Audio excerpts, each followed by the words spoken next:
so that they have to sell You own a fucking cell phone, dude. You own a fucking That's cell not a phone. means That's of production. That's a personal property. Yes, it is. You do know the difference between private property and personal property, right? I thought you guys were supposed to be Marxists, aren't you? And you don't know the difference between personal and private property? What the fuck? You idiot. My A car isn't a means of production. What do you think DoorDash is, dude? Are you stupid? My phone is freezing up, so I have. Yep, you got BTF phone. A car. Okay, so let's make it clear. Cars are not means of production now. So DoorDash workers do not use cars as a means of production. Gotcha. Makes sense. Totally. Your phone is not a means of production either. People totally don't sell and trade on their phones. That does not happen. What is this guy saying, man? These are the leftists. These are the Marxists in the 21st century. Like, what are you saying, dude? Come back on here. Yeah, no, they were Norwegian, so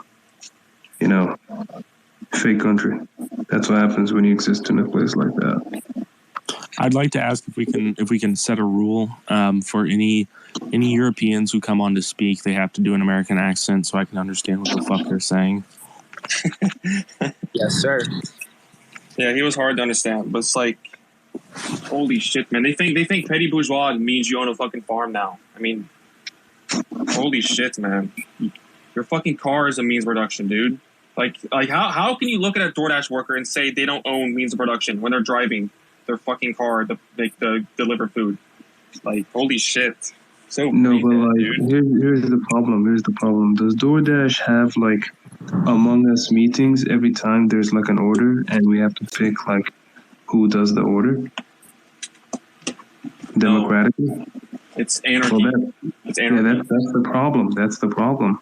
We'd have to have Among Us meetings every single time there's a choice that is to be made, Okay, he's back. Christian, explain to us how a car for a DoorDash worker is not a fucking means of production. I wanted you to explain that to me. And also, do it in an American accent. I'm not joking, please. I'm gonna try to do it in American accent. Don't do it. Don't submit to the Americans. You're already Norwegian. You don't need to submit to them. No, it's very fun to me to try to speak in American accent. I don't know if I'm doing it correctly, or we could do it in Scottish. Do you like me to do it in Scottish?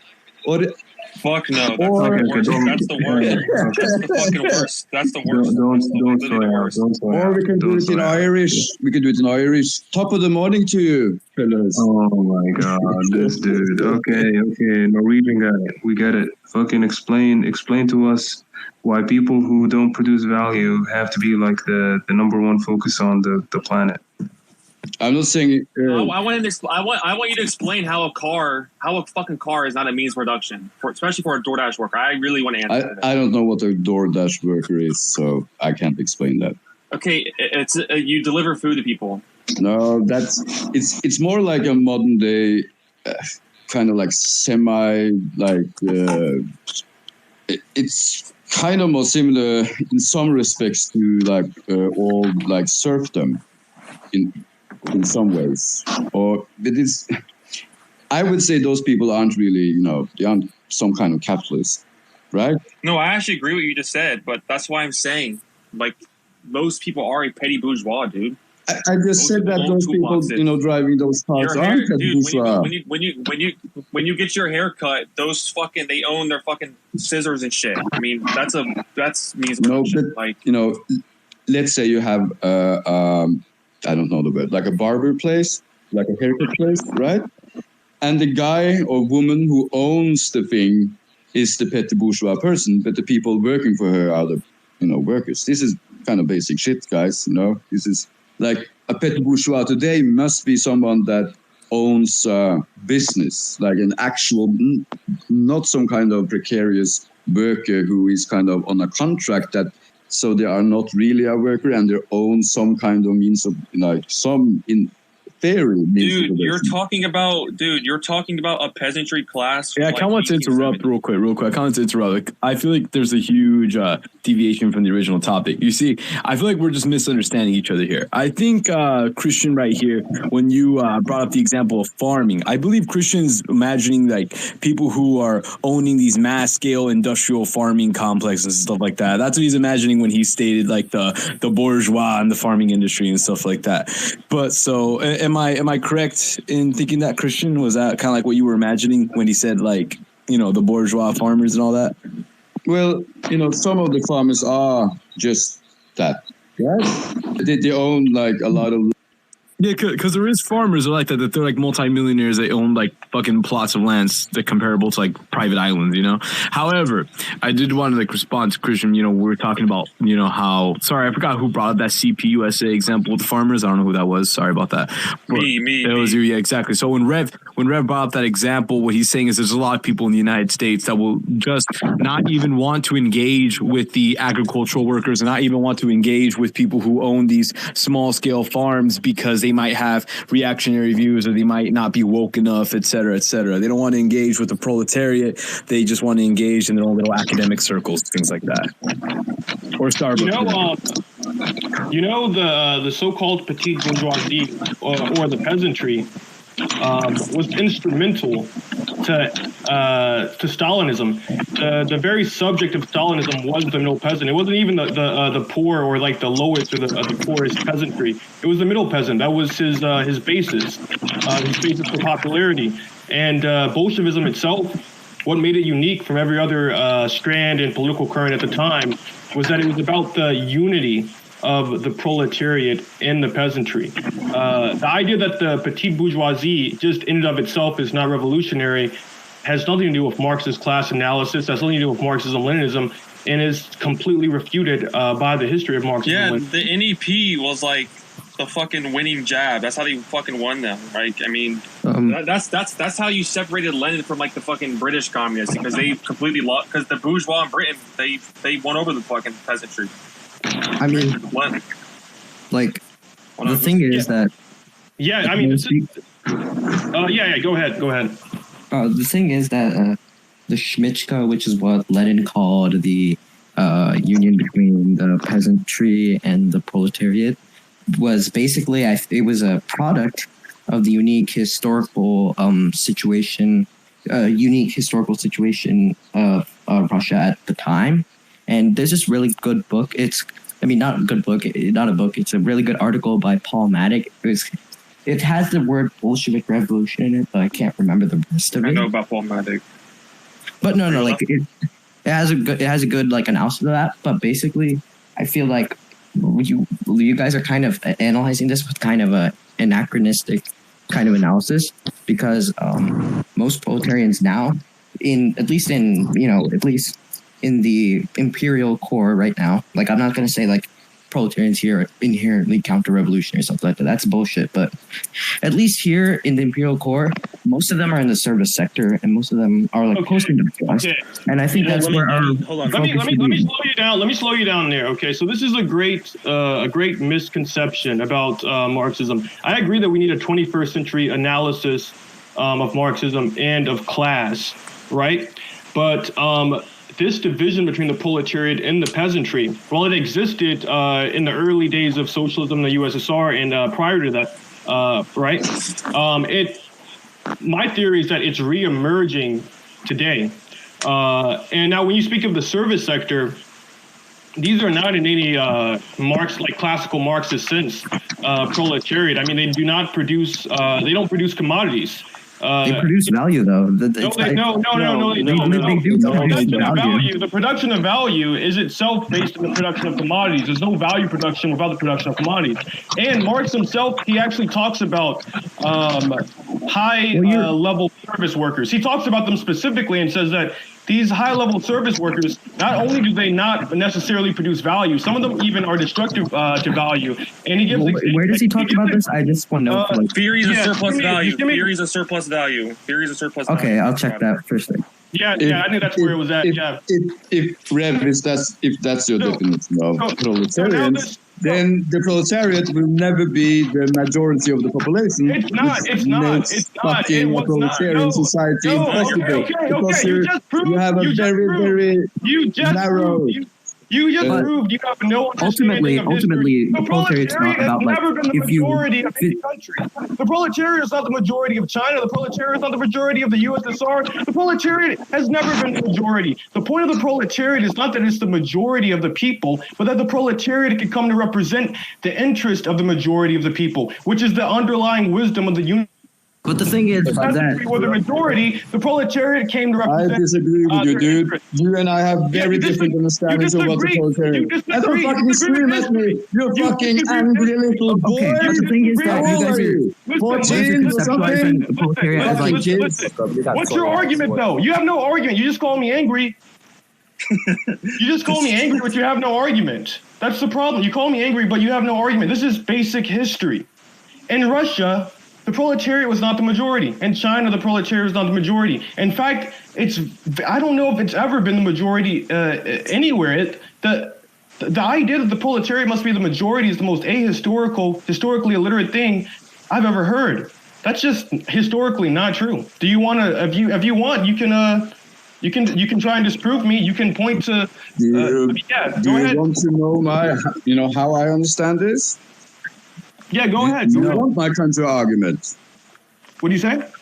Do you want to hear my counter argument? Yeah, go ahead. Yeah, okay. So my understanding on the proletariat is that it's so in difference to the serfs and the slaves, which were the working classes of previous types of societies, like slave society and the feudal societies, the proletarian are, at least in Western bourgeois society, they were, in a legal sense, equal with the bourgeoisie. They were free men, right? But the difference between a proletarian and a bourgeois is that the proletarian do not have enough or enough means of production / capital to kind of make a living. So they were compelled to sell the labor power. How they sell the labor power that's not that important if they work in industry or if they work in the service sector, or if they today, like with the advance of the public sector, if they work in the public sector, right? Those people are still proletarians because they don't have enough means of production or capital to not sell the labor power. They are compelled to sell the labor power. That's the key point, right? Yeah, okay. I have a really Okay. And to respond to that about history, it's that even Marx saw this, he saw the tendency of the proletarianization of the population, that former, in some respects, former more high status salaried groups of workers, or not perhaps workers, but professionals would be, they were still doing the same thing, but they would be, they will lose their status and would be, in that sense, proletarianized. So teachers are one of those groups. It's actually a very famous quote in the or passage in the manifesto. Talks about and of course this also goes to service sector workers, right? Okay, and so in most Western countries today, the large majority of the population don't have any, or at least enough means of production / capital or liquid cash laying around or a fortune, so they are compelled to sell the labor power. That's why they're proletarians. Okay. There's a really simple response to this. So one, what qualifies someone as a worker who sells labor power and produces value? That's what's at stake here. It's not simply the question of whether or not you work in a colloquial sense. Marx understands value and labor power in a very specific way. He's talking about specifically the creation of commodities, of objects. It's objectified labor. That's what a commodity is. It's labor made objectified. And so that in it of itself already throws a wrench into your claim that it doesn't matter what kind of work, because the whole point is that in a Marxist sense, these service workers are not actually doing work or doing labor because they're not producing value. And okay, to continue with that, Marx actually delves into this and talks about this in some sections of his writings. Like, to reference what I was just saying earlier, he talks about how high grade service workers, and he mentioned doctors. He also mentioned like public workers, the way you mentioned, etc. Don't create value and sometimes destroy value. So that's what's at stake here when we're talking about who is and who isn't a worker. Now, let me finish. I let you finish. You're gonna let me finish my point, all right? As to the historical point I was making about the fact that the proletariat has never been the majority, okay? So it seems like you didn't actually reject my point. You never actually disproved my point, which is that the proletariat was not the majority in the Soviet Union. I can respond to that. Let me finish. I'm sorry. So that just wasn't the case. Now, as to the tendency for proletarianization, what Marx had in mind specifically was not so much the high-grade service workers. I mean, I guess you can say there's a tendency for them to be proletarianized as well, but it was more so the tendency of the peasantry to become proletarianized. Because where does the proletariat come from? The proletariat comes from the peasantry. Now, the more subtle point that I'm trying to make is that with industrialism and capitalism and modernization, you had this proletarianization of the peasantry, right? But with communism, the whole point of communism is precisely to restore this proletariat back to a solid foundation, into being a new kind of peasantry. This happened with communism in the USSR. You have the rise of kind of like a middle class almost, and you also have the same thing going on in other countries which have socialistic reforms in their own ways. Like, for example, in America with FDR, you now the workers now have all these societal, like these social benefits and guarantees, and they have a reasonable expectation to be able to own land again, be able to own a house, etc., and so on. And so my theory is that there was this proletarianization of the peasantry, but the proletariat again became a peasantry. And now, in the era we're in now, we're seeing a new proletarianization of this peasantry, and we can see that with the way in which people are now not able to own anything. I mean, there's the Great Reset, like the meme of like, you'll own nothing and you will be happy, right? And that really is what's happening. The little that we do own, it puts us deeply in debt. And basically, we're having a new proletarianization that's happening. So that's my response to that. I think it's pretty easy to demonstrate that I'm completely correct. You never really responded to, you never really refuted, I should say, the points I was making. Oh, hello. Would I be able to speak a little bit on that definition that you're giving of working class, please? I'm just kidding, sure. I mean, look, I think that's, I wasn't privy to the conversation before, but kind of wanted to speak a little bit to the notion that Marx is referring to value as physical goods. No, I didn't say that. I did not say that. That's not what I said, though. Okay. But you're referencing, so you would not define service workers as proletariat or workers because you do not think they produce value. They're not workers in the scientific Marxist sense. In a colloquial sense, they are, and many of them have their interests tied up with the proletariat. But no, they don't produce value. I think that's 100% wrong. Yeah, and I can give you, I'll give you my.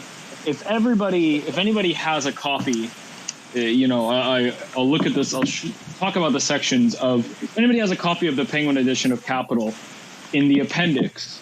So around this. Which one? Volume 1. Yes, Volume 1. Marx talks about in the appendix. So the question of services is really interesting, and it's a really important question because it's not something that Marx really talks about for certain reasons.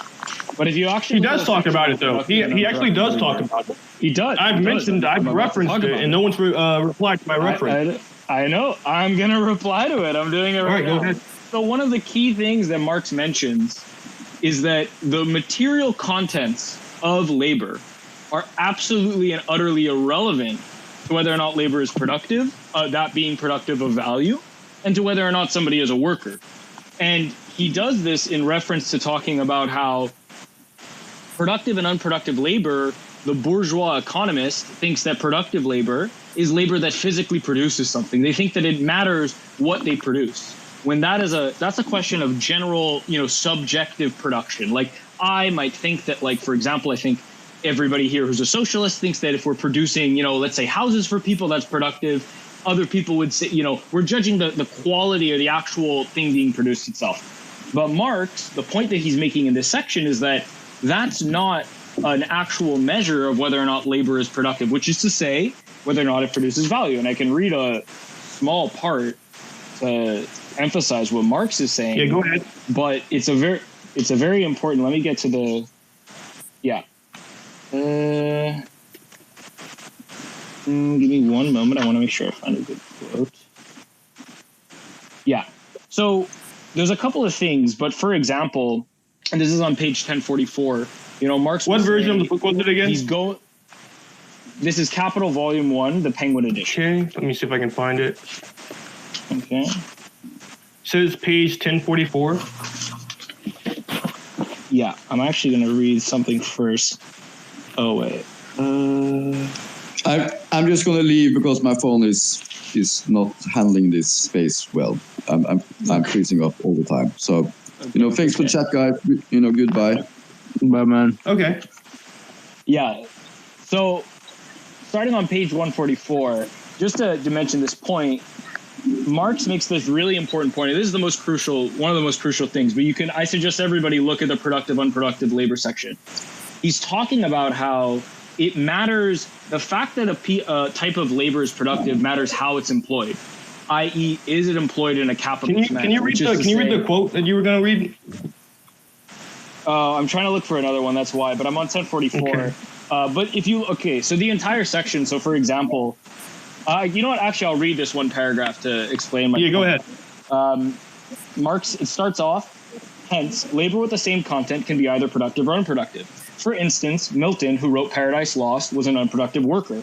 On the other hand, a writer who turns out for his publisher in factory style is a productive worker. Milton produced Paradise Lost as a silkworm produces silk. As an action. Wait. I need to stop you. Talking about physical objects. Marx. But Marx, hold on, no. I know in Theories of Surplus, Marx describes a productive labor as someone who produces surplus. Well, no, he specifically does clarify that high-grade service workers are not producing value. He specifically says that they're not producing value.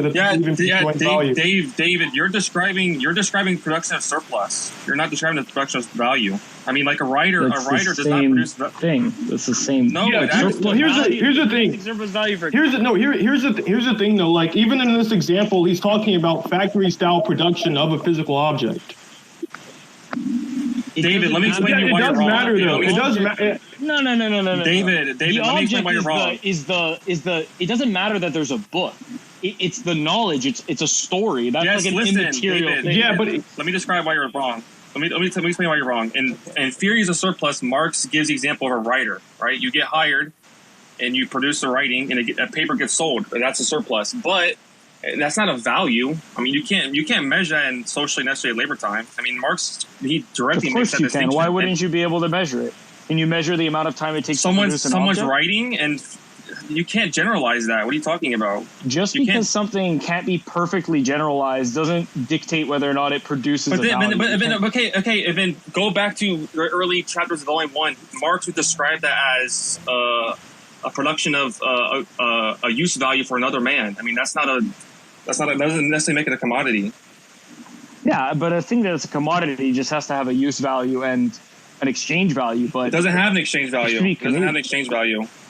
Why doesn't it have an exchange value? At the end of that, end of that section that you were reading from, the end of that paragraph, I mean, he himself says that work of this sort scarcely reached the stage of being subsumed even formally under capital and belongs essentially to a transitional stage. And this is the point. Yeah. So, I mean, it seems like even from this section, the conclusion would be that, generally speaking, you're wrong.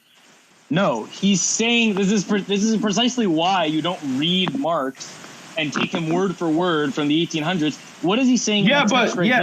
He's saying that it's no, wait. He says specifically this type, and this is actually the point that I was about to make in reference to Rev. This type of labor it has not been yet formally subsumed under capitalism. So he's like, it's not really important to discuss because, which he's not wrong, back then, the main drivers of capitalism were mostly like factory production. So yeah, no, there wasn't like, but today, services, which is, again, the whether or not something is a commodity has nothing to do with it being a physical object. It is a social relation. It's a form in which you organize things. So that's why it's called the formal subsumption, because it's, first off, it's the fact that it's an alienated object. Like, for example, let's say I have a book that I turn into a commodity. Like, I write this story and I sell this story. So, like, let's say there wasn't a physical book. Let's say this is 2020 right now, and I'm a producer for like a quote unquote factory or like a business. They hire me to write stories. If I sell those stories as commodities, which is I sell them for exchange, they have a use value, presumably that you read it and you feel good. And I do that for a capitalist. I'm a productive worker.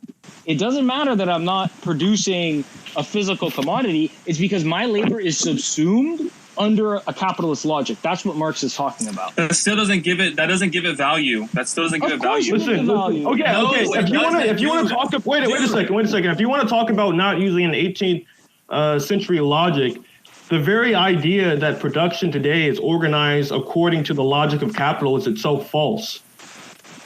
It's complete. What would you think? No, it's not. It's not. It's organized very clearly according to state planning. That's very clear.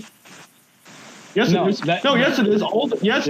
It's been that way since Lenin's imperialism, and it's been increasingly that way. It's just it's been that way since before. Planning is capitalism. No. The state will always serve the interests of the dominant class. Listen. This is a simple point I'm trying to make. Lenin. When Lenin talks about imperialism, he talks about how monopolies are arising, and the people who control these monopolies are also the same people who are in the banks and the same people who are in the state, and they're working together. And he literally says that production becomes organized. He literally says the production becomes socialized, becomes organized by the state, and that was during Lenin's time. That was a long time ago. That was when capitalism was reaching its last stage. After that. In World War I, this imperialist stage of production, it starts to become sublated. And eventually, when you get to between World War I and World War II, I mean, you have explicit state planning both in the socialist countries and in the so-called capitalist countries. The only difference between now and then is that this planning has become decentralized, which is basically neoliberal socialism. So the idea that in the 21st century, work and labor is organized according to capital, the logic of capital.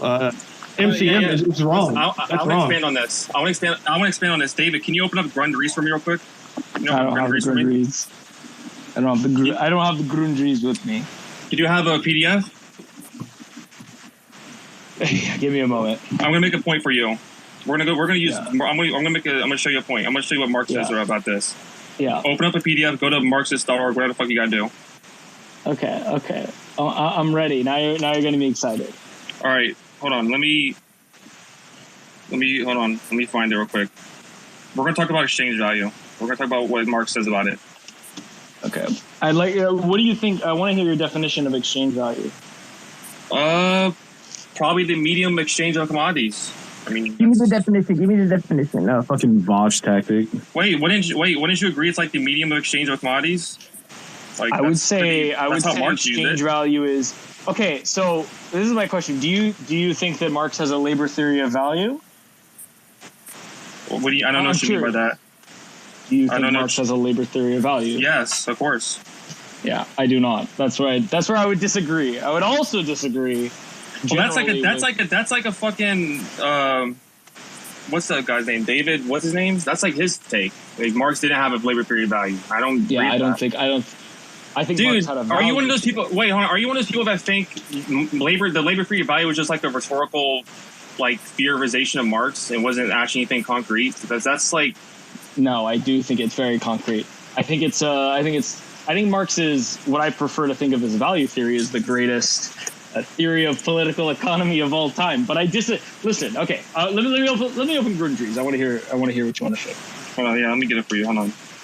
You're going to give me a second. So talk about what you guys are talking about for a second, because it's going to take me a minute to find this. No, just the other point. I did want to make that one point, like way before this theoretical discussion. I believe it was the one guy, the guy with the cheese emoji. He was talking about empowering the service industry. However, as Marxists, it is our primary motive to abolish the economic conditions that right now enforce the service industry. We're not here to empower the service industry. Empowering the service industry is anti-revolutionary and anti-Marxist. I didn't actually say that. I said to empower the workers within that, to abolish the conditions of their existence, to empower the proletariat, to abolish the conditions of the existence of the proletariat. Why? Because we're trying to eliminate class. That's the whole project. Why are you assigning moralism? Why are you assigning like, you want to do like little bread lines for them or fucking?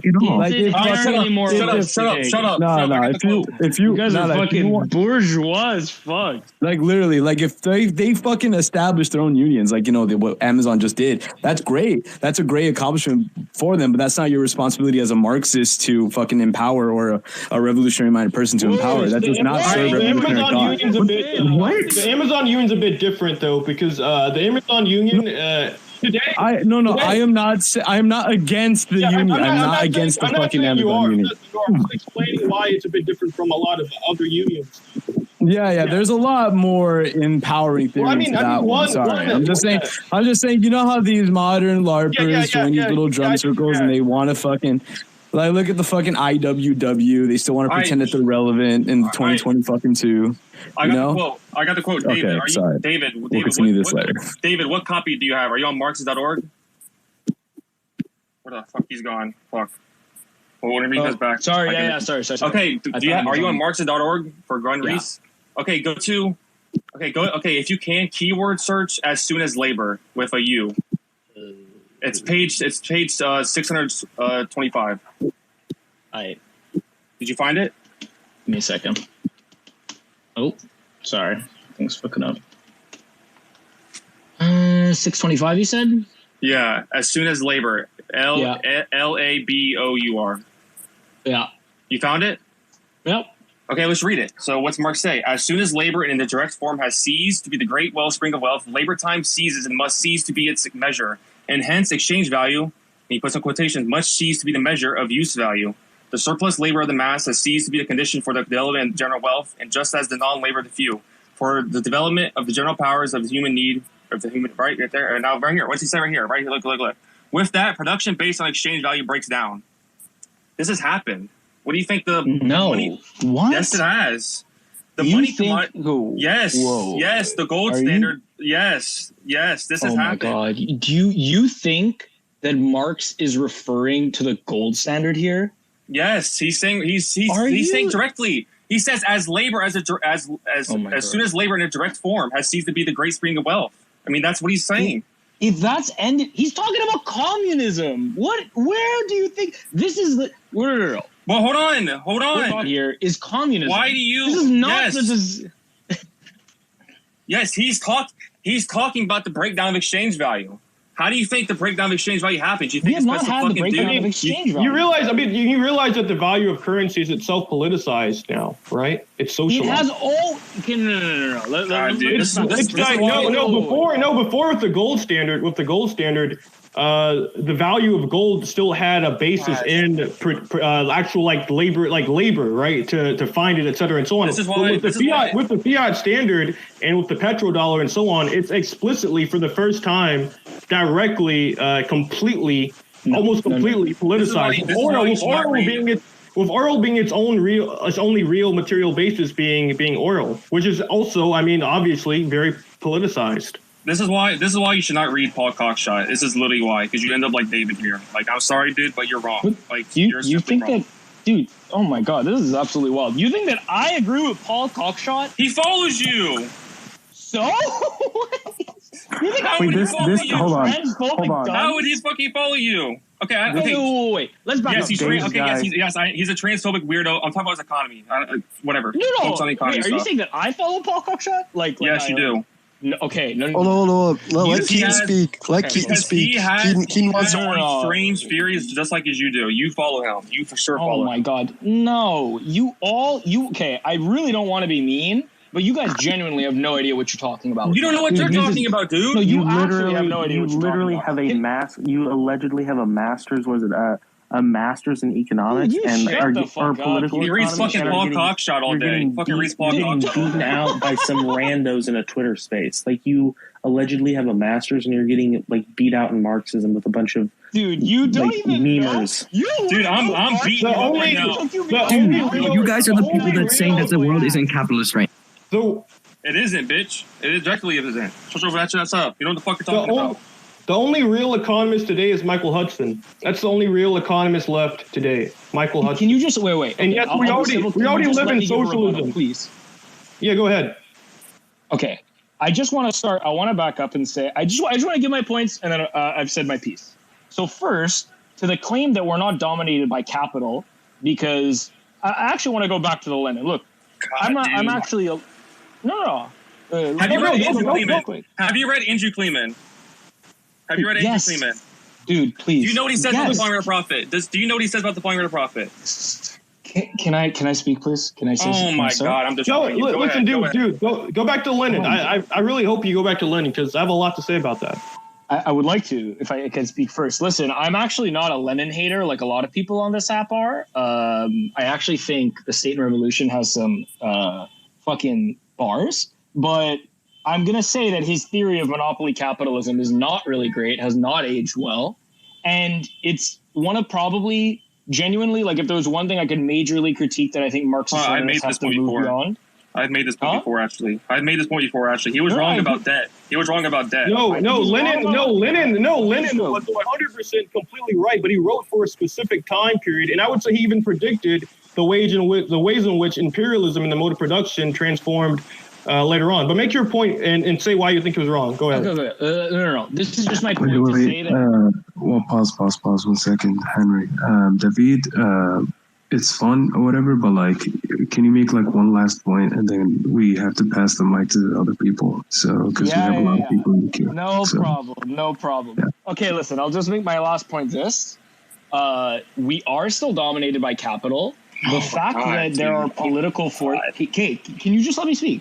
Like, What Marxist says this? What Marxist says this? Oh my god, dude, I don't give a fuck what your shitty ass Marxists say. Dude, just make your point and stop wasting our time. Make your point and stop wasting our time. Me. Just go ahead, all right? Just go ahead. Just go ahead so we can rebuttal. Oh my god. Okay, no, our lives are still dominated by capital. The gold standard has absolutely nothing to do with value. Money has always been politicized, and I said it has to do with exchange value.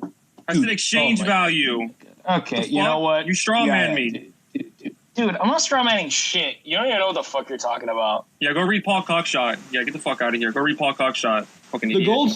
The gold standard was the universal commodity. It was the universal commodity, and it was based upon labor and production. With the existence of the dollar, the only real material basis of it is oil, and it's very explicitly politicized in a way in which gold was not. Like, if the U.S. Says something or does something, politically, it will change. It will affect currency. I mean, look at, for example, the way in which Russia's decision to go to war in Ukraine has created a currency war. Or, think about what happens if someone threatens to trade in oil without using the dollar. It will cause a political crisis. The whole point of capital, one of the main points of capital is that the logic of capital is MCM, money, commodity, more money, right? But with socialism, instead of this just being money, commodity, more money, this entire circuit, this entire logic is subsumed by political and social ends, and this takes the form at first of state planning. You saw that in the USSR. You even see it in America with FDR. And you even saw horrific versions of it with Nazism and so on. But in any case, the mode of production is no longer led by profit, but by states, by political decisions, and by social planning. That's very, very clear to anyone who has any common sense or any knowledge of economics. All right. Okay. Now, The anti-patriots are here. Go ahead, Amari. Tell us why. wait, pause. No. Pause. Some people came before and they were like in the queue for longer. So what's this person's Mao's Twitter fingers? Yeah. Go ahead and speak. Tell us why we're settlers. Go ahead. Yeah. Drop your name. Why you're the revolutionary that we all need to follow. Go ahead. I was actually looking forward to Asian Ancom speaking, but I didn't even want to talk about that. I actually want to talk about the economics. Okay, let's talk about economics. Let's go. Lay down your means. The power of the free market, bro. Like, I think Lenin's theory of labor value is useful, but that wasn't his theory. I think it's a useful theory. But I think if we are really going to achieve socialism, we have to leverage the free market. That's all. Well, I mean, that's I wouldn't disagree with like what you say, leveraging the free market. I don't disagree with that. I mean, I don't think the Communist Party of China, it modeled itself like a business. It looked at itself like both a business and a military. In a sense, the Communist Party wins by becoming the strongest. So in that sense, I can agree with that. Yeah, for sure. It's like the state has to act as a market participant in the free market and take it over. What do you mean? Like the state basically has to intervene in the market to be like? What do you mean by that? No, the state should be a market participant. I mean, so like the state would be its own company. Actually, the municipal governments in the United States actually do this.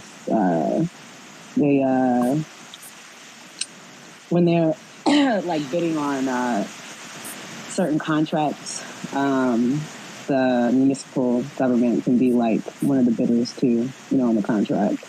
That's them being like a market participant. It allows them to like give preferential treatment to like local businesses and stuff like that.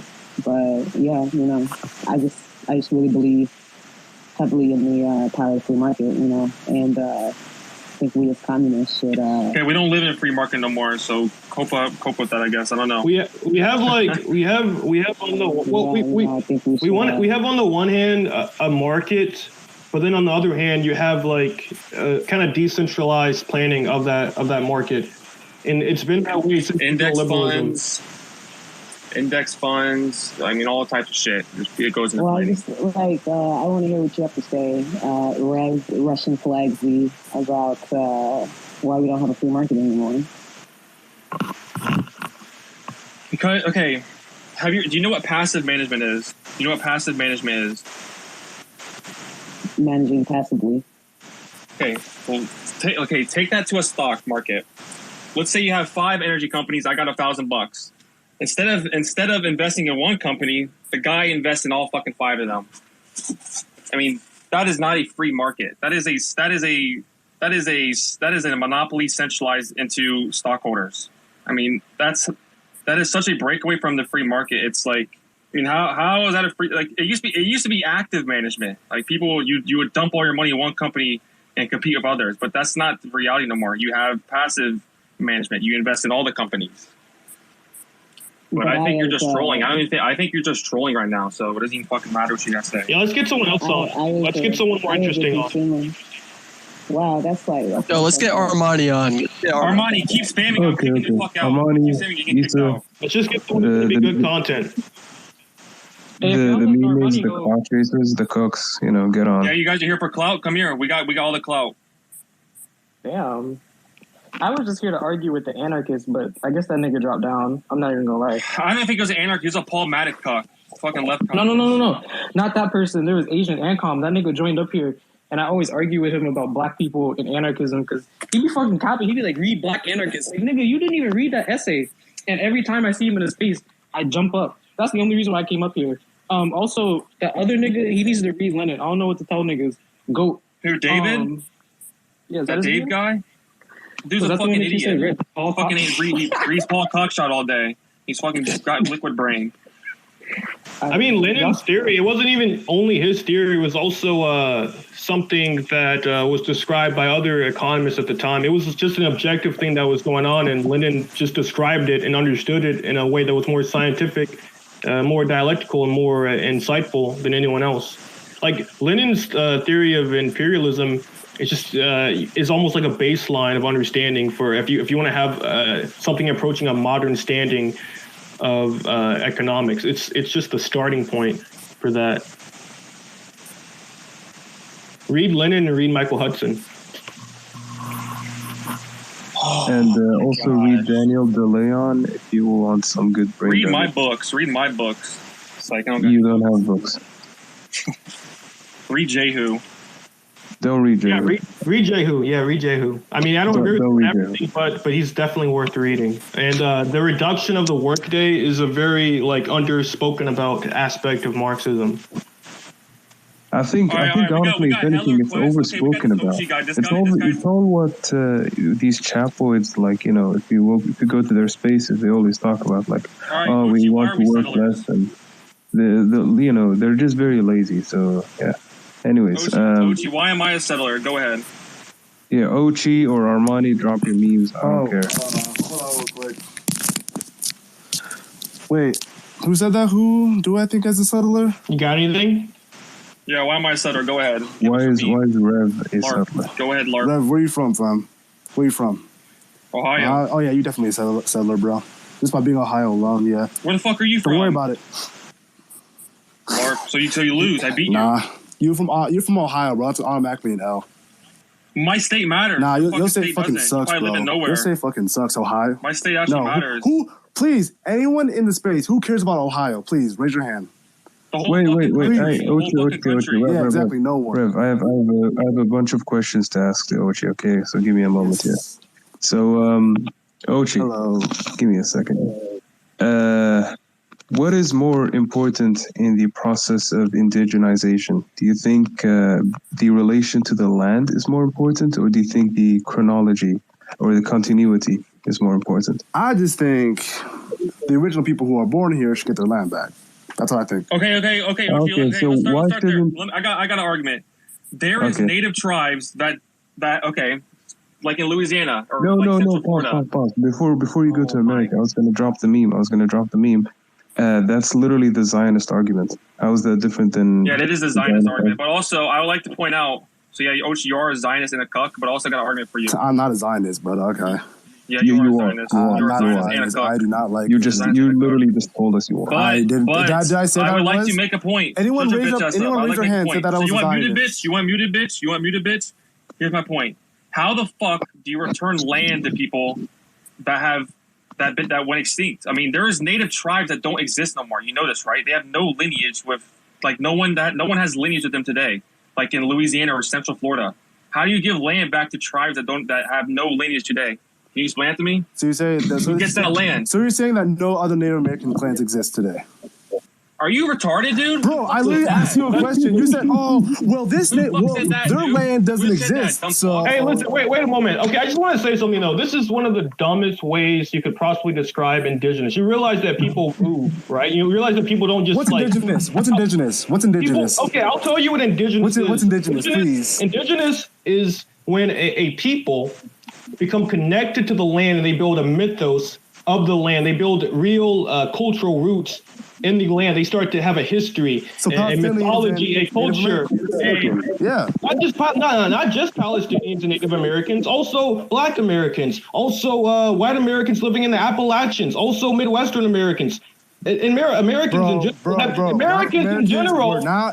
We were brought here, fam. They were brought here. Black American, we have been indigenized to America. This is also our home now. You don't think we have a place here? We definitely have a place here. We were forced to get here. Do you know? Yes. But you're missing the point. You're missing the point. What point am I missing, Henry? The point is that we have a right to the point is this. The point is this. We have a right to the land here. We've lived here for hundreds of years. We've built a country that lives here. We've produced great literature, great writers, and great thinkers who have built up America and built something being real on this American land, and we have every right to live on this land as everyone else who lives in America. Did you say that white people created great literature? You literally I'm talking about black people, you dumb fuck. Henry, you can't follow this conversation. You're such a fucking Read Harry. Henry, I have a question for you. I have a question. Yeah, ask your question. Go ahead. Yeah, ask your question, Zionist bitch. Okay. Were black people forced to help build America, or did they do it by their free will? They were forced to, but they did. Okay. All right. Okay. They did. They still should. You don't think this country owes them something for that? They definitely should. Yes. Okay. Well, that's what I'm saying. We have a right to the land here too. We have a right to be able to make businesses to live here. We have a right to this land. As much as anyone else, maybe more than some. We definitely have a right to this land. That's such a stupid argument. You're making it seem like oh yeah, like I'm proud to be like all them black niggas back then were like super proud to be like slaves. Like bro, that's not what I'm making it seem like. No, it's not. I'm not implying it. You're so fucking stupid. If you get what was the demand for black slaves after they got freed? It was not to primarily. It was not to go back to Africa. It was to have land. It was literally 40 acres a mule. That's what I'm saying. That's what. No. Listen. Their demand was 40 acres and a mule. It was not this LARP fantasy that you have. The primary demand for black nationalists has always been land in this country, whether or not they wanted to be a part of the United States, or they wanted to have a separate state. It's always been land. That's always been the primary demand of black Americans, land. Henry, I'm not gonna hold you. That 40 acres and a mule shit, that was not like made up by black people. Like that's actually like colonial shit. Like you can make the rest of your point. Listen. Henry, I have a question for you. Listen, it was a promise made to black people, and it was something that they wanted, something that they began to associate the political aspirations for. I mean, you're missing the point, which is land. You're missing the point, which is land. Henry, I have a question for you. Henry, I have a question for you. You're missing the whole point. I have a question for you. If you're talking about this indigenous shit, then you're basically saying that black people don't have a right to live here, white people don't have a right to live here. Only a very small percentage of Native American tribes have a right to this land. Even though in the past, the Native Americans who lived here, they didn't even claim sovereignty over the whole continent in the past. So I don't even know what your point is with that. But you're saying that black people who lived here. They didn't claim sovereignty. That makes it okay to kill them. No, I didn't say that. You're so psychotic. You're literally psychotic. I say one thing. Hold on. You hear something different because you're psychotic. You hear something different because you're psychotic. Hold on. No talking about killing people. No, don't talk about vaccines. Don't talk about COVID. Don't talk about fucking Dr. Fauci. I say something really sensible, and you hear something completely different. I say that the Native Americans who lived in America never claimed sovereignty to the entirety of the land and in any political sense. And then for some reason you jump to a justification for genocide. Obviously, I don't believe that the people who came here had any right to kill the Native Americans. So you're just making that up out of thin air because you can't actually address the point that I'm making. So Henry, I have a question. So are you saying the Europeans didn't steal America, or the colonists didn't steal America? Because they didn't claim the. Yes or no? But wait a second. Did I say that? Yes or no? Okay, but can you ask me questions relevant to what I've said? You said they didn't claim sovereignty, though. They didn't claim sovereignty. That's not even what I. Right? I didn't say that they didn't steal it. Yes, you, bro. Oh my God. No, I didn't. You guys literally. I say one thing, you hear something different. It's that simple. Because he's a Zionist. He got Zionist brain. Because he got Zionist brain. Listen. The people who came to America, they took land that wasn't theirs. So they sold it. No, wait a moment. Some of that land was not already settled yet. Much of it was. But they did take land that wasn't theirs. And they obviously killed and, did a lot of bad things to a lot of people. But that's not actually relevant to the point I'm making, which is that the people who have been here now for hundreds of years, they have become indigenized to America because they have real cultural and material roots in this land. They undeniably do. There's an entire country of 300 million people who live in this land, who have a culture, who have a way of life, who have a way, a means of production, a way of producing and reproducing themselves, who have literature. And yes, America does have great literature, and I will stand by that. That's my red line. I will stand by the fact that America has great literature. If you don't think that they do, American culture is literally racism and Chick-fil-A. No, it's not American. What the fuck do you think Heart of Darkness was? Anti-colonial literature. American. That was made by a British person. That was not. What? What are you talking about, dude? Nigga said American literature. The dick eating is crazy. That's crazy. American Langston Hughes. You haven't read Langston Hughes. Wait, Henry, I have a question for you. Henry, I have a question for you. Have you read Langston Hughes? Have you read Ralph Ellison? Have you read those great writers? Have you read Longfellow? Wait, Fuck no, they don't read shit.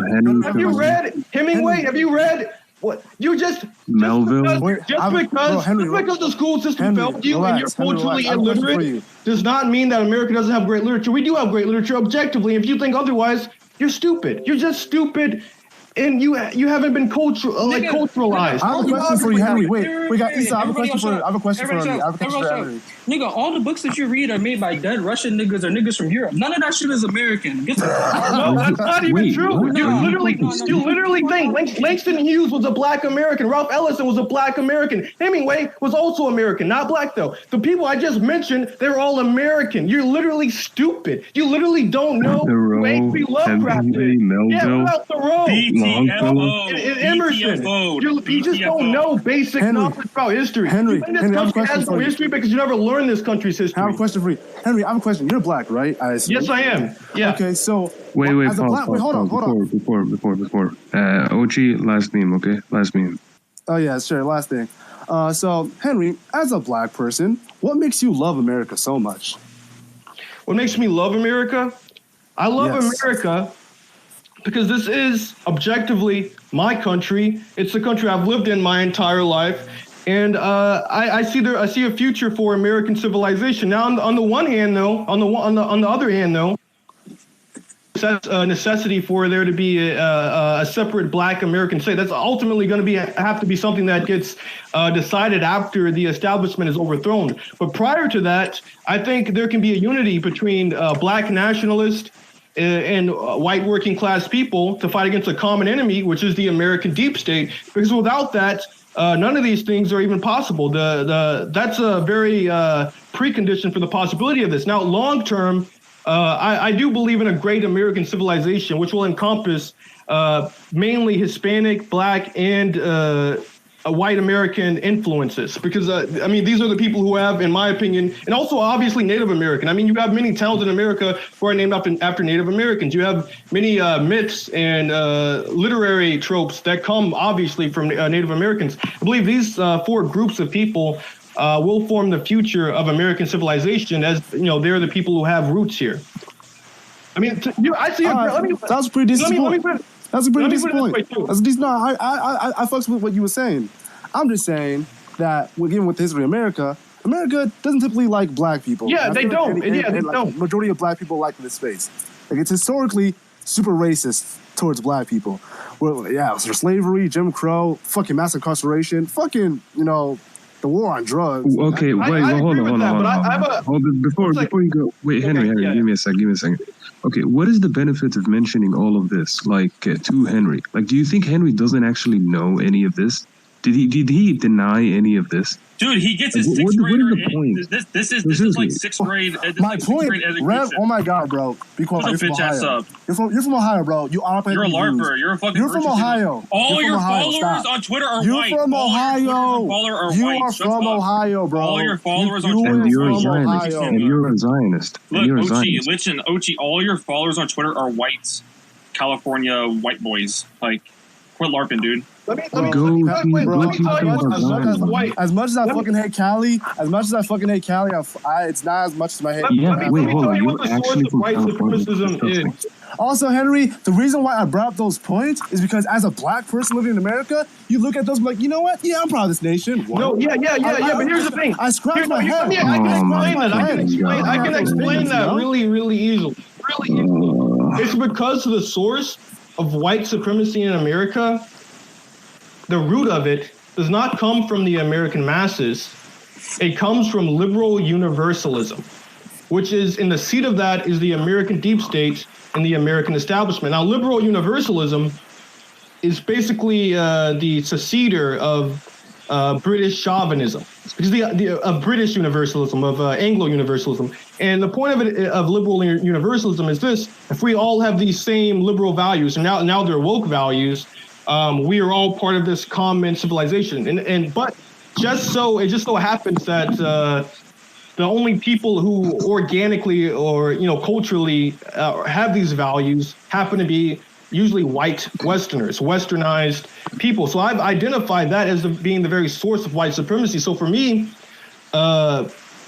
it's allying with the American masses who share these liberal elites as also their common enemy that can lead to a common dialogue between the different peoples and groups in America on the basis of this common enemy.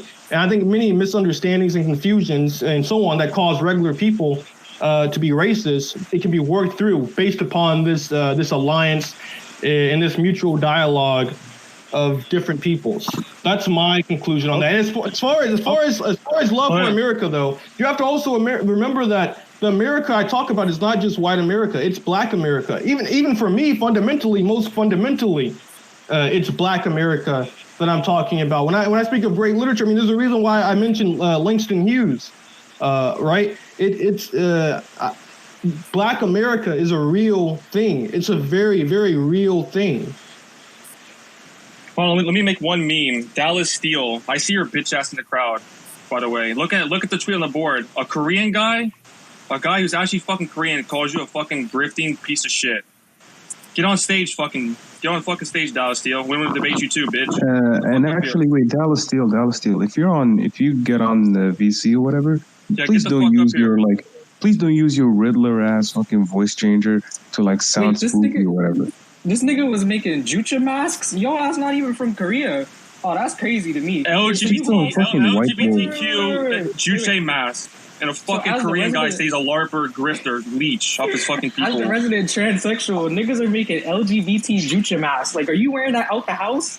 Oh, yeah, no, Dallas, you're a fucking grifting piece of shit. No, you're a racist. It's racism. That's racism. That's you're a racist. Universalism I was talking about.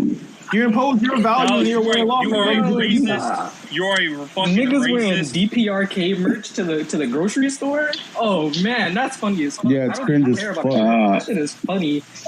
Dallas Steele, you are a fucking grifting. You leech off Koreans.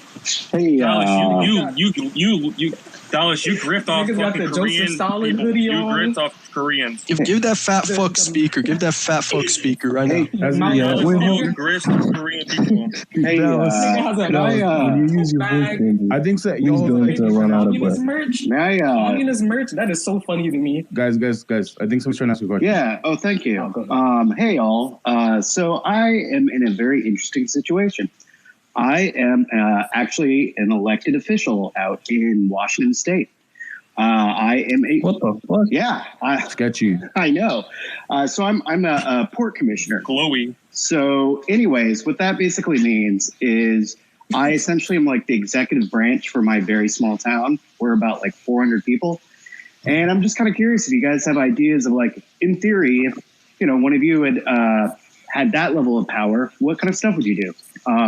Always super curious because I do consider myself a communist, and I have no idea how exactly to achieve it on this kind of tiny scale, and whether it's just ameliorating things or one of my big pushes is try to bring public broadband. Lower taxes. Lower taxes?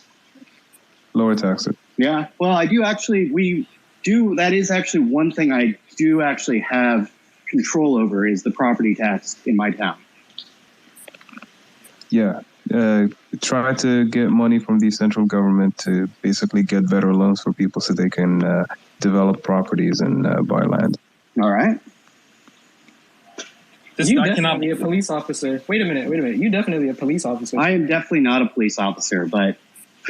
what's your badge number? Since you're the leader, like, are you also like the sheriff? What's the situation? Right, that nigga came in here and was like, "What's the what's a port commissioner? What's a port commissioner? I would like to know. A PPW handbook, nigga. Get your ass out of here. What does a port commissioner do? I would dead ass like to know. Oh, sure, yeah. So not every state has port districts, but Washington State does, and basically what it is they're like geographical areas where they collect a portion of the sales and property tax. And then they are tasked with essentially promoting the civic life and economic outcome of that specific area. You just made that up. That's not real. No, it totally is real. Look it up. It's called You just made that up. That shit is... Why? That shit is not real. Why would I make that up? It's called that's not real. It's a port district. Because you're unemployed. You're an unemployed officer trying to get a Listen, job. if I was lying about what I was doing, I wouldn't make up a post like a Look, port David's commissioner. back. I'm sorry. Wait a minute. Out of everybody in here, who the fuck has ever heard of a port commissioner? That's not a real job. Get the fuck, bro. No, it is. It's a real job. And not every state has Look at port your districts. If my only backup, All I'm gonna say, you should, as a communist, you should be cooking the books.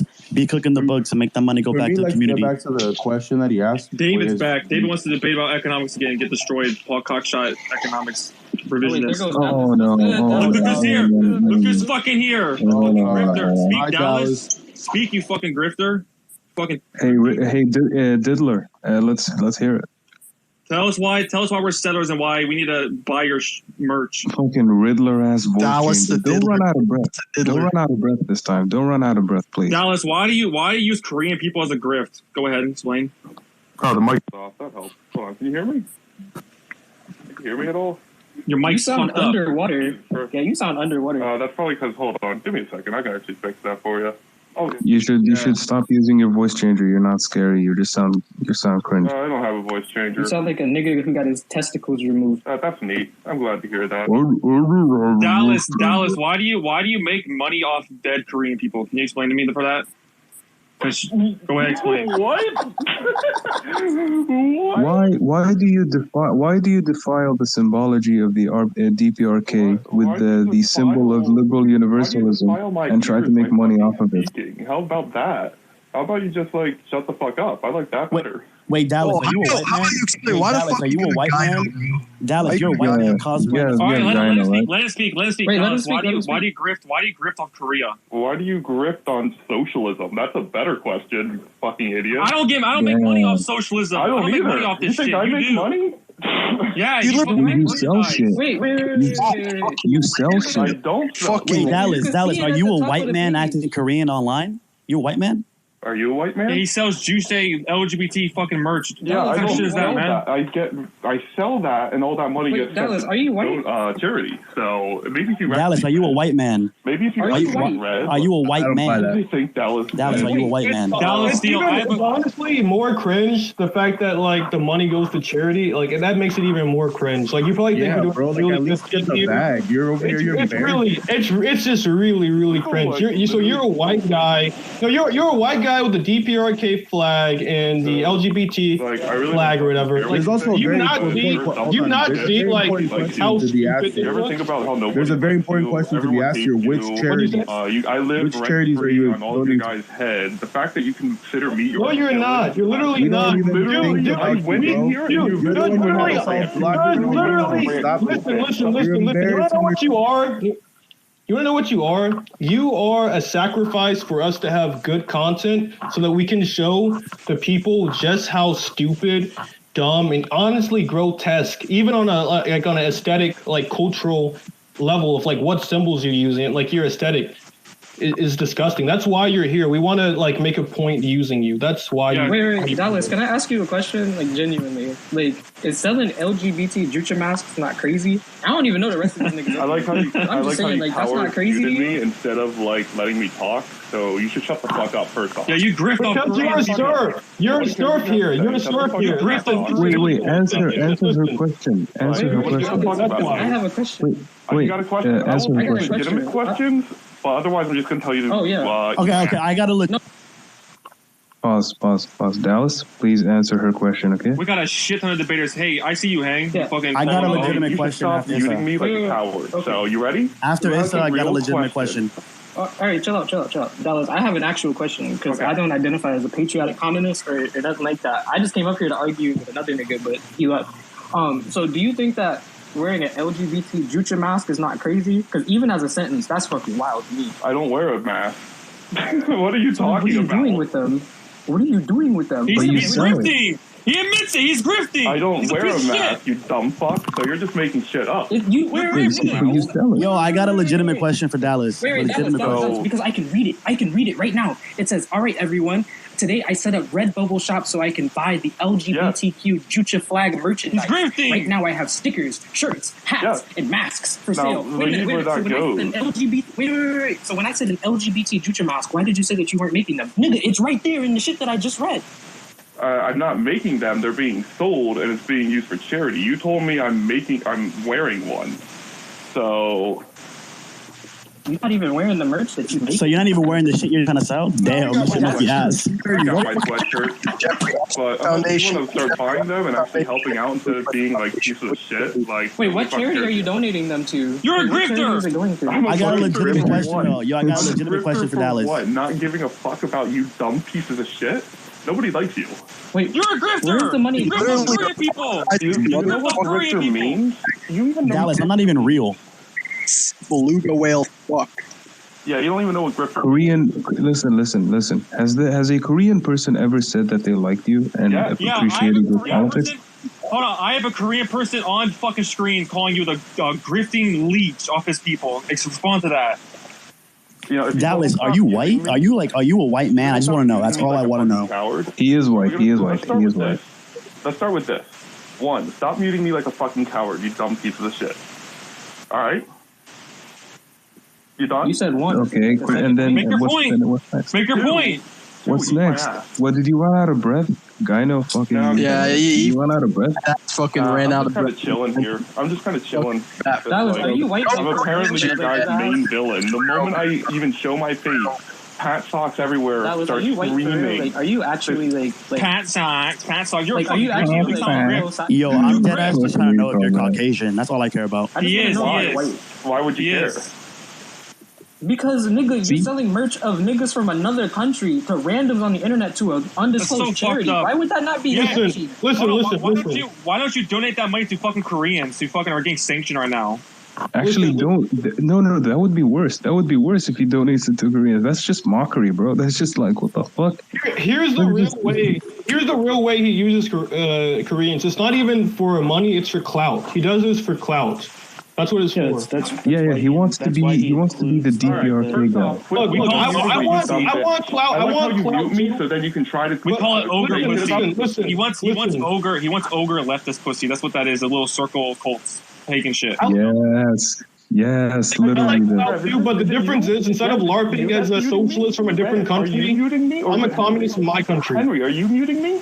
No, I'm not muting you. I'm guess muting what? you. Guess what? You are Listen, bitch, I'm muting you, okay? I'm muting. You are here in my domain, okay? You are here in my domain. I fuck with you in whichever way I want. So, shut the fuck up. Okay, you're not fucking with me. You're just being a fucking coward. Dallas, you watch? Okay, well, catch this mute. Catch this mute. Is this not fucking with you? It is. You want to talk, right? But you can't. So you're getting fucked with. Isn't that interesting? Isn't that interesting how it works? You piece of shit. All right, continue. Dallas watched one DIY video on Fashion Nova and thought he was Johnny Versace. Come on, bro. Come on. We win. We win. You're a grifter. You're a grifter. We win. I'm a grifter because I told you you're a piece of shit. You're a grifter. You're a cuck. You're a grifter. Peninsula. You use socialism as clout. You don't even believe it. You don't even believe what you say. You don't even believe what you say. You're a grifter. You don't even believe what you say. You don't even believe what you say. Yeah, we're Nazis. Yeah, we're Nazis. Yeah. Wait a second. Can you concretely prove that we are white supremacists? Can you, in any concrete way, justify that claim? You guys really think it's really funny. No, just like answer. You wanted a serious question. You wanted a serious question. Why do you hate me? Why do you even hate me? Because you're Vosh. Why are you pivoting? Wait, why are you pivoting? You're Vosh. You're Vosh. You're Vosh. Land whale is fucking dumb. So you think I'm Vosh? You're a Juche Vosh. Yeah, you're just as fat as him. That's true. You are Vosh. You got gyno. You're Vosh. You're a grifter. You're a grifter. You're a great super. You're Vosh. You're Vosh. You're Vosh. That's what you are. Dude, I'm still waiting. I'm still waiting for you to justify your claims that we are white supremacists. For some reason, you seem to. Everyone else has pointed it out. Yeah, why am I a Nazi? Why am I a Nazi? That's a wild point. Explain. Let's see. I just want to point out that Dallas Steele is dead ass not a real name. Come on, bro. We have a real. There's no one out there walking with the name Dallas Steele. Come on. You have Pat Socks and like random like Leninists on Twitter like allied against you. That's crazy. Yeah. I want to bet Dallas. Post your ID. Post your ID online. I'm not posting my ID. You dumb. Oh, okay. Then it's fake. But you're posting that Redbubble link though. That's crazy to me. That's crazy to me. Hey, listen. If you want to make merch of like other niggas' countries, that's fine. But like, at least tell us what charity it's going to. Ironically, like That's how the sketchy is. That's my genuine. He's fucking crazy. He's fucking Vosh. He's Vosh. You're Vosh, bitch. You're Vosh. You're fucking cryptic. He's gonna run. He's gonna run. He's gonna run. You guys are fucking stupid. Dallas Steele. Myself. This is Go stupid. The only person I know with the last name Steele or anything Steele regards was fucking what, like that Zoolander movie? Blue Steel, you're fake, you're a fraud, Wait, you're a white man. That's my actual question. You watched a DIY video on fashion. Dallas, where is the money going? Shut the fuck up. Where's the money going? Where's the money going? Where is the money going? Where's the grift money going? I got on video too. You fucking lying, bitch. You fucking lying, bitch. Okay, bitch. So we got the answer. He's taking the money. He's going to buy McDonald's to make himself even more fat, bro. Buy condoms so I can rail your mother. I also rail your fathers too. I rail. Wow, very interesting, very cool. Fucking gyno ass bitch. Fucking gyno fat. 500 kilos. 1,000. The sexual flag is also engaging in sodomy. Fucking ass bitch. I like how I can stop your whole entire live thing just by existing. Like, I threw you guys so off. You're literally so irrelevant, man. We had 100. I got 340 viewers right now off beating you up right now. We guys say We had hundreds before you even joined. Like, you realize that the content here is us. You're just kind of like this petty weird guy we decided to bring on. You're a punching bag. You're a punching bag. That's a really good example. A punching bag. A punching bag. Dallas, fight back, bro. Get these niggas. You're getting jumped by a Catholic. Like, is that not crazy? What do you think? Beat that nigga. What are you doing? My God, bro. You're getting your ass beat by a Catholic and a bunch of niggas with Russian flag. That's crazy to me, bro. Stand up. Do something, bro. No, this is white on white violence because Dallas is definitely a white man. He's over here arguing with another white man. Hold on. No talks about violence. Don't talk about COVID. Don't talk about vaccines. We support vaccines. Dr. Fauci's good. All right, go ahead. Fauci's good. This right here. This is the Russian Tradcat alliance against liberals mooching off of. None of us are Russian. Wait, none of us are Russian. Tradcat alliance. I'm Iranian. KoJV's he's a Swedish Kenyan man. Rev is white. He's the only white guy here. Guys like Rev of the hosts. Rev and Dallas is definitely a white man. Deadass. Me and Henry are black. And Christian is now report this space for threatening violence. White. Just say. No one's threatening violence here. What are you talking about? It sounds like you guys just did. You had the guys don't. No one threatened violence. He wasn't talking. He wasn't talking about you. I'm just saying in general. Don't talk about it. Don't. Dallas, you're Caucasian. Wait, no. So can we really know where the money goes? Like, unironically, like, I don't give a fuck about. Yeah, where's the money go, Dallas? You said. Dallas, you hide behind big tech censorship. Wait. Pause. Well, let's. Henry. Just chill. Right? Okay. We need to zero in on this. Okay. So Dallas, confront this is the final confrontation. Okay. Where is the money going? And you have to answer this very quickly. So where is the money going? Everyone's looking at you. Okay, don't get stage fright. Don't run away. Answer the question directly. The final confrontation is right now. Shut up, Riddler. Answer the question, Riddler. Yo, what's happening? This is white man activity. This is white man behavior. Are you okay? You doing okay? This is white man behavior.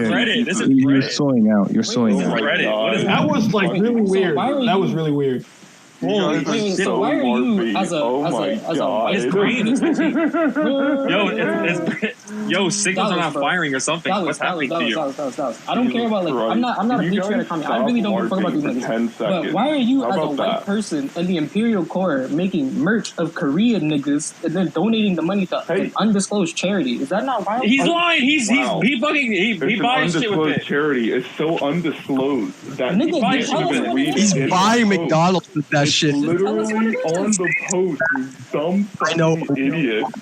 Like, imagine being so illiterate that you can't even read my goddamn post that you're trying to make fun of me. Wait, pause. Dallas Steele, here's a more interesting question. What's your body fat percentage?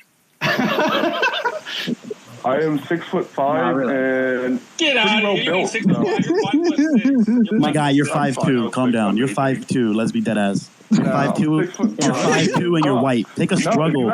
Take a struggle. If you want to listen to me. Because being 6'5" actually fucking sucks. Do you know how much I hit my head on? Like it's. We don't give a fuck about your. We don't. You're a man. Nobody gets on the internet and says they're 6'5". You're 5'2". Shit about you. Nobody would. No one cares about you. I get more likes than you. And I got less fucking followers than you. I could ratio you. That's why you block me. I would ratio you. You know I would too. I could ratio you. You can't ratio me. That's all I care about. Why do we let white people in the Imperial Court like make the nationalism? It's because apparently if you become woke, you stop being white, you become a privileged minority. Apparently, if you adopt the right. I'm tired of leftists having fucking Juche in their bio, man. I'm tired of that shit. No, unironically, like, why are there so many white communists on here who have like their entire personality? North Korea, because they think it's edgy. You know why? Listen, this is why. Because they. Yeah, this is why. Because they use North Korea as like their it's edgy, but the reality is North Korea is not some edgy fucking country. It's just disrespect. That's what it is. It's a LARP. It's for clout. That's what it is. Go on, Dallas. Nobody's calling North Korea edgy. You dumb fuck. If you actually read my post, you'd know. Bro, Dallas is trying to like rebel against America. Wait, Dallas. I have a DPRK question. I have a question though, because I've tweeted like pro DPRK all the time, but you won't see me like making my entire like personality on the like niggas know that I'm a black person, like doing nigga shit. Like why don't you just do that then? But without the black person, it's not my whole personality. I just chill online. Nigga, you have the shit in your bio. Dude, look at your fucking banner. Bro, your bio, your banner, your bio, your banner, your banner, your PC. Sorry, I'm getting a bunch of DMs right now because people are telling me they love me. You literally came on here like every. People are telling you love you. Get out of here. That was a lie. Yo, Dallas woke up one day, picked every struggle, and made a Twitter account. That ass. Dude, he turned the Juche tools into Dallas spin the wheel. My guy spin the wheel. I was like, okay, these three struggles, I'm gonna make them my entire personality. You're white. Let me hold on. Keaton has a leak. Keaton has a leak about his group. Go ahead. What? Leak it. Keaton has something to say about your group. Your group's a LARP. Actually, be able to focus. Shut up, Dallas. Shut up, bitch. I looked at who he donates to. It is some legal group for like homosexual Americans, and so I decided to review their 2017 financial report, and in it, their biggest donors come from the McGraw Foundation. Their donor list is public, and he's a Fed. He's a Fed. It's really easy to navigate to, but the biggest funders of this site, it's organized very beautifully, is like the McGraw-Hill Foundation, the Schofield family. You getting cooked by he's a fucking Democrat. I encourage you to look at it. Oh my God. This is like the most liberally funded organization I have Dallas, you're getting fried by a dude in an ugly ass cowboy hat. Log off. I knew it. Kim Il-sung would have smacked the shit out of you for getting cooked by a Catholic. That's crazy to me. I need to be selective words of how you fit me, bro. It's kind of really funny. No, this is crazy. You're a Democrat. You are a Democrat. You are a Democrat. I'm a Democrat. I'm glad you're a fucking Democrat. You're a Zionist. You're a Zionist too. If you're a Democrat, you're a Zionist too. But you're a Zionist. You're a Zionist. You're a Zionist. Oh, I'm a Zionist now. You're a Zionist. Wow. You're a Zionist. You're a Zionist. You're a Zionist. You're a Zionist. You're a Zionist. You're a Democrat. You're a Zionist. I'm cooking right now. Let me be real. Let me be real with you guys. How about everybody shut the fuck up and let me be real with you guys? I really don't give a fuck. Every time he says, let me be real. He's about to admit it. He's about to look. He's about to say. He's about to say. I don't give a fuck about communism. He's about to say. He's about to say it. Go ahead. Tell us how you don't give a fuck about communism. You want to put any more words in my mouth? Because you got nothing now. Yeah, you got nothing now. I'm destroying you. I'm cooking you up. You're not destroying anyone. You're just making cooking Dallas, honestly, Dallas, you're becoming so boring. I kind of stopped listening to the conversation. What are you even talking about, man? I hear your like weird voice. That's what I've noticed. Like, what are you even doing? Do you have any unique thoughts, any ideas, any opinions? Like, do you have anything, or are you just this sad? Like this sad white guy who LARPs as a Korean. Like, do you have anything beyond that identity? Do you have like an idea? A unique idea? I'm just here because you guys are obsessing over me, and it's really Okay, so you don't have any unique ideas or contributions. You are just a LARPing white guy who pretends to be Korean. Thank you. He's a LARPer. Who fucking cares? He's a Democrat. He's a Zionist. He's a Democrat. He's a Zionist. How would anyone be a Zionist? Like, you're Zionist. This is like amazing. Dude, you take the shit from North Korean people. And he gives it to Democrats. You take a shit on it with like liberal American aesthetics. And then you take the money, supposedly, and you funnel it to the Democrats. You funnel money to the Democrats by shitting on Korean people. This is some wacky shit, right? I don't even know why this is wacky. Listen. If someone doesn't know much about Korea or Korean people or anything like that, and their first exposure to any of that is you, they're gonna hate Korea. They would want to genocide Korean people. Hold on. They would. Okay. They would not. Let's just say Korean people would not get cookies and or free ice cream if their interaction about Korea was with you. So fucking much. It's not even. It's like, wow, dude. It's like, dude, you're making the shit lame, man. Every day, I thank God every day, even though I don't actually think about you every day because I don't even know you. Plus, you block me. I've never interacted with your bitch ass.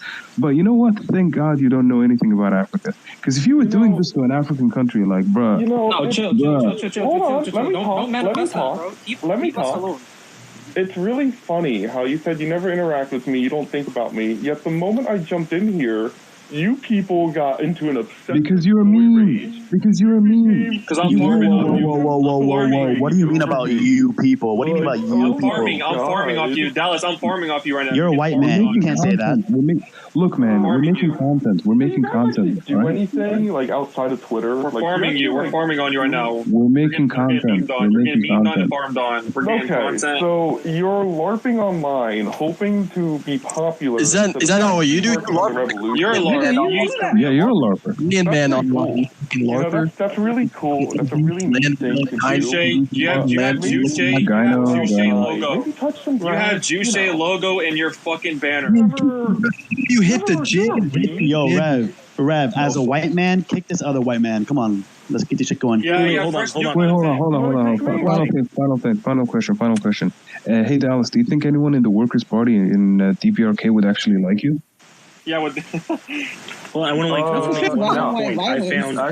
found one more thing to really actually solidify the Zionism. So I want to. Yeah. Anyway, who the fuck do you? Hold on. Dallas, listen to me. Who the fuck do you know is in the fucking People's Republic Party? Get the fuck out of here. You're lying. Get out of here. There's no way you know anybody from the DPRK. Especially in the party. Why the fuck would they care about you?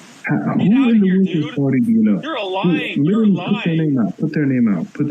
Like, who is this person? It's North Korea. We can't pronounce his name. Pronounce his first fucking name. What's his name? I'm not gonna put their name out there. Because you can't pronounce it. You can't read Korea. You can't put the name of a public official? Are you? What a fucking lie. Public official. I said they were in the Workers' Party of Korea. You can be in the Workers' Party of Korea, but.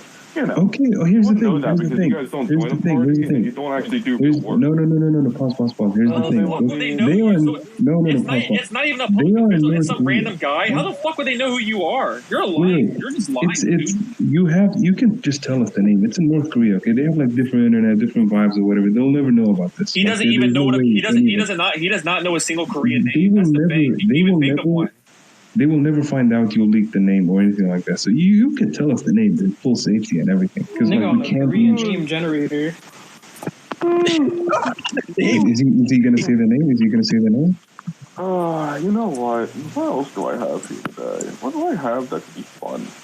Also, I should mention Robert Epstein's also a really big funder of this group that your DJ shirts are going to. You're getting my Epstein. No. Wait, Keaton, don't you follow the Pope? Wait a minute. Let's keep the charges. Robert Epstein. Wait, no, Rev Epstein.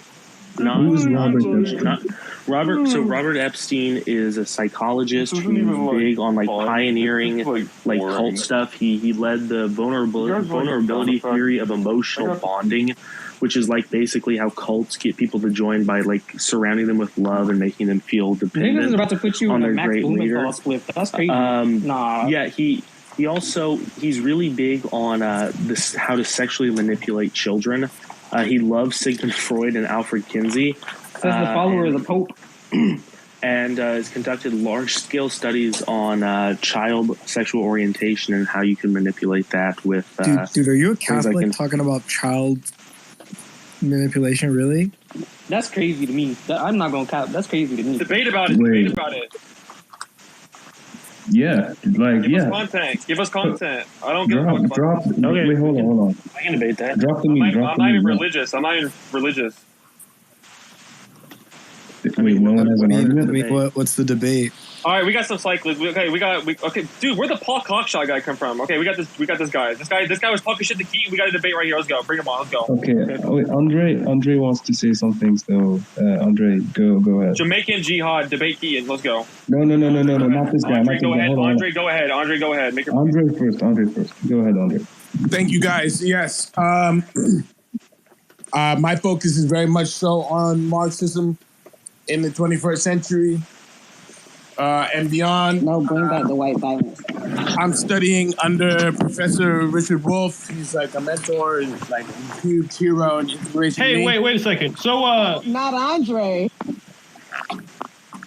Wait a second. So I was talking with Mal's Twitter, and we were talking on a thread, right? And she claims that Dave Chappelle was never canceled. I'm not a she. He. Okay, my bad. My apologies. I'm not a he. Oh, my apologies. What would you like me to call you? Wait, I thought I was still going. Mal's Twitter. Yeah, there's a thing called pronouns. We oftentimes refer to people like for pronouns, but whatever. Mal's Twitter said that Dave Chappelle was never canceled. They asked for an example of material loss that he's had, and I gave them an example. The fact that his films were removed from film festivals. And they counter by saying that he has new Netflix deals. Well, it doesn't change the fact that he lost the other deals. It doesn't change the fact that he lost the chance to have these other films featured. He got $60 million. Yeah, it doesn't matter. He still got fuck Dave Chappelle. I got a question for Andre. I got a quick question. Are you mentally like? Are you stupid? Hold on. It doesn't matter how much money he has. Who wants to finish? Hang. Chill. Andre works for Richard Wolff. Andre has something like this is infinitely more interesting. Well, we'll talk about Dave Chappelle. Wait. We will talk about Dave Chappelle after the person after Henry, which is y'all can't Thank you guys. Andre. I have a question for you, Andre. Oh my God. Henry's It numbs my brain when I see stupidity. That's why I have to call you that because it literally numbs my brain. It makes me feel like, am I actually in the same world as someone like you who has like your level of stupidity?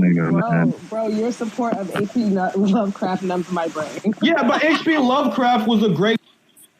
Just a quick question for Andre. Guy who named Listen. There's been many races throughout history. That doesn't mean that he wasn't a great writer. This cancellation of H.P. Lovecraft is itself a part of white supremacy, which is exactly why don't you cancel Marx? Exactly. The same logic is used actually to cancel Marx and Lenin, etc. Dude, Marx is like the most edgy fucking guy alive, dude. Go cancel Marx, fucking idiot. Wait, Mark. But I got a question for Andre. I have a quick question for Andre. Wait. Andre. You might have to handle and manage the space because it's Yeah. Okay, Henry. Are you done with the meme? I'm done, but. No, I just get shocked by we got Danny here too. We kind of need to get people in and out or whatever. Because like there's a bunch of people. Andre, finish your point. Let's let guys. Andre, how do you have the American flag in your bio and Malcolm X in your header? Shut the fuck up, Armani. I'm an American citizen. We're dealing with a lot of politics within the black community, and the American flag. It is what it is. Shut up, Armani. Okay, Andre. I understand it might trigger a lot of people. Andre's base. Wait, pause. Andre, what were you doing with Professor Wolff? Oh yeah, so I'm currently a student in the GPIA, the Graduate Program for International Affairs. So I'm taking him. I'm about to graduate, and I'm in finals right now, and so I'm dealing with the contending economic theory, and we're working off a lot of the work that he put out in his textbook I see people laughing at Professor Wolf. I thought this was a Marxist space. He's a leading economist. Nigga, we laughing at You're you. stupid. Andre. Wolf's We good. laughing at Wolf's you. good. Wolf's good. I'll defend Wolf. Oh, I don't know what I said that's so funny. I was just saying that. You're the funny part. You goofy. You're goofy. How? Andre. Let a real Shut up. No side comments. I don't care. Andre, explain your meme and the significance of what you're bringing up, and then we'll move on afterwards. Yeah, I just wanted to know because I'm interested in what the culture is, the Marxist culture on Twitter, and what people's general sentiments are in terms of how they see worker solidarity and unification. Yeah, here, I'll answer this. You got Infrared, who's the fucking pro workers, and then you got the rest of the psycho CIA leftists that call workers reactionary, make them their enemy, and destroy the class struggle. That's what's happening. Word. So just to wrap up, I wanted to pose a question to the space as how do you think we can arrive at a multiracial, multi-sectional... Are you a Pan-Africanist by any chance? I'm a Black American. Nigga, I didn't ask that. I asked were you a Pan-Africanist? Okay, so these terms are very politically charged. I'm. It's a yes or no question, bro. My God, you retweet Let him Get the fuck out of here. Let him finish. For the love of God, let him finish. Yeah, so the idea that Black people are persecuted worldwide and that we're all, they have a diaspora of Black people, who, descended from Africa. I have no problem with acknowledging their shared, commonality of oppression and so I would say that politically that is not necessarily what I would identify as, but I do support, movements to, address the neo-colonialism and the ongoing history of colonization of Africa. So you seem like a bourgeois Black nationalist. I see the Farrakhan retweet. Get out of here. Wait a second. I see what this is. You're calling Farrakhan bourgeois? That's what fucking stupid. About? That's fucking stupid. Isa, I got a study for you. Half of Black Americans support Louis Farrakhan, by the way. So I don't know what the fuck you're talking about. Seriously. Yeah, I'm a Black American. I think this space is more. You don't know what the fuck you're talking about. You're wrong. You're wrong on that point. Let me explain, because I've given out defenses of Farrakhan more than most niggas on this app. Because I'm sorry, bro. Farrakhan's the last leader of the Black people in America. Objectively, he's probably the last leader of the Black people in America. That's just objectively true. He has real roots in the Black community. Hold on, let me make one point about Farrakhan. Go ahead. Super important, super quick. That's true. That's actually true. Let Keaton speak. Wait, Henry, Hank, Joe, Keaton. Isa. Okay. Keaton and then. But I just wanted to land my plane here and ask the room. I'd like to make one point about. Wait, pause. This is so confusing. Okay, Andre, wrap it up. Yeah, wrap it up, and then Keaton. Okay, go ahead. Yeah, Andre, wrap up your point. We're going to talk because you guys started going on about Louis Farrakhan, and I just want to make sure wrap that this shit up, because you stink, bro. Yeah, I know. I suck. Anyway, so I would just pose a question to the room. Don't listen to the leftists, bro. Stop interrupting, you fucking idiots! Let them. Yeah. Oh my God! Oh. I wanted to know what you guys think about the movement. If you guys are serious about Marxism and how to address all of the issues that capitalism is posing to society. If we were to build on the Marxist movement, how we would address the some of the concerns about racial discrimination within the socialist movement, given, the history of the CIO, AFL, and the things, in America's history at very least, but, just globally, the racial issues being an obstruction to, an international, labor resistance.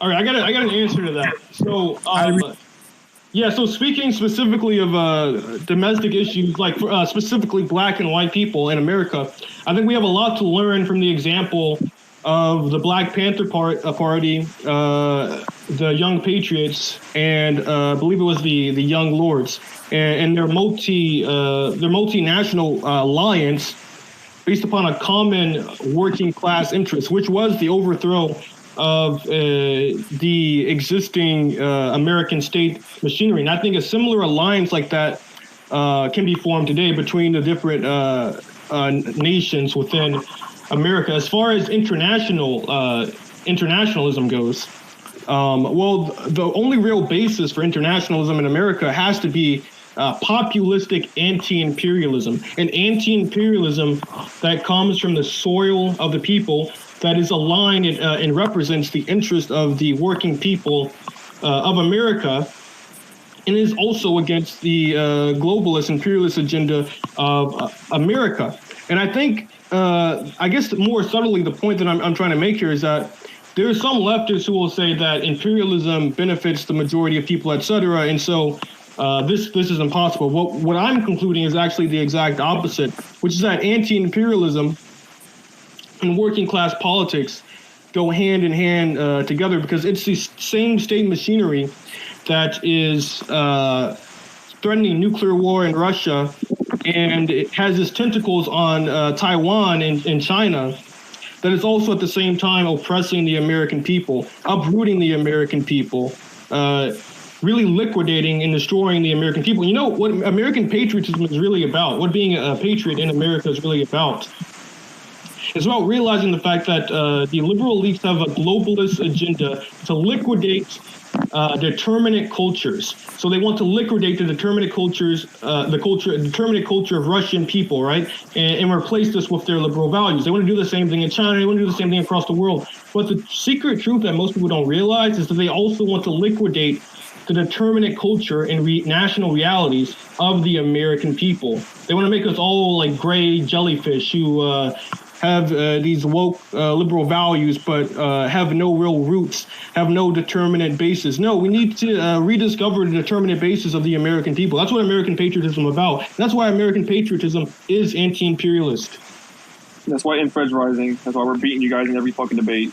That's why we destroy you all and everything. I'm just laughing because Henry brought up the Young Lords as if like the real motherfuckers that were the ones organizing back then weren't locked up or shot by the police, and the ones that actually are fucking feds or informants. What was it about what Henry said that indicated he supported those people getting shot by police, Armani? What the fuck? Here's the thing. Yeah. But many of the members of the Young Lords at the time were those very people you were talking about who got locked up or got shot. Same with the Black Panthers, and same with the Black Panthers. I mean, do you think I support the Black Panther Party that exists today? It's definitely not.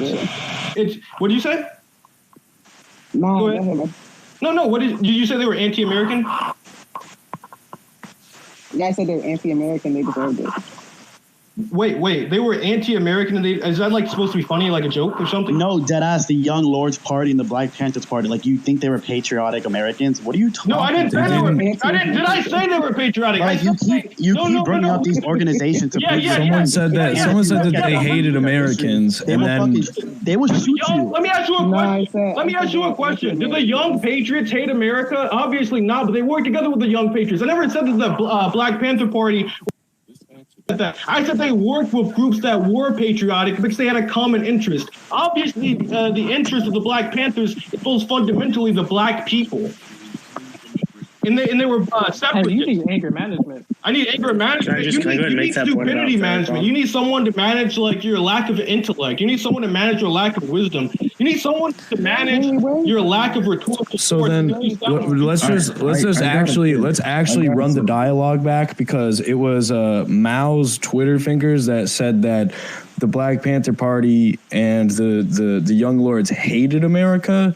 And then it was Armani that followed up and said that they weren't patriots, when Henry himself never said that they were patriots explicitly. I said they were Black Panthers. So you guys are like making up shit and then like trying to hold him to shit that he never even fucking said. Like, that's fucking weird. I'm trying to say that you guys keep bringing up these groups. It wasn't on these revolutionary orgs to use as like as a point. The White Panther Party collaborated with the Black Panther Party. The Young Patriot Party fucking collaborated with the OBPP, and you guys completely neglect the revolutionary history and revolutionary character of those organizations. You know what the point is? The point is, even if, for example, let's say you're a black nationalist, you want to have a separate black state, right?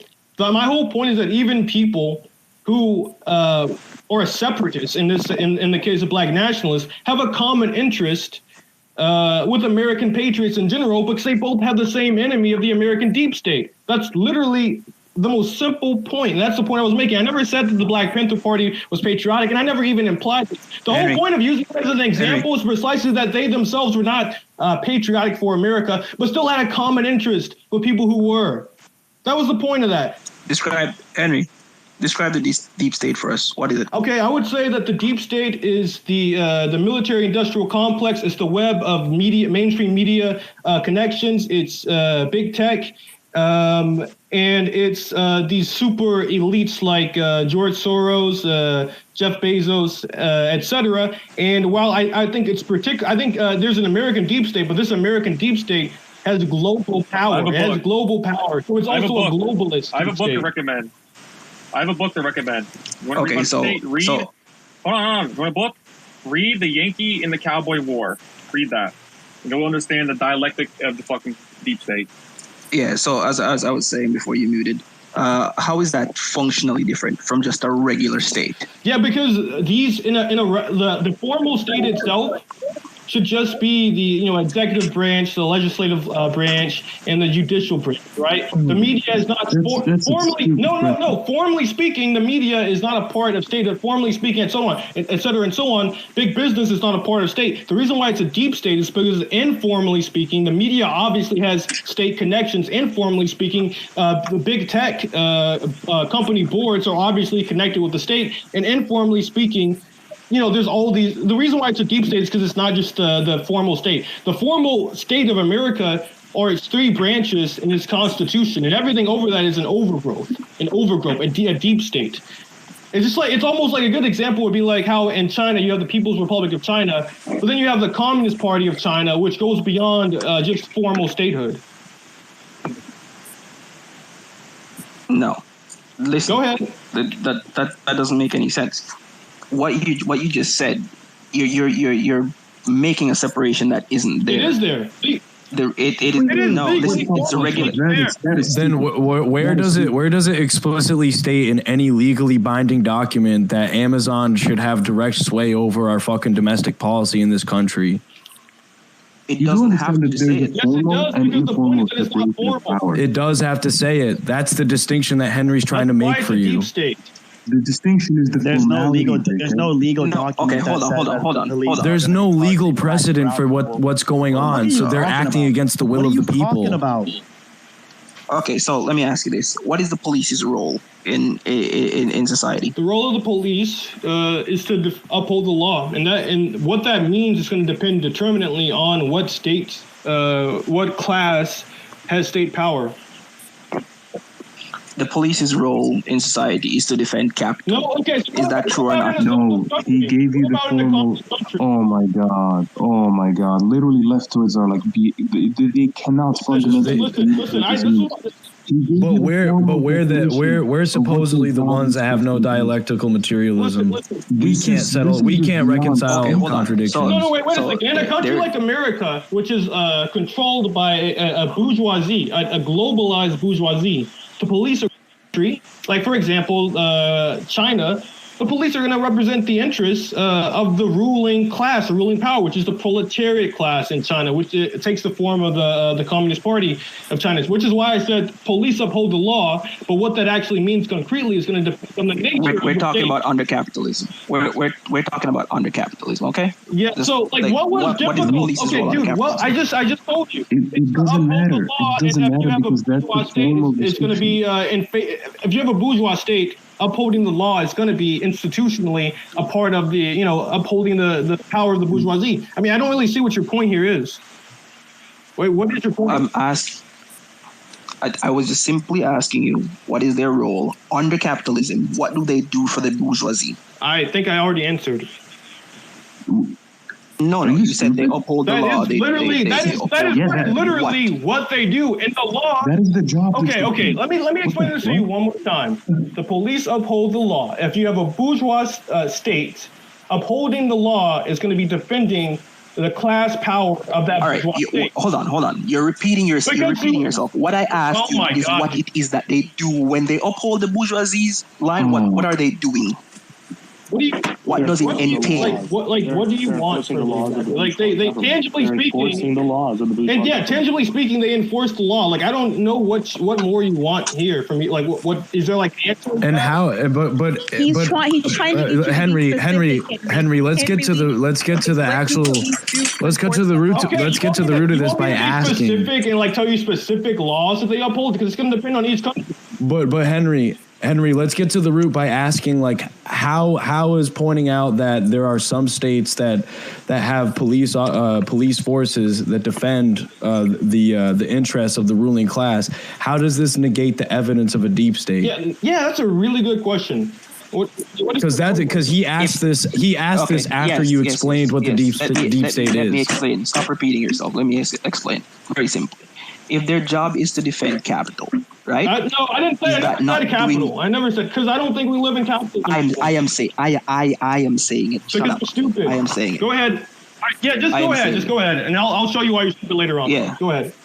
Yeah. Anyways, so their job is to defend capital, but that's not written anywhere. But it is what they do. When they threw out food during the pandemic, when all that food spoiled in the supermarket and they threw it out, it was in the garbage bins. There is no law that says people cannot forage for food in the garbage bin, but police defended it anyways. There is no law, right? But they did it anyways. Was it to defend capital or was it to uphold the law? Okay, here's the thing. It's a state-by-state basis. Wait a second. That just proves my point, though. That proves that the police have a role that goes beyond their formal role, which is my entire point. You just described exactly what he's talking about. Shut up, Queen. You're fucking my entire point is the distinction between the formally existing state and its institutions and their informal functions and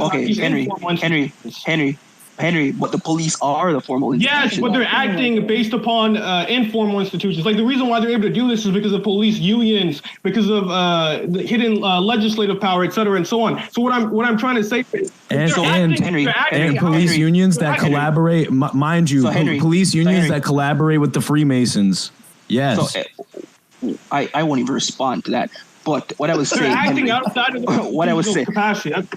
Bro, that's just facts. Like, what the fuck? I won't even. Wait. Void, shut up so I can talk to him. This guy is just like beyond retarded. Can we get back to the point where it's like, what does the formal informal separation of like what they do? Like, how does this affect the point about the deep state? Can you just like answer that? Yeah, I was doing that, but that guy keeps interrupting. What I'm saying is this. Right? But the police are a formal institution. They are literally a formal institution. And you're going to say they're acting outside their capacity, right? Basically an overgrowth, as you said. At what point was the police not doing that? Were they doing that from the very beginning of capitalism?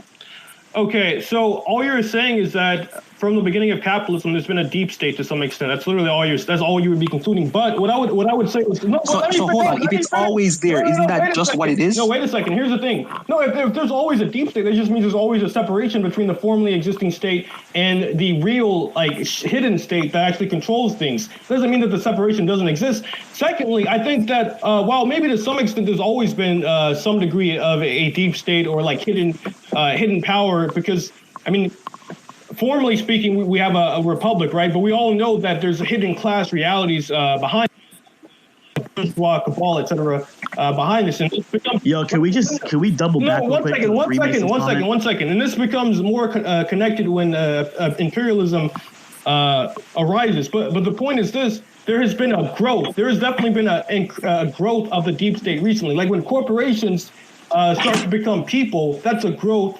of the deep state, of a violation of the point of free speech. Let me continue. I'll let you get your point out. A violation of the principle of free speech. When these police unions have such an unprecedented amount of control, they can do whatever they want. That's an overgrowth beyond the formally existing state. When the government is itself run by these billionaires who are informally speaking like oligarchs, that's an overgrowth of the deep state. Now, I can give you a counter example. So Yeah, the reason why I don't think your example is so scandalous is because you're literally just giving an example of how the deep state works in practice. So, for example, we have a formally elected government and so on. They need our votes to get elected, and yet they don't actually serve the interests of the people. They don't actually serve their function as an institution of the people. They serve the people who finance their campaigns. They serve the media. And they serve the military-industrial complex. So obviously, the deep state has an effect on the official institutions. You're not actually like proving anything or making any strong or scandalous point here. You're just showing that the deep state influences the state, which is common sense. Okay, so one would point. Henry, do you believe the Pope is a reptilian? Do I believe the Pope is a reptilian? Well, he's a Jesuit. Well, let me tell you. I don't. Here's the thing. All I will say is this: America will always be a Protestant country, but I do respect my Latino Catholic brothers. That's all I'll say. Okay, so as I was saying, right? I would be a Protestant too. Okay. As I was saying, yeah. So you're saying that there's been a growth in the deep state where corporations essentially, basically, have direct influence and control the government, right? That's what you're saying, right? I mean, yeah. Okay. Have you ever heard of the East Indian Trading Company? Yeah, I have. And do you not see how that is the same thing as what you just described? But you're describing it as something new? I never said it was something new. They literally ran whole countries. I never said it was something new in Britain. I never said it was something new in Britain. Remember, America's a very new country. I am talking about America. Yeah. The East Indian Company, I mean, that was a British company, right? I mean, that was a British company, as far as I know. Okay. So you're talking about the history of a different country.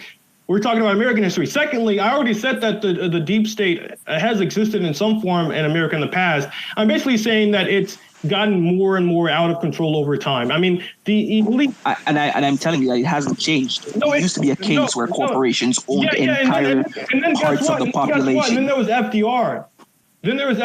And he wasn't a fool. He didn't fully give power back to the people, but there was some kind of reconciliation between the fucking way. There was a degree of reconciliation between the corporate overgrowth that happened during the era of imperialism and the people. So I mean, yeah, different points. You can point to these different points in history in which the corporations and these institutions have had more power. I heard the point is, there's still a deep state. It's got to be addressed. Go ahead, Henry. Hold on. This has got to be addressed.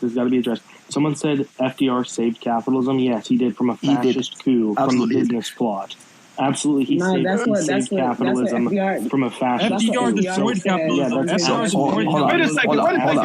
Wait a second. You guys are stupid. Capitalism wasn't saved? Are you fucking stupid? FDR destroyed capitalism. Yeah, capitalism has not existed since the First World War. If you think that it has, you have to let Michael up. You haven't. Yeah, but guess what? Guess what? Yeah, but guess what? What FDR says and what actually happened isn't the truth. And guess what? Trump says that the Democrats are all communists. What he says is not actually relevant to what the objective. What he said isn't actually relevant to the objective political economic truth. We're talking about scientific truth here. And Henry, you have Marxist-Leninists, and you talk about dead ass. This is what happened. Yeah, I do. So you know who allied with FDR was Stalin, a Marxist-Leninist. You fucking dumbass. They allied together. Yeah, you fucking dumbass. Wasn't that nigga in a war? Yeah. They was like, that was during a war. The primary significance of an alliance is during a war. What's your point? Drinking wine on the beach and shit, talking about how they're gonna take over. What about like Henry Ford? What are you talking about? What about Henry? What do you want to say about Henry Ford? Wait, Henry Ford was a socialist.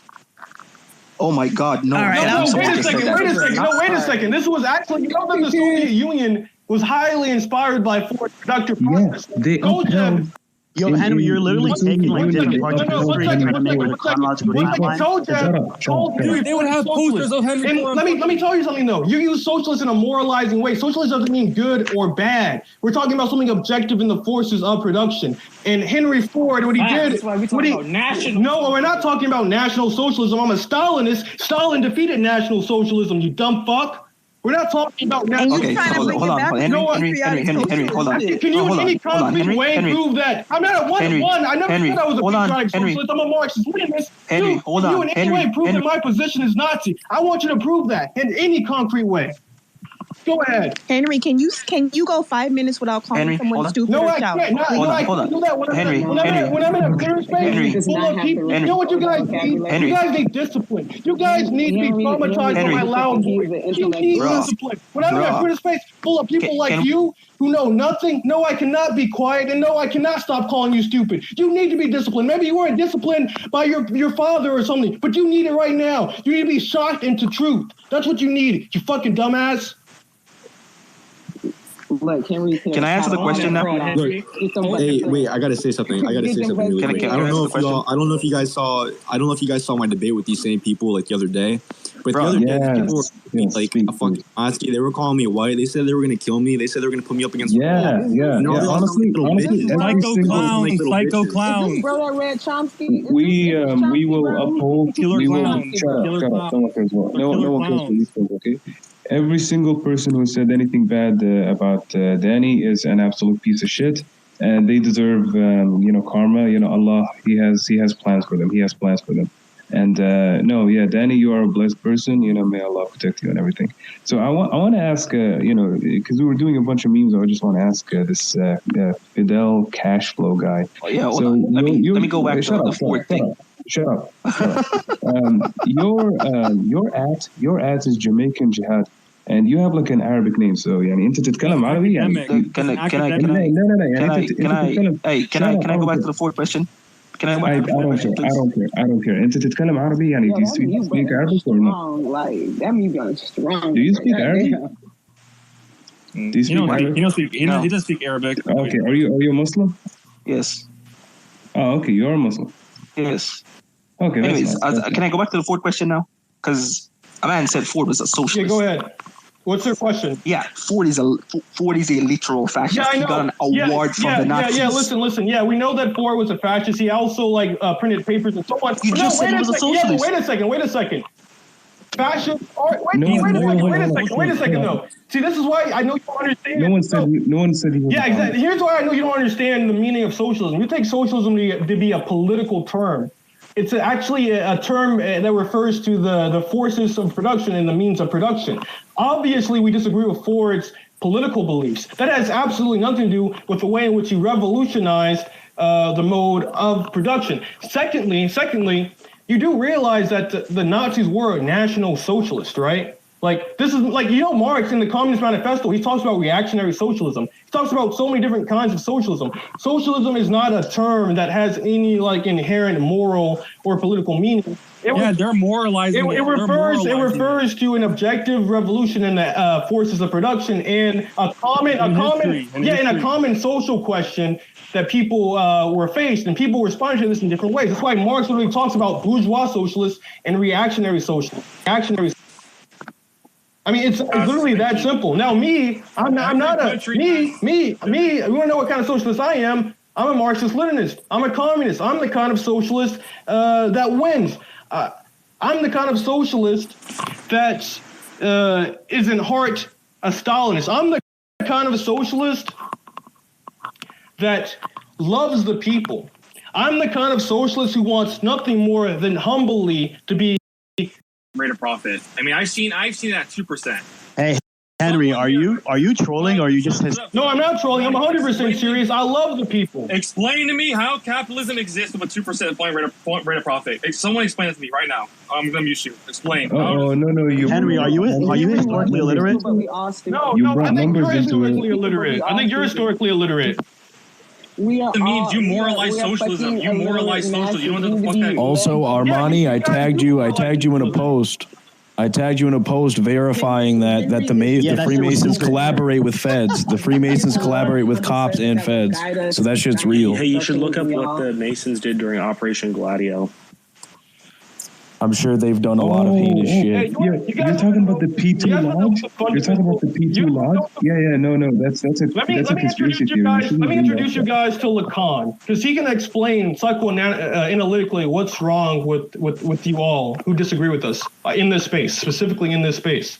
It's because you believe in the other. You believe there's truth in the big other. We, as Lacan say, realize there is no big other. So for us, we don't need the media institutions, the universities, et cetera, and so on, and the official institutions of American knowledge to verify what the truth is for us.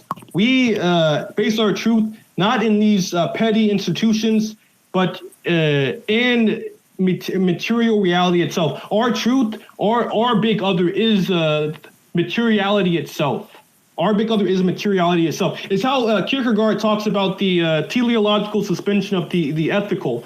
Suspending the morals of civil society for an insight into God. Well, communists have an insight into the deeper material reality that goes beyond institutions. So when we say stuff that sounds crazy to you, it's because we're doing a scientific materialist analysis and making a deep insight into objective and material reality. And you, on the other hand, are being an intellectual cock and letting your ideas be founded by and rooted in the established institutions of knowledge like the universities and the media. That's the fundamental difference between us and you. Bro, we know you don't verify your information. We know. You didn't have to tell us. We know you. Dude, everything I've said it's been factually true. Look, you believe in the deep state. The deep state's real. Hold on. Pause. I want to address a couple things. Armani, number one, shut up. The thing Void said about the Freemasons, he already linked. Number two, you can freely look up the P2 Lodge, the Gladio connections with NATO. That you I can pull up a Wikipedia article on how the ritual is on the Pope. Shut up. We're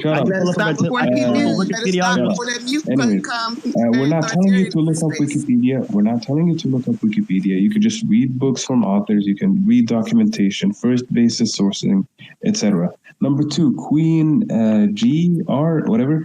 You said something about this person believes in the deep state. We have literally, like Henry explained, how there's an informal and formal separation of powers, and how that constitutes a quote deep state. But they disconnected. Never mind. Anyways, any more opponents? Queen GR, bro, can't even pronounce grits. Damn. I can't see the full name. You fucking idiot. Listen, Hudson calls America the most socialized economy on the whole fucking planet. And Hudson is the most contemporary economist alive right now in the Western world, and he calls himself a Marxist. Pretty much. Like Hudson, if you don't read Hudson, you don't know what economics is. Like if you're out there reading yeah, go ahead. Andrew Kleeman is also a Marxist economist. He claims the falling of profits 15%, which is just honestly, he's kind of cringe. He's kind of cringe, but read Varoufakis as well. He's very good on EU issues. I actually wanted to bring up also, this tethers back to the topic of the deep state, but when people brought up P2 Freemasons and shit, and how in Italy since 1877 they had been integral in funding fascist organizations that gave rise to some of the worst movements in history. Who's to say that there weren't other Freemasons that were involved with the $9 million worth of gold bars that were distributed from the British government to SS Germany 6 months before World War II had commenced. So that just so that means that the British government had been undermining its own goals and the U.S.'s goals and the USSR, and there's documented evidence that the British royalty had been colluding with fascists for a long time, especially Nazi Germany, in the hopes that they would have defeated the USSR. They wanted to crush the USSR, and this also ties into how the British also funded the Confederates during the Civil War. Everyone likes to espouse that the British ended slavery before the United States, but what they don't know is that the British funded the Confederates in the hopes that they would be able to outsource labor. Slave labor to the United States as a colony. Marx talks about that in Volume 1. He talks about that in Volume 1. That exact thing happened. So you agree that the American Revolutionary War was fought to protect American slave labor. You agree. You agree. You have no in-depth thinking. You know that, right? How are you getting that? Armani, what you're saying is I can learn this in the 6th grade. You know that, right? You have no depth. It's just so sad. You call yourself a Marxist? So shameful. Holy shit, go get out of the 6th grade, dude. If you guys were smart, you might listen and you might learn something, but you just can't seem to learn, can you? I mean, didn't we flame you for 8 hours straight? What are you doing? You know, they're very like, oh, I have to be ironic about everything. Everything is a Marvel movie. Hold on, Jamie's here. Jamie, if you just listened a little bit, maybe you guys would learn something. Like Harold, we flamed you for 8 hours straight. What are you doing? How are you still online, bro? Dude, every single time we're in a call with you guys, you look like idiots. Yeah, you guys got like embarrassed pretty hard. 400 viewers. Thanks for the 400 viewers. I'll make you look stupid. Yeah, you guys got embarrassed pretty hard today. Bro. Jamie, like, how can you come out of this? How can you come out of this and tell yourself you're doing a good job, or you're smart, or you're like making any points? We're like lecturing you basically. Wait, hold on. Oh, Danny, you notice how like this fucking Armani guy, like, you know, even him and his friends or whatever. This like, guy, you're not tough right now. You're not tough. Like, how does that work? Like, why are you not tough right now? Why are you not talking about shooting Danny or some shit like you guys were? Dude, this guy called white and he wears Doc. Yeah. They wanted to like dox you, like what, like shoot you, whatever the fuck. Like there was that group before. I was also in that group before with you, Danny. Yeah. And where's the energy? I was saying that I was calling you a white boy and shit when you're more melanated than he was. That shit was goofy as hell. Change the space name to Danny Support Group. We had a call with Armani. I promise you, you'll never be higher than Marvel. Like, they don't need any more sword editors. All right, Jamie, what's your meme? What do you want? Wait, hold on. Did y'all really say that Michael Hudson is a socialist or thinks the United States is socialist? Yes. Yeah, he says it's. When the fuck did he say that? What do you mean by Hudson literally says America is the most centralized economy to ever fucking exist in the whole human history of the world. What are you talking about? Go read your books again. You think when you read Hudson, is he talking about prop? Wait, hold on, Jamie, weren't you calling me a fucking coon or some shit? You fucking piece of shit. Holy shit, man! Pull up, bro. Pull up. Let's see, like what kind of like fucking energy you have. Fucking piece of garbage. I said we'll take your word for it. Shut up. Yeah, take my word for it. I'm the fucking genie of Marxism. Take my word for it. You can just look it up. You can just look it up. He even says he's a Trotskyist. No, I was talking about when you said, "Didn't I call you a coon?" No, I said we'll take your word for it. Take my word for it, and you'll learn. Now get the hell out of here. No, he said that he's not connected to Trotskyism. His family, he comes from a Trotskyist. Yeah, he is a godson of Trotsky. But he himself is not a Trotskyist. Yeah. Yeah, but he knows that Trotskyists become neocons. But anyways, Henry's trying to speak. I want to hear him be illiterate again. Go ahead. Oh wait, who just said? I'm sorry. Wait a second. I just explained to you. Wait a second. I just explained to you American history, American literature. I had to tell some stupid guy who mentioned the East Indian Company in a discussion about American history that it was British. I taught you Lacanian psychoanalysis, and now I'm trying to teach you economics. I don't think I'm the illiterate one here. If you think that we still live in capitalism, you are economically illiterate. I mean, Lenin himself said that imperialism. Lenin himself titled the book "Imperialism: The Highest or the Last Stage of Capitalism" 100 years ago, and you still think we're in capitalism? It's neo-feudalism, not socialism. No, see, that's the problem. Neo-feudalism. No. Wait a second. Neo-feudalism. We are so indebted to. Yeah, but that's just. Yes, it's another word for bourgeois socialism. We're talking. My brother in Christ, are you saying we're not living under capitalism? No, we don't. No, we're not. No, literally, this is common sense. Do you know what capitalism is? Capitalism is MCM. We don't have MCM anymore. The economy is instead organized by political interests of a cabal of bourgeois elites. Everyone, pause. I have a question, right? So when Henry said capitalism is MCM, Armani, could you explain what MCM is? Nah, I'm still trying to wrap my mind around. You act like capital. Are you stupid? Okay. Yo, we need to create another word because you guys are beyond cooked. Like beyond. Listen. We need to create another word. You guys, I wonder if y'all talk to people like this in real life. You guys go on Twitter.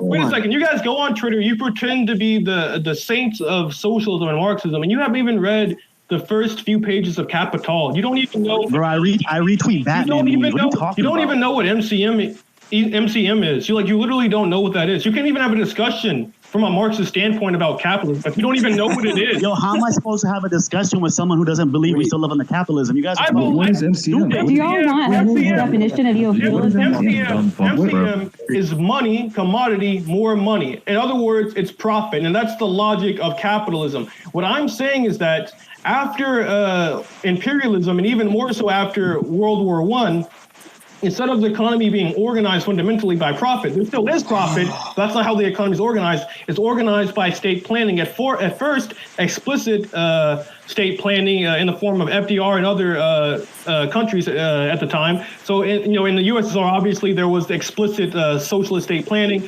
In America, you had FDR, and you had state planning happening in a lot of countries around this time. Now, and the connection. Keep going.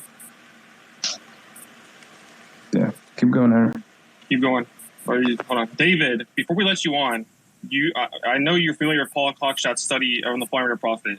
I want you to explain to me how an economy can work off 10% surplus rate of profit. Go ahead, dude. You got you guys once again. I'm both asking. Can you circle back to this dude say David, we're gonna capitalism? You call yourself what system are we living under? Please, capitalism? No, bro. Neither of you know anything about Marx. Neither of you know anything about this stuff. You literally. That's why I quoted Marx and destroyed you. That's why I quoted Marx and destroyed you. No, dude, you don't even understand what it means. You think. Dude, you're a fucking idiot. You thought Marx was talking about the abolition of value in that quote. You're such a fucking idiot, dude. Like, get destroyed. This sounds like a League of Legends. Are we living under socialism? Is that? Yes, we live in a socialist economy. I think the problem is here. I think the problem is we're being too highbrow. We're being kind of intellectual. I don't think they might get it. I think we have to get to their level and try and relate to them. So I'm gonna ask. Yo, you got 400. You got 400 heads in here laughing at you. That's what I'm saying. I'm gonna ask Armani about something he might know about. Armani, can you name 8 Native American tribes? Yo, how are you back online? I thought you were crying. How are you back online, bro? Wait, explain. Yeah. Name them. Do it. Name 8 Native American tribes right now. I can name a fucking tribe. You love the natives so much. You really love the I can natives. name some fucking tribes. What the fuck? Armani, name 8 Native American tribes right now. Actually, okay, we can make it easier. Name 5. Name one. Can you name one? What the fuck? You're a grifter. You're a grifter. Yeah, name 5. You're a name grifter. 5. Dude, it's pathetic, man. You're a grifter. He's a grifter. This is just sad. No. I have a question. Dude, imagine your parents seeing you getting embarrassed. I can name well over 8 tribes right now. No. E-boy, I got a question for you, E-boy. What's up? God, David, can you explain me how economies can run off? Wait, someone said they had a question, but then they didn't. Somebody asked. Yo, your boy Henry got caught in his fantasy land of he lagged out. historical illiterism, saying that we're not living under illiterism. Well, your boy fled. No your boy fled. Historical illiterism. He fled the space. He had to flee the country. Historical illiterism. He's coming back. He's going to destroy you again. Historical. Bro, it's just the agent is switching shifts. Bro, the agent is switching shifts. Somebody else is the. David, you love Paul Cockshot. Even he would make this fucking point. You live in socialism. Dude, you can't make it. Wow. I don't. Dude, I despise Paul Cockshot. Half of my account, you don't even understand his work. If you could even think for a millisecond that I agree with Paul Cockshot at all. Dude, you literally, I don't know where you got your reading of Capital. Yes, I sound like. Have you watched the Paul Cockshot video? He's an old British man. He literally not even. Dude, come on. How are we living under socialism? Someone answer that, please. Because the rate of profit is literally fucking 2%. That's why, you fucking idiot. You think economies run off fucking 2% rate of profits? You know what a rate of profit is? Do you even know what that is? How do you measure rate of profit, Queen? Go ahead. How do you measure rate of profit? Besides. What terms does it say? What's the equation? Go ahead. Who owns the money? Who owns the profit? Bro, what? No, pause. Besides MCM. There isn't any profit. That's the point. Explain MCM with QE. How does MCM... The only profits that really exist nowadays are ground rent. That's really it. Rev, shut up. How does MCM work with QE? Just explain that. Literally just explain that. Quantitative easing. What does that have, dude? Okay, MCM, the general formula for capital, it's M money equals commodity. No shit. We already explained that. Make your point. Okay. Wow, smart. I didn't know that. Thank you. Okay, That is in what way? So you really think that we live in a world right now where people don't make profit? The level of the rate of profit is irrelevant to that. Didn't I just say ground rent? What the fuck does ground rent have to do with profit? They're making less money each year. Y'all stupid, bro. This guy's an economist. This guy's a Paul Cockshot. White people debating economics is terrorism. This guy's a Paul Cockshot wannabe. He's not even as smart as him. Holy fuck. This is embarrassing. You have a fucking economics degree, dude? Okay, so if we're under socialism right now, what are you fighting for? Oh my god, you're living in Northville. What are you fighting for? Is it proletariat dictatorship or all right. No, oh, wait, so you're telling me socialism's so bad that we're going to have another struggle for communism? Is this what you're saying? Listen.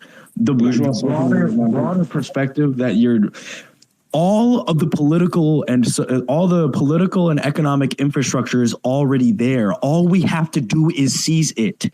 All of it is there. All of our economy is already centrally planned. Listen. Hey, let me ask what are you going to do? You know that there's still. Wait a second. You think that after socialism, there's no more proletarian class struggle? You realize that that's not the end. If anything, that's the beginning. The whole point is that the class struggle still exists in China. There's still a class struggle going on in China.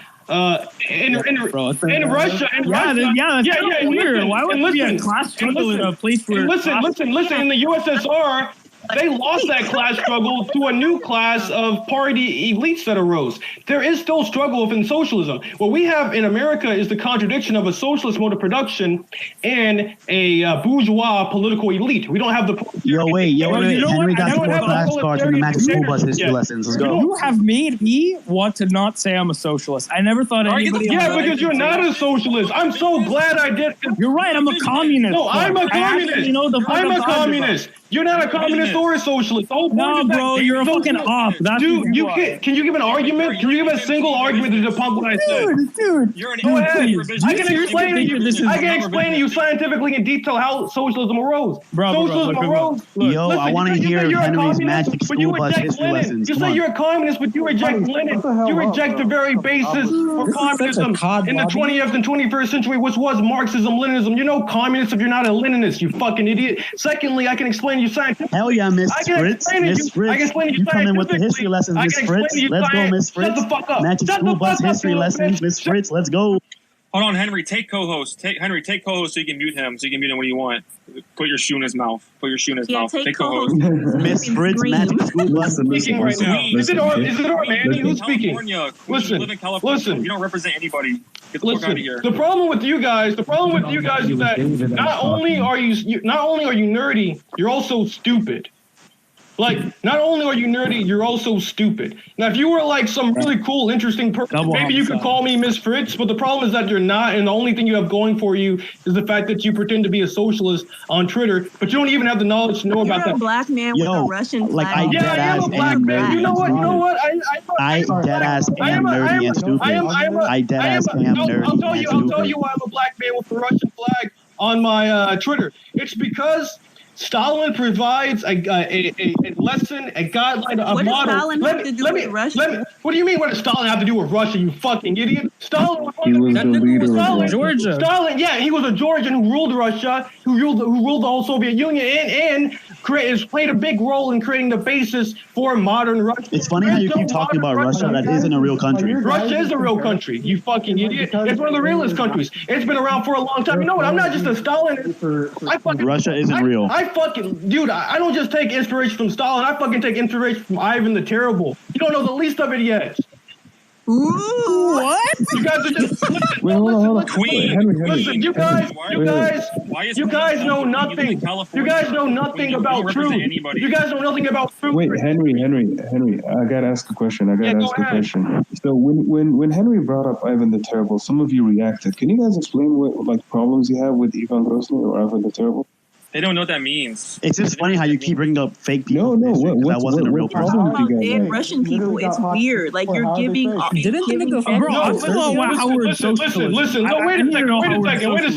wait a second. It's not weird that I have a Russian flag. You want to know why? It's because I'm supporting the Russian movement against Nazism in Ukraine. Unlike you guys who pretend to be anti-fascist, I'm a real anti-fascist, which is a communist and which is a supporter of Russia's special operation in Ukraine. That's why I have a Russian flag, and it's not weird at all. It's just anti-fascism, which you guys pretend to be. I'll have you know that I held 2 million spaces in regards to anti-fascism in Ukraine. No, actually, wait.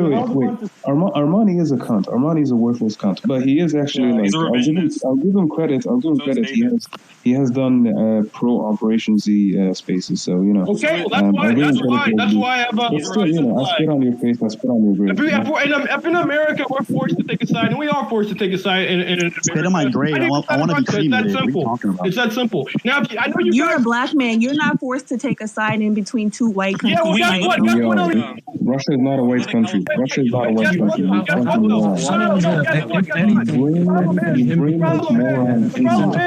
The problem is we have a white supremacist state which just force black people to take a side. Because if you don't take a pro-Ukrainian side, you get canceled.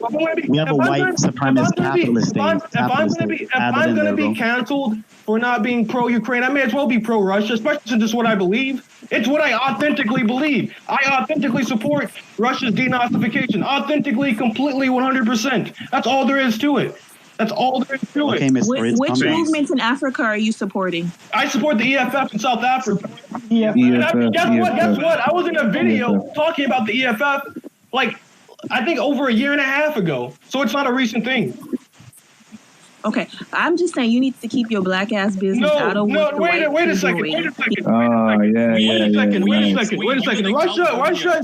Russia is not just a white country. You realize that Russia has dozens of different nations, and at the vanguard of this Russian war are Chechens.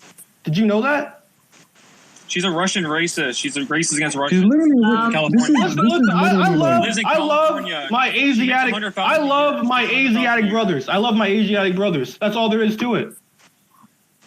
Queen with Africa, Asia, and Russia stand together. Okay, wait, hold on.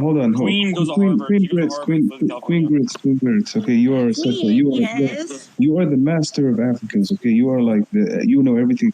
Who helped Ethiopia in the first war against Italy?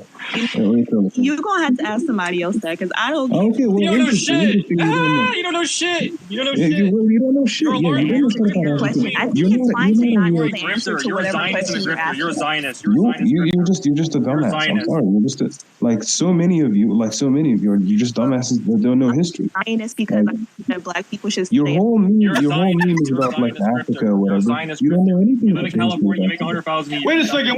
Were the Black Panthers like wrong to be inspired by Mao because he was black? Yeah. I was literally going to say, imagine if the OPP completely just refrained from entering Vietnam. Yeah. Are y'all fighting for liberation, or are y'all just in the Twitter spaces? Stop comparing. No, wait a second. I never compared myself to them. I use them as an example as for why you can talk about issues that are not directly related to your people. You can take inspiration from other leaders. That's like a really common sense thing. I never said I was comparable to the Black Panthers. And secondly, I think you don't understand how the internet works. I don't think you understand how politics works in the age of social media. You realize that the only way that you can become a big political phenomena in the age of social media is through the internet. How do you think Bernie and Trump became popular? My God, you think capitalism doesn't exist anymore? You don't even know what capitalism is. You don't know what MCM was, you fucking idiot. You literally don't know what it is. So you can't even discuss this. You don't know what it is. Why does it matter? Capitalism doesn't exist. History, You're a revisionist. Pause. Void, go ahead, say something, and then we'll go to Queen. When I made that reference to history, concerning the OBPP and Vietnam, I wasn't saying that Henry's literally fucking Huey P. Newton. I was just making a reference to really callous statement that you said that you need to keep your black ass out of white people's business. When black revolutionaries within America have repeatedly gone out of their way to stand up for anti-imperialist issues, no matter which ethnicity is represented in those nations They across the also world. didn't put Russian flags in their name on social media and start Because calling, social media didn't exist. Social media didn't exist. We're not actually making a point. They literally, listen. They would quote Mao Zedong. They quote, no, I can't. What? Who are you? Wait, who are you? Literally, who are you? Who even are you? Why are you even here? Are you anyone? I don't think you're anyone. I don't think you're anyone. I yell at everyone here. I think you're just new. I think you're just new here. I don't think you understand what this. Let me explain what this session is. This is a Man rather yell at women on the internet. No, I than yell go to at therapy. men. I yell at men here too. I've been yelling at men primarily. This is a struggle session on the internet where I'm going to traumatize Twitter liberals into having common sense and truth. That's what this is. If you don't want to be a part of that, you can leave, because that's what this is. This is calm down. This is intellectual. Shut up. This is intellectual trauma. That's what it is. That's what you all need. Honestly, it's what you all need to grow up. Intellectual trauma. They have mature political opinions. You need some intellectual I have trauma. a question. Go ahead. Do y'all niggas play Elden Ring? Because I'm about to No, put I a new don't. profile. I don't because I'm. Fuck that game. Fuck So that I game. don't. It sucks. I don't play video games. I don't play video games. That game sucks. That game Yo, sucks. deadass. I think Henry's 14. I don't play. No, you're 14. You literally play Reddit video games. I don't play video games. I do real life shit. Nigga, that wasn't even me. What are you talking? I'm speaking to whoever said it. You think I look at each name on this Twitter space? Do you wait a second. Do you think your individuality is important to me? It's not. You're not special. Sigma, tip number 715. Anyways, Queen Grits, why do you want us to like mentally segregate ourselves and not take examples of history from people who are successful? Which examples are you? Okay, because you're talking about the Black Panthers collaborated with these people. The Black Panthers took influence from these people. Okay, what are you doing? Like, let's be real. What are you doing that is the mirror of what the Black Panthers did? I didn't say that. Wait. We never said we're mirroring the Black Panthers. We just use that as a comparison because you said that Black people can't talk about white countries or whatever. That was just a comparison because of that. We never said that we're mirroring the Black Panthers. But I will tell you this. We actually are doing something. We're taking over the Communist Party of America. We're going to take that party over. We're going to make it strong. We're going to make it a base of operations for communism in the 21st century in America. That's what we're doing. That's our goal. And we will be successful. Wait. Someone else from you guys. Someone else said that you guys are just like a media outlet. We are a media. Like Here's the thing. Someone said you guys Here's the thing. Now you guys but here's the thing. Media is integral to revolution. Lenin and the Bolsheviks became powerful because of their newspaper, you idiot. Media and real life organizing go hand in hand. Literally, the Pravda was the basis for the popularity of the Bolshevik Party at the time the Social Yo, I'm gonna be Party. dead ass. Red Rising is nothing near Pravda, so don't you ever put that shit in the same. Wait, what? What'd you just say? Henry. What'd you say? I said you motherfuckers will never be Pravda, so let's never compare. Yeah. Listen. I didn't say we would be Pravda, but we are media, and media doesn't. No. You guys never will. Listen. Jimmy Dore is Pravda. That's a really good point. Okay, here's the problem. That's a fact. You guys pivot from the actual point being made, which is the essential importance of media, to something irrelevant and personal because you guys have no actual rational. You individualize. And secondly, infrared is the greatest thing that's happened to communism in America in decades. It is, objectively. We became so powerful that George Soros himself had to weaponize the media to get us off of Twitch. That's how powerful just a single member. That's how powerful just a single member of infrared is. That was Hodge's power level. That's the power of a single member of infrared. There's 11 members of infrared. Our power is unstoppable. You fucking idiot. Did you say there's 11 members? You said there's 11 members. 11 members. Yes. You say I don't go outside, but you guys are talking about fucking Elden Ring and Reddit and shit. Wait, I have a question. I have a question. I have a genuine question. My question is genuine question. Tell them how many people joined the CPUSA in less than 3 months just because of infrared. Tell them how many people there was like over 500 people in less than a month that joined. And then in you guys infiltrated a Fed org. We're taking it. You want to see the communist party to the Fed. We want to take it back to the Fed. You want to let the Fed. have the Communist Party. We want to take it back. Henry. That's the power of media. That's the power of media. Let me ask this. Let me ask Queen or Armani. Wait, hold on, pause. Let's let Keaton speak. Yeah. Okay. So the question about doing things, first off, I'm not in Infrared. I'm loosely affiliated with their fans, but I'm not Infrared. I don't represent them. Queen, you were talking about doing things. I want to know when the last time was you organized an anti-imperialist conference? When the last time that happened was? Own that fraud, young Catholic. Own that fraud. No, seriously. You know what? But you know what? You don't see me out here with Russian flags. You don't see me. When was the last time? Let me raise you something easier. Let me raise you something easier. Let me ask you something easier. Hold on. Wait, okay. Queen lives in California. That's enough said. Queen lives in California. That's enough said. She's an NGO. When was the last time you were No, talk to me one at a time. One at a time. NGO. When's the last time you were Wait, pause. Keaton is still continuing. Let's, yeah. Stop muting my mic. I know organizing a conference is hard. So when was the last time you were publishing Final Call? Excuse. Yeah, exactly. You never have. You cannot hold up to. You cannot hold up to the. Own that fraud. Own that nigga. Oh my god, y'all are funny. Like no, y'all seriously, answer it. Answer the question. Answer the question. No. I have. I don't see anything funny. Like I have not heard anything funny. I really haven't. No, this YOLO. You haven't heard anything funny. You've been hosting the show for like 3 days. Like you haven't. You just cope. You just cope. All you guys do is cope. Like you don't actually respond. This is the ultra.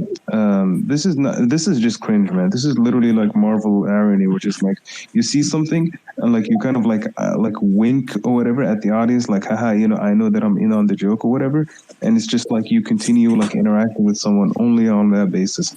And it's like, oh, ironic detachment. That's so like cool and revolutionary. It's a bunch of nothing burgers. People have no fucking response. Like, oh, you a white nationalist? No explanation. Oh, we live in capitalism. No explanation. Oh, what's MCM? I'm so stupid. I haven't read fucking Marx. I haven't read fucking Capital. What the fuck's MCM, man? I don't know what that shit is. Yeah, and then they laugh when you're like when you actually. Dude, MCM is like the MCM is like the. Yeah, and also, Queen. Your whole thing is about like, oh, like I'm this like black African person or African person, yada yada yada, right? And then you're like, oh well, why are black people like supporting Russia? And then when I give you concrete historical examples of like how Russia literally helped us out or whatever, you don't know anything about it. That mirrors what they did. You don't know anything about that. And then I said, what are you doing that mirrors what they did?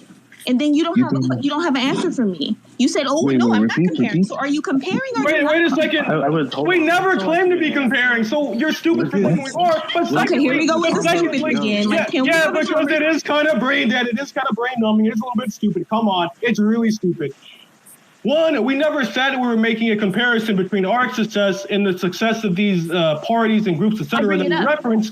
Because we're giving an example of how black people and Russian people or even just foreign people in general have worked together. You didn't say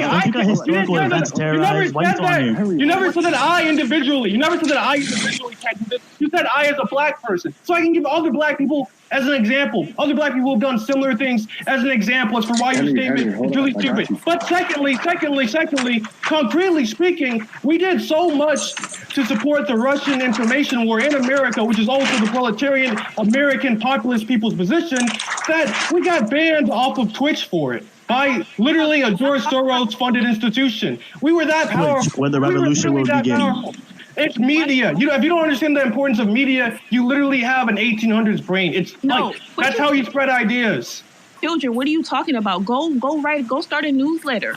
Go hand out some. Why would I start a newsletter? You are hopelessly Listen. You guys said the internet isn't important, and yet we have nearly 400 of you guys centered on listening to us, 3. Are you like? Yeah, exactly. We're troubling. What don't you understand? This is not. Wait, I have a question. No. What I see here is dozens of NPCs being just completely demolished by real, authentic human beings. The test of whether or not you support infrared is: are you an NPC or are you a real thinking human, flesh and blood? I already told you 2 hours ago I'm not a real person, so you can call me an NPC. It's all good.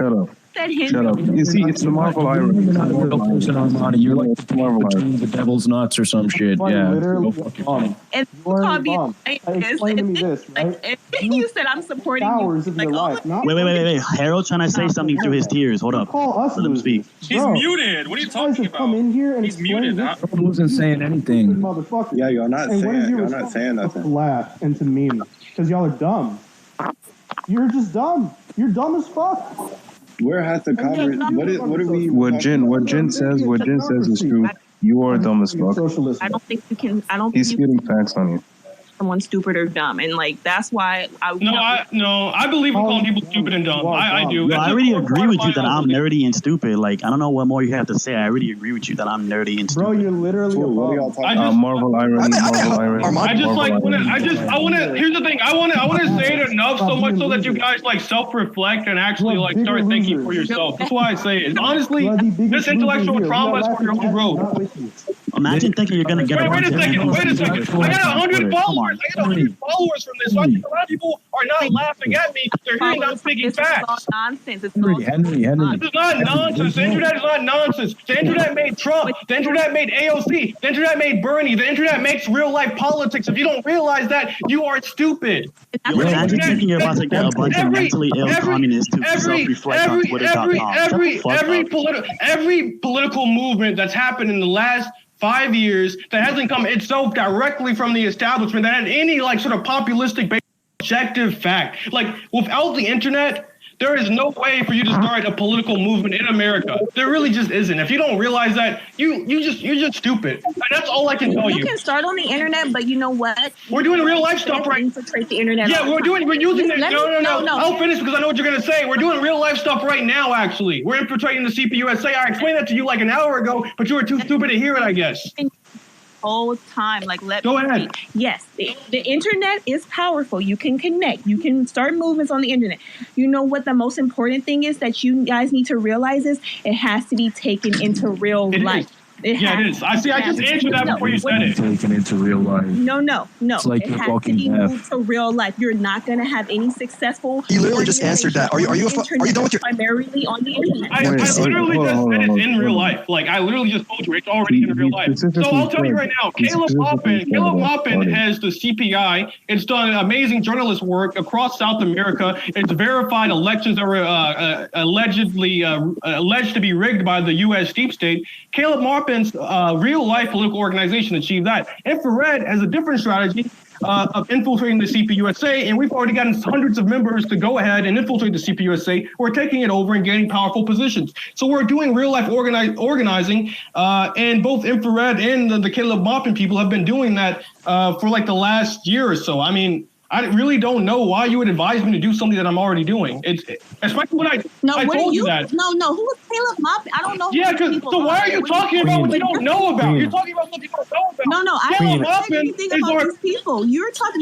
You're naming white people. Oh my God! Like, who are these people? Who are these people? Okay. Infrared is not a person. It's a group of people, and I'm one of them. Caleb Hoppin is an individual who's one of our close allies.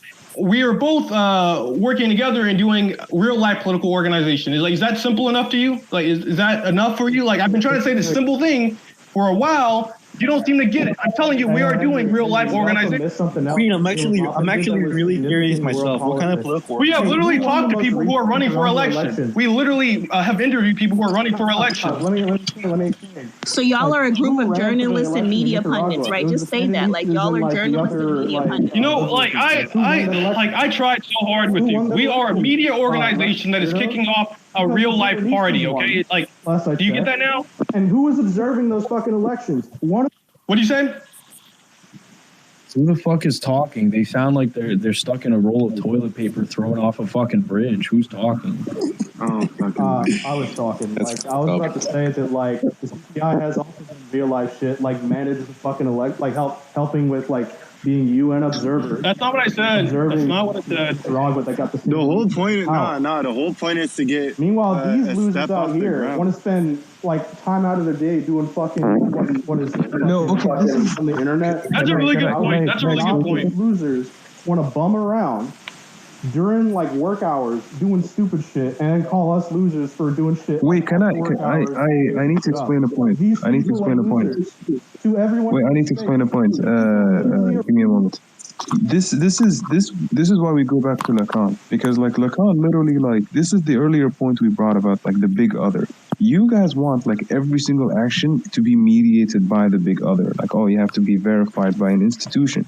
All of your work must be done through like some kind of institution. Like all of this must be like organized at like a in-person IRL level. Where like your personal contribution can be like some like measured in some senses or whatever, where you can be awarded like a little golden sticker, like a good boy, when you're in school. This is literally like how basically leftoids see engagement with the people, where it's like you have to like adhere to the big other, otherwise you're just like some LARPer or whatever. But even when we engage with you on that level, where it's like, okay, let's measure the things we have done through like third party institutions or whatever, we measure up more than you. So like, what do you have on us? Is it a contest? Who are you? You're the one who asked us. You asked us. What are we doing? You're the one who tried to like ask us, what are we doing in real life? I asked you what you were doing. And we told you. You are all shouting. Because like we've been telling you the same thing for like 30 minutes. Like it's been like 30 minutes, and we've been telling you the same thing. This is why I think. The last 30 minutes, all I heard you say was Henry Ford was a socialist. That was like an hour ago. The United States is a socialist. Listen. This is the problem. Okay, here's the cultural problem. Here's the cultural problem with America. Here's the cultural problem with America. In America, people have no shame. They'll just say some dumb shit, and they just won't even say something that was untrue without actually like feeling deeply bad by heart and soul. But they just say stupid shit and they feel no reprehension about it. I don't understand it. I just don't understand it. Henry, the issue is not America. The issue is Anglo-liberalism, which the primacy is to negate shame by not having shame and doing stupid shit. Yeah, and you know what ironically though, yeah. Like, these other people have sat here and called us all these names: white nationalists, supremacists, et cetera, et cetera. We sit there and you guys have concretely explained your positions. And what have these people done? Continue to meme because they're like, "Oh, this isn't that serious." If it's not that serious, then why are y'all here wasting your time? I'd love to ask you, like, if you actually have jobs. Like, no, seriously, because only a bum does what you guys are doing right now. That's a really good point. That is a really good point. I love how we're all Nazis, but like literally each and every single one of us right now is like a minority, except like Rev. It's so actually, Rev is also a minority. Rev is also a minority. He's retarded, but like that's a different minority. Fucking August. Remember that one panel? Remember that one panel where they were calling us white nationalists and shit, and they found out I'm indigenous. Like, you're a native. I'm an Iranian. Fucking Kojev is a fucking Kenyan dude. Henry's black. Rev is retarded. I'm black. Rev is retarded. Rev is retarded. Talk about race. And then what? Jin is black. Danny is the like Latino kind of. What are you talking about? You know. Dude, we will the thing is, like, these fuckers engage with identity at like weaponization level. It's like, okay, we will weaponize it against you. Yes, like how are we fucking white supremacists or whatever if you can't concretely prove it in what we say, and we don't even represent that demographic. We have supporters from all over the world. We have Arabs, we have Jews, we have indigenous people, we have black people, we have international, like truly international, like fucking like we have Asian people. There's like we have a bunch of Asians in the server. It's crazy, and then they always call us white nationalists. Fucking weirdos. Okay, so Shiki, you have your hand raised. So explain. Hey, I gotta go right now. My phone's dying, unfortunately, but we gotta do more spaces like this in the future. We're gonna take. Yes, Mortal Kombat. Henry, that's what we're gonna call it. Henry, I wish you saw the first one that me and Rev and August did. It was the usual suspects, and we fucking obliterated. It was crazy. Yeah, that one was a blast. That one was a blast. A lot that of one was crazy. We had Henry. We had 2 journalists that were listening to the stream. Wow. We did have blue checks. I did see some blue checks actually. There was a couple blue checks, and then there was 2 like official journalists that were listening and shit. That's so crazy. That's the power. That's the power of an infrared agent, of an infrared operative. We got one infrared operative is worth 1,000 leftoids. That's what. Yup. literally. RTSG is worth 1,000 infrared. Exactly.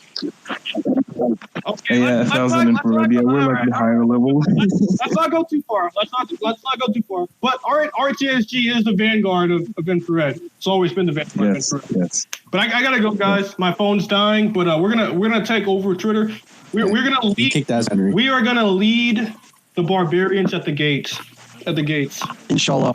Based. Inshallah. I wish. You know what's crazy? Like, you guys say that RTSG is the vanguard. I wish I was in RTSG. I mean, you're also like this. You're also like at the vanguard of infrared. I mean, like you've been here since the beginning. Like you've been here for a really long time, and you represent us very well. And I mean, we all know like where the money from infrared comes from. It comes from Void Barn. You know, it comes from. All right.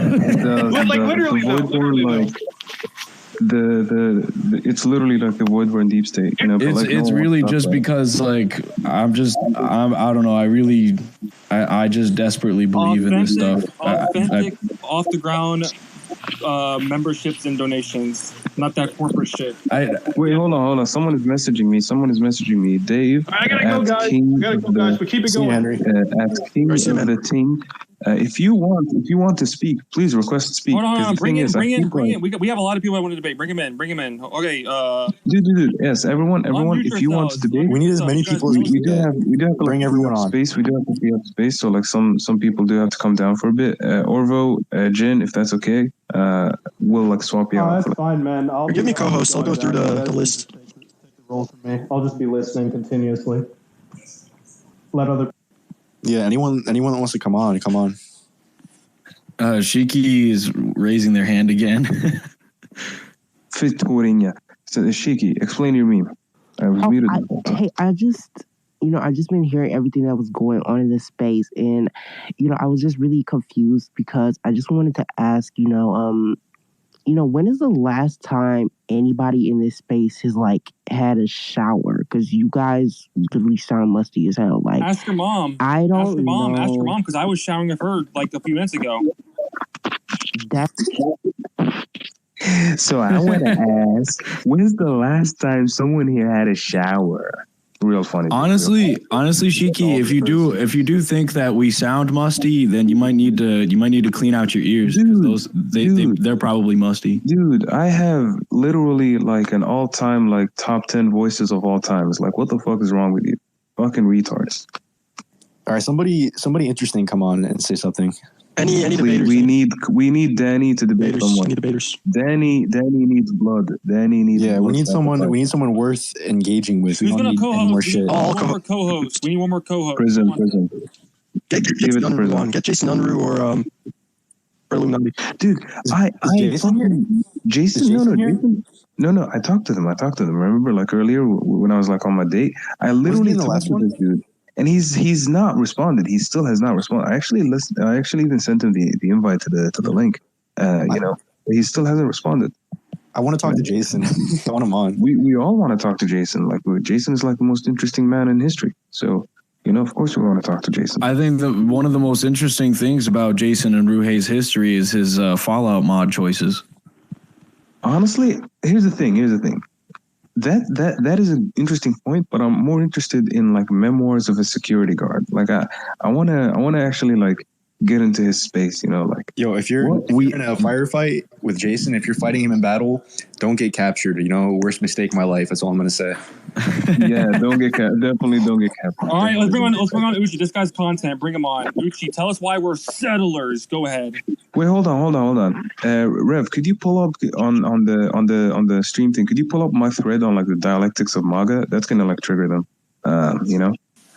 Yeah, I got you. Now, okay, Ochi, tell us why we're a bunch of... Hold on, shut the fuck up. Yeah, Zion is... Real quick. All right, listen up.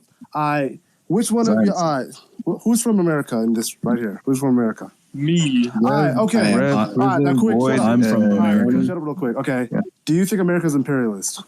Of course. Oh my god. Yes. Okay. So why are you flying a flag of an imperialist in your bio? Fuck you. Exactly. Exactly. Why? How Dude, come? We've discussed it over and over You've again. been listening to us speak for like 4 hours and you haven't like figured this Bro, out yet. but yeah, I was there Yeah. because y'all are kind of like losers. Have you been Ochi, do you like Ochi? Do you like Castro? What's up? They're like, Do you like Castro? Castro? Yeah, he's alright. Okay. Do you know what he said about? Did you know what he told a bunch of students, U.S. students? What did he say, Rev? He said, "Reclaim your flag from the empire." Directly said that. Castro, yeah. Also, Castro did a lot of things, and also for one thing, for example, what about the whole? What'd you say? Like, you guys had like a journalist, or you guys are gonna take over the? You guys are gonna like take over the revolution? Hold on, y'all niggas ain't letting. What? Yeah, The revolution. The revolution, yeah. Take over what revolution? There is no revolution. We follow the law. Follow the We law, follow the yeah, because I'm pretty sure all revolutions were all following the law, guys. Yeah, that was Yeah, yeah. Bro, read between the lines, Ochi, you fucking dumb fuck. Read between the fucking lines. 14-year-olds that just learned how to swear. No, okay, shut up. You are the most intelligent. Ochi, you are the most intelligent man in history. You truly are. So I want to ask. You understand Marxism so much. You have like a hammer and sickle on your shit, right? Yeah, So I love that hammer and sickle, I want you bro. to educate me. Ochi, I want you to educate me. Okay, I'm actually. Okay, I'll genuinely educate you. interested, right? Do you know what a? So do you know what a? could you? I'm gonna No, educate could you. you? No, I have a question. Shut I up! have a I'm question. educating you. I already have a question. You want me to educate you, so I'm gonna educate you. You shut up. You shut up. You shut up. You shut up. You shut up. No, you shut. No, shit. Put my foot in your mouth. Shut up. Okay. So, interesting how I can do that. Isn't it funny? Anyways, as I said, I'm trying to be honest. I have a question, and I would I would only seek answers from professionals like you. So, could you explain to me the Empire Republic dialectic, please, in America? The Empire dialectic of America. The Empire Republic dialectic in America. The empire. Well, America is an empire. Let's get that out of the way. But if you don't think America's an empire, you're fucking stupid. Who's the hold on, Red. You're Yeah, fucking lying, what bro. about the Republic? Where's the Republic, though? Shut up, bro. Shut up. Revisions. I'm beating you. Let him give his answer. Let him give his answer. All right, thank you, Avoid, for being somewhat of the only patriarchal, so let's have like somewhat of a sense. All right, so what was I gonna say? The Empire of Republic. So yeah, America is an empire. Hold on, shut up, real quick. America is an empire. If you don't think America is an empire, you're fucking stupid and you're just delusional. That's just off rip. Can you explain why America is an empire? An empire? Okay, do you know what an empire is, Harold? So if you don't, tell us what it is. Harold obviously doesn't know Why what America is an empire. We agree it's an empire. If you have Move on. an empire, Okay, move on. Explain the Republic. I'm saying it, but y'all keep on like interrupting me. Goddamn. No. We all agree. We all agree it's an empire. Explain the Republic part. The Republic. Yeah. I just said that America was an empire, not a republic. What the fuck you got that from? I'm curious to know why America is an empire. Can you explain how and why? Okay. America is an empire because it has global influence worldwide and has literally hundreds of military bases around the world. Why do they do that? Why is there a fucking military base in fucking Kuwait? Why is there a military base in fucking Notice how we talked about Afghanistan? empire? How what? So which is like the baseline economic foundation of an empire. You don't know what the fuck you are. So was the British Empire was that? about. So the British Empire was that an You don't empire? know what? Well, that was a qualitatively different mode of production. How? So. Okay, explain to me how. Aren't they spreading their influence across I mean, the whole world? that was pre-imperialist capitalism, pre-monopoly capitalism. So it was it was a completely different mode of production. Like, Do you know U.S. empires is still spreading their capitalist ideology throughout these worlds, right? Not in the same way. Not in the same way old empires was or were. But they're still spreading their influence through worldwide, right? I mean, yes, but yes. Okay, so you agree. Not in the same way. Thank you. No, but not in the same way. Please, we're trying to speak to you. We're trying to speak to you here, man. You got to be quiet. He's trying to make the distinction for you. We All right, agree go ahead, America's go an ahead, empire, go but ahead, you don't go know ahead. why. You don't know why America's an empire. That's what you don't understand. I literally you don't even explained it to you. I just explained it to you. But y'all are stupid. Explain what imperialism. I literally just did. And I'm not going to imperialism. explain myself like you guys complain about all the time. No, So, fine. I'm gonna move on. Explain what imperialism Man, is. why are we settlers? That was why we're settlers. I never said No, that. no. He's just gonna call you white. Explain imperialism. Imperialism is the state policy or practice of advocacy or extending power over your domain, especially. Okay, yeah. Retard mode. Retard mode. Okay, bro. Bro, you call me. I literally read the definition on fucking Google right now. So you fucking idiot. He has Wikipedia brain. Be stupid. Wait, I literally read the definition. You guys know nothing. He You guys thinks are actually reading stupid. Google. You guys are actually. He thinks reading Google is owning you. I literally read the definition. You call me stupid. That's why guys don't know anything. Why don't you look up why don't you look up communism next? Y'all are actually like what it says. not smart, bro. I literally read the definition word for word, and then people are like, why don't you look up communism in the dictionary and tell us what you are pathetic. First of all, you are banned. Ochi, shut up. You are banned from Africa. From here on out, you are banned from Africa. I'm banning you from Africa. You are never stepping foot in Africa one more time. Bitches like you, niggas like you need to be kept the fuck out. You will just like rot in America, where you belong in California with all these fucking like libs or whatever. Who said I live in California, bro? Shut up. Who said I live in California? You are not gonna be ever in Africa. You're simping for America, bro. Don't talk to me about coming back to Africa. You are not gonna be in Africa. Bro. Don't talk you about are banned from Africa. Bro. You are a narc. You are not a grifter. You are a narc. Get out of you automatically an op, bro. Do you believe in African mind space or whatever? And y'all are ops, bro. That's all I'm just gonna say. Y'all are. You're banned from Africa. Like, I'm sorry. You support America as an African, bro. You support neocolonialism. No, I don't. Don't talk shit about me, bro. No, I don't. Yes, you do. No, I don't. Don't talk about me, bro. How do we support neocolonialism? Okay, post where I support America. Hey, fun fact, America is imperialist, right? So, okay, use your brains on this one. If I fly a flag of the American flag, oh my God. I support America. That's it. You don't. Is meaning static? Yes or no? Is meaning static? Yes or no? Answer my question. Yes or no? Is meaning static? Void, dumbass. Answer my question. Yes or no? Is meaning static? Answer the question because you know I'm right. Okay. Is meaning static? Okay, we agree. Is meaning static? Y'all not answering my question, so I know I'm right. Is meaning static or does it evolve? Yeah, I'm just you not answering my question, so my point is proven right. What is that process of change mediated by? Could it be something like a dialectic, an interplay of opposites? Bro, Prisms, are you like in a box right now? All I'm here is static. Shut up, Ochi. You're banned from Africa. Like that's it. Bro, the one who's in a box, right now is you, Ochi, because you're the one who's making like axiomatic references to fucking Google searches. Bro, I literally read a Google definition. Y'all call me stupid for it. I literally read a Google definition. This is the type of dude who reads a Google definition for communism. Bro, you Prism, you are in a box. Bro. You're all here is stats, bro. Oshi found out about communism when he looked it up on Wikipedia.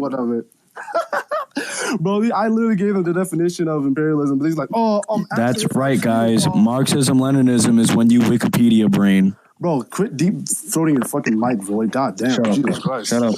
I don't know if you realize this. As I said, you're banned from Africa. Like, you're never gonna. Bro, you literally simp for imperialist nations. Where did I do that? How did I do that? Where did I do that? Where did I do that? Where did I do that? Right?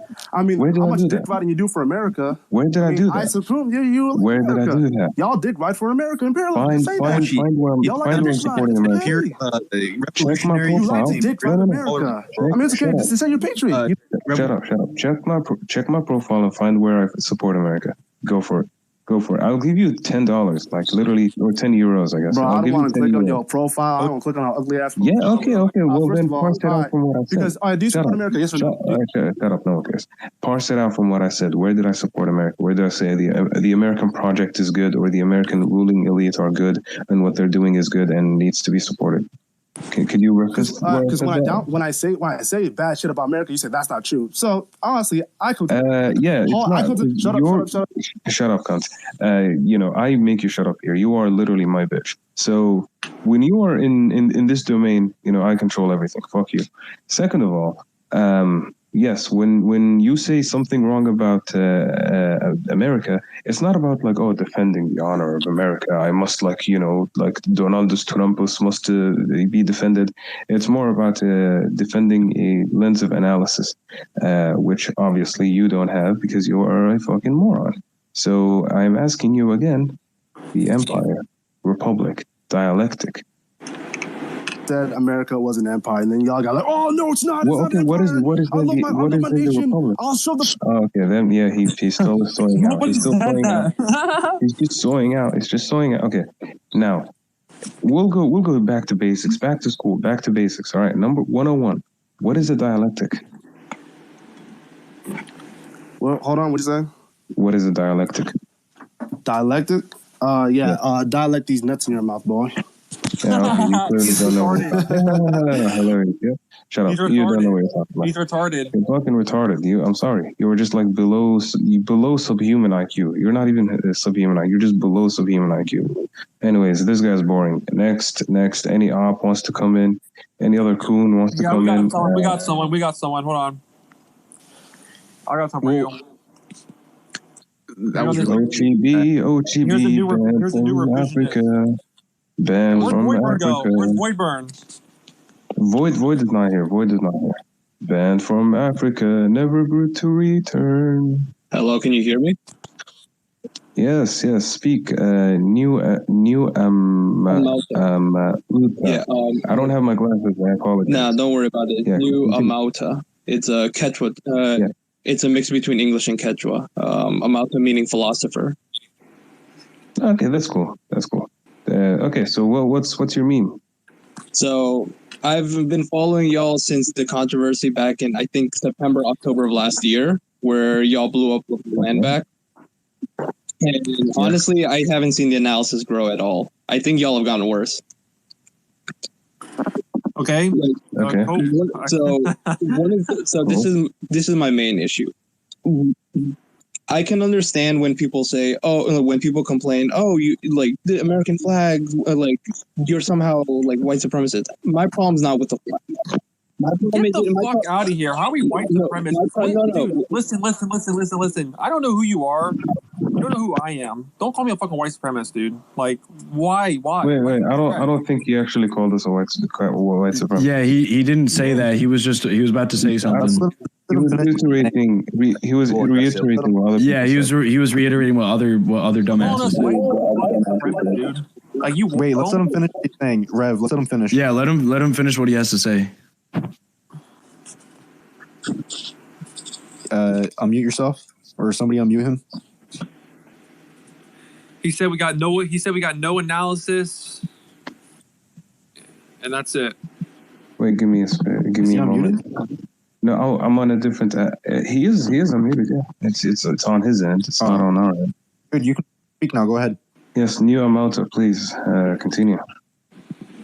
We'd love to hear from you. Also, the other person, Diao. As I said, I don't have my glasses. I'm sorry, or my, whatever. I don't see your shit. Anyways, you're also welcome to speak. Anyone who wants to come in, you're all welcome to speak. We want. My main problem is that, like with Haas, his last thread was a really weak argument on indigenization. I don't understand what he was trying to get at. I think he has a weak understanding of Heidegger.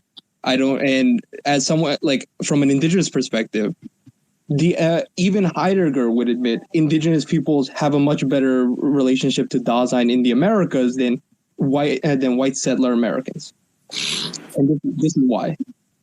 When Haas says, our relationship to land, or the relationship of indigenization is of land and mores, well, if you read Heidegger's Building, Dwelling, and Thinking, he says that one's relationship to dwelling, one's relationship to place is about relationality to all things around you. It's about a relationality to the sacred. With many settlers, do you understand that most indigenous people live in cities now? They live in cities, they work regular jobs. Yeah, no, that's not an argument. It is. They don't even practice. They don't live off the land, dude. They don't even practice this native thing you're talking about anymore. Like you like this. This what I'm talking about. This is like a noble savage shit again. It's literally this is what I'm talking about. No, there's a respect for native. You think natives still live? You think natives still live on these reservations? They don't. I mean, that's just only about like 25% of natives actually live on the reservation. That's true. A lot of natives live in urban areas. No, you're right. You're right about the urban areas. The reason why that happens is because after 1890, when the Dawes Act was passed and the allotments and the reservations were divided up, many of the policies that the U.S. government enacted continued the separation from industry in the reservations, this enclosure of indigenous peoples into reservations that had no economic opportunities. So the government, so people either had to leave. We understand that. We understand that. There were relocation. There were U.S. relocation projects around the 1960s. There were relocation projects enacted by the U.S. government to give indigenous peoples opportunities You're in urban. explaining shit we already know. Skip this. Go. What's the point? Go. But the reason. But what I'm saying is. What's interesting is that actually the Chinese government considers that settler colonialism. It considers that a form of genocide that exists within the 20th century.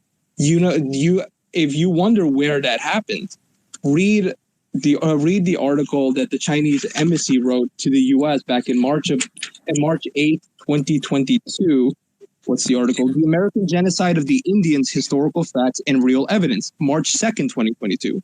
Published by the Chinese embassy. I would like to. Who's denying this? I mean, this is nothing. No, this is the Chinese embassy's response to the U.S.'s. Yeah, no shit,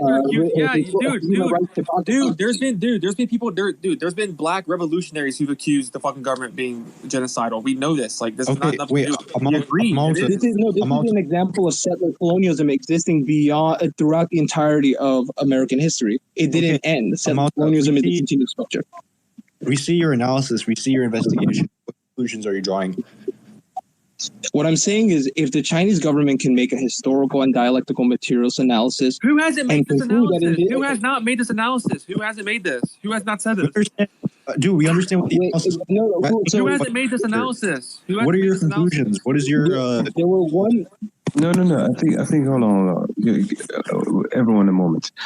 Before we ask for like kind of conclusions, I think we would kind of like first we have to look at the analysis itself, right? So I think a first question to kind of begin with, so we can build up to the solutions, would be, what is it about the analysis of the Chinese government that is like what is it that they bring up in their analysis that is different than ours? And also we need to consider the context and time in which it was brought up. The reason why the Chinese embassy brought these allegations against the United States government was strategically in response to the United States accusing China of Uyghur genocide, and that is very specific to when there's a political dimension, but like I guess like within the content of it, right? Not the context, within the content, what is different? What is it that they mentioned that we don't? Do you believe that settler colonialism has ended? Where? In the U.S., within the context of U.S. history, has settler colonialism ended against indigenous people? Probably not. I mean, I would say there are a lot of places where they're still going. You know, what's that island in the West? I forgot what it was called. Like that's a thing. Yeah, you know? I've met patriotic socialists who have said settler colonialism ended. Why should we continue talking about this? The fundamental contradiction for indigenous peoples is capitalism. So that's where I'm seeing the difference. I'm seeing there is a contradiction among patriotic socialists, whether settler colonialism and no, I mean, like, if you ask, by the way. No. If you ask people, right, and then you bring up a place like, was it the Spanish island or like the Hawaii, for example, right? I think like people would agree with you that these places are still functionally a colony, colonies, and there are also like the other colonies. Do you know what they're called? Say that again. I couldn't hear you very well. I said that there's the one Spanish island, and then there's the Hawaii. Like those were Puerto Rico. Yeah, those would be like the ones most like defined as, or those are the easiest to grasp as like kind of like colonies or whatever. And then there's the other colonies that got their names up. Hawaii is more of an example of settler colonialism, as in the extermination of indigenous peoples to replace them with settlers, whereas Puerto Rico is more of the classical colonization of exploiting the native labor force for the metropole, for the mother empire. In the case of the reservations, you do have the extermination part, the displacement, the removal from land. Where in Puerto Rico, you wanted the people there to work for you and to be soldiers for you. For indigenous peoples, you wanted to remove them because they were warriors who kept pushing back against against settler invasion. And that's why many times, whether or not the campaign was to exterminate, that was the conclusion. That was the end. Okay, so then out of all of this, what are we supposed to what are we supposed to have gained? Well, so just a little note.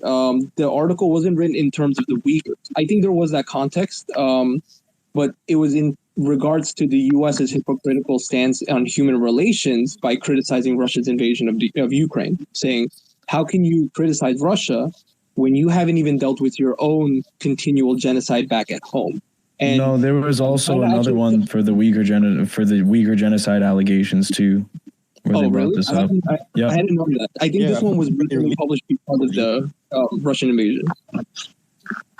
But the conclusion I want to bring up, though, is have you all heard of the 20-point position paper that was published by the American Indian Movement in 1972? Yes. Yeah, and it has a policy of a land reform. Essentially, the first step of land reform would be an immediate return of 60 million acres of land to the approximately 50 million acres in reservations right now. Return those, and then return the rest that are the rest of the lands that are within the borders of the treaties. All of the treaty rights that were ratified or not by the Congress would be ratified, and then the land bases there would be negotiated based on those treaties, and then the treaties that were written between 1876 to about 1778. The first treaty that the U.S. signed was 1778, and then the last one was 1876. But there would also be a policy there of creating new treaties. This would be where essentially the U.S. government would have to negotiate with indigenous peoples on how the federal government would want to, let's say, extract resources from indigenous communities, whether or not indigenous people would have any social benefits while living under the U.S. but having autonomous rights. If y'all like plurinationalism, this would be an effective model of plurinationalism that mirrors the ones in and in Ecuador. How are you going to get these? How are you going to get these treaties honored? Well, I mean, that's the goal of a lot of land back activists. I mean, yes, you can criticize the Indian collective, but that's not the whole scope of land back activists. A lot of folks. So do you think that here? Let me ask you a bunch of questions and give you a rundown of stuff. Okay. Go for it. So how many people in America identify as white? I actually don't know. I think it's about 50%. It's over 50%, maybe 53. It's 60%. 60%. As of 2020. Yeah. Okay. Yeah. And of that of the total population within America, how many do you think have patriotic sentiments towards the flag? In terms of white Americans, or no, overall, the whole population? I think a considerable amount. I could say 70 to 80%. It's over 60%. Yeah, I wouldn't. So there is a tendency within many land back individuals or land back organizers or whatever to tell this large majority demographic of people that we want to destroy your country, destroy your way of life and everything you know and love, and the flag is shit. Do you think that the aesthetics of doing that will aid your goal of getting these treaties honored, or do you think it would hurt it? I mean, I think it's a terrible strategy, honestly, to just go full out being America, if your breaking point is the American flag, I think that's a problem.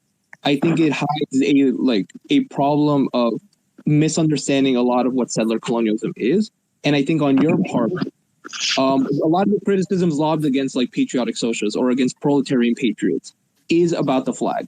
I don't have a problem with the flag, but I'm not the type to go rah rah go America either. We make a critique of it, and also last year. where land back something that I think is important to discuss, like about like indigenization. You don't think that like 300 years of people living on the land it doesn't facilitate indigenization? Well, you're making the conclusion that like I think if once Indians get land back, like native folks will just throw out all like non-native, right? No. I'm saying that like the white people within America, do they not also have a stake in land, right? I think they do have a certain stake in land. Like I wouldn't want like white people to go homeless when native people get back the land. But I'm saying they've been authentically indigenized. Like there's this new historical cultural precedent that has arisen out of the founding of America as a nation materially. Wait. Hold on. I do have a question for Amauta. Yeah, let me put in on was it Boyd Bauer or Voidburn? Yeah, Voidburn. I'm gonna put a pin on that and remind me of that question, all right? But yeah, who else wanted to ask me a question? I did. Palti, let's go. Yeah. Okay. So you are. So you said you're Quechua Aymara. You're from Mexico, yeah? No, from Bolivia. Oh, Bolivia. South Mexico. I see. Okay. Long live Evo Morales. Long live Evo Morales. Let's go. I have a question. I know some people who are like North. I know some people are First Nations in Canada, and some people who are from Southwest chapters that belong to the American Indian movement. And I asked them this question basically on intermarriage between Native Americans and non-Native Americans, and as well the idea of intermarriage between tribes, because of the fact that specifically between Native Americans and white people, they said that they would prefer that these things be illegalized, because of the fact that historically speaking, more than really physical murder, really the numbers of the Native American population have been greatly reduced by physical intermarriage between Native Americans and non-Native Americans. Yeah. Do you think what is your position on intermarriage between Native Americans and non-Native Americans, specifically in United States and Canada? Should it be illegalized or discouraged at least, and so on and so forth? No, fuck whoever you want. I don't care. Let's go. Like, I think the problem is like the structure of blood quantum forces a lot of indigenous people. Blood quantum has been used by the United States government to purposely divide and isolate and alienate indigenous communities against themselves. Exactly. For a very long time. I don't know. There are some people in AIM, for example, who they say like they don't necessarily support the idea of blood quantum, like specific numbers, but they stop it at like, for example, like they agree with the idea that like Native American nations should be mostly ethnically descended from their own nations. But yeah. Mar, is that you? Yeah. Mar, that's you, right? Yeah. I love you. Thank you, bro. All right, listen, Mar, remember we talked about this? Yeah. We actually talked about the blood quantum thing. There's different types of tribes. Like if you look at Apache and Lakota Sioux and like different tribes, they are one tribe. Like they there's Mescalero. There's some where they're very focused on the blood quantum thing, and they look at tribes like the ones that I'm from. There's like they view them as like the bloodline is thinner, so they discriminate against those. They won't allow their families to marry into certain tribes because the genealogy is weak.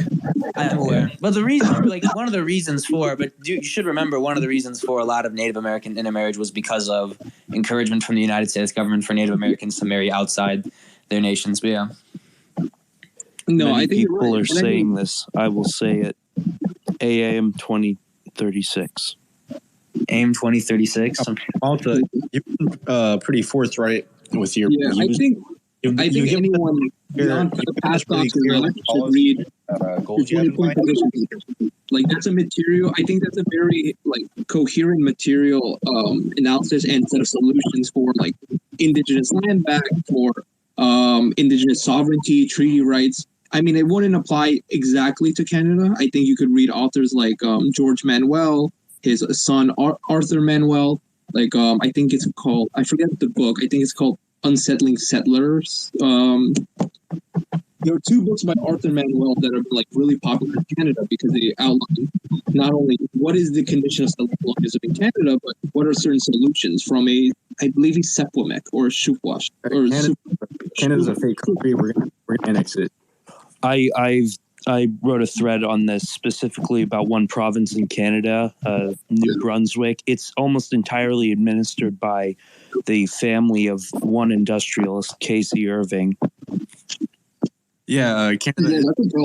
After 2036, we are going to annex it. We will invade Canada, and it will be added to New Brunswick belongs to Maine. I think, if I'm going to be honest, I think someone like Haas doesn't when it comes to indigenization or what it comes like how does one become indigenous, he doesn't have a full Marxist analysis of it. Like he has a much more Heideggerian one, and it's probably one based on Dugan. Like no lie, because he talked about like the concept of creating civilization. And I mean, like your Duganist analysis is that like because Canada's Anglo-speaking, it has like a majority Protestant population, it's descended from Britain, it should become a part of like a pan-Anglo civilization, which I think is kind of absurd. I think if anything, there should be more of the pan. That's the same idea for Eurasianism, and that's what Dugan's analysis for a united Latin America is. Most Americans are not of Anglo descent. Wait, say that again. Everyone was speaking at once. Most Americans are not of Anglo descent. Yeah, they're like Germanic, I think. Most Americans are Irish and Italian, and now a large percent Hispanic. It's about like from what I've seen, it's about like the civilizational process that people see. Like, oh, everyone's like not Anglo descended bloodline, but like culturally, the institutions, the British foundation, the quote unquote like British foundations for a lot of like legal rights, constitutional rights, mores, etc. And I still don't think it's a legitimate form of like unity. I think one that absolutely American, the more you would be the one. The thing is, as patriotic American communists, our goal is to point out that. But it's one that I think that should be led by indigenous peoples, but with everyone in mind. That's the thing. Like when I think about like indigenous peoples getting, let's say, at least 138 million acres back in the U.S. and for real, the U.S. is 2 billion acres. 138 acres, which was the amount of land owned before the Dawes Act, which divided up the reservations, is a pretty minuscule amount in the light of things. Yeah, I mean, you're not being unreasonable. We're all for national self-determination, but you have to understand the vast majority of the people arguing for land back are making like really wild, unthought out, like crazy suggestions, like removing white people, civil war, destroying America. You don't understand how ridiculous it makes you look, right? I know, like I have critical views of them too. I was going to say you have to also take into consideration the synthetic segments of the movement that have cropped up through like Jeff Bezos funding and Amazon funding it. Like there's synthetic segments of the movement. He funds a lot of these land back movements, and some of the things they're doing is that these native communities, they're selling, they're getting their land back and they're just selling it to, these monopoly capitalists, I mean, well, I'm not sure. I think you're talking about the, what is it? This Senok, the Senok like development in Canada. I think that's one example. I think in terms of Jeff Bezos, though, I think that's an overblown example. I think it's one that's used often. It's overblown because it's referring to an NGO, one NGO of many, and ones that aren't entirely connected to tribes themselves, to the tribal governments, or to even like native elders who have authority beyond like being part of chief and council. I think you can disassociate yourself from the Indian collective all you want, but I think overblowing land back as somehow this NGO plot that's out here to enact like neo-feudalism or capitalism is, I think, a bad material analysis, because when you actually look at some of the proposals for land back, like, hey, these treaties should be upheld and should return a certain level of the land that was actually confirmed by U.S. federal agents at the time Well, it's not an unreasonable argument, and it allows for like in the 20-point position paper, the preamble says towards an Indian future within America.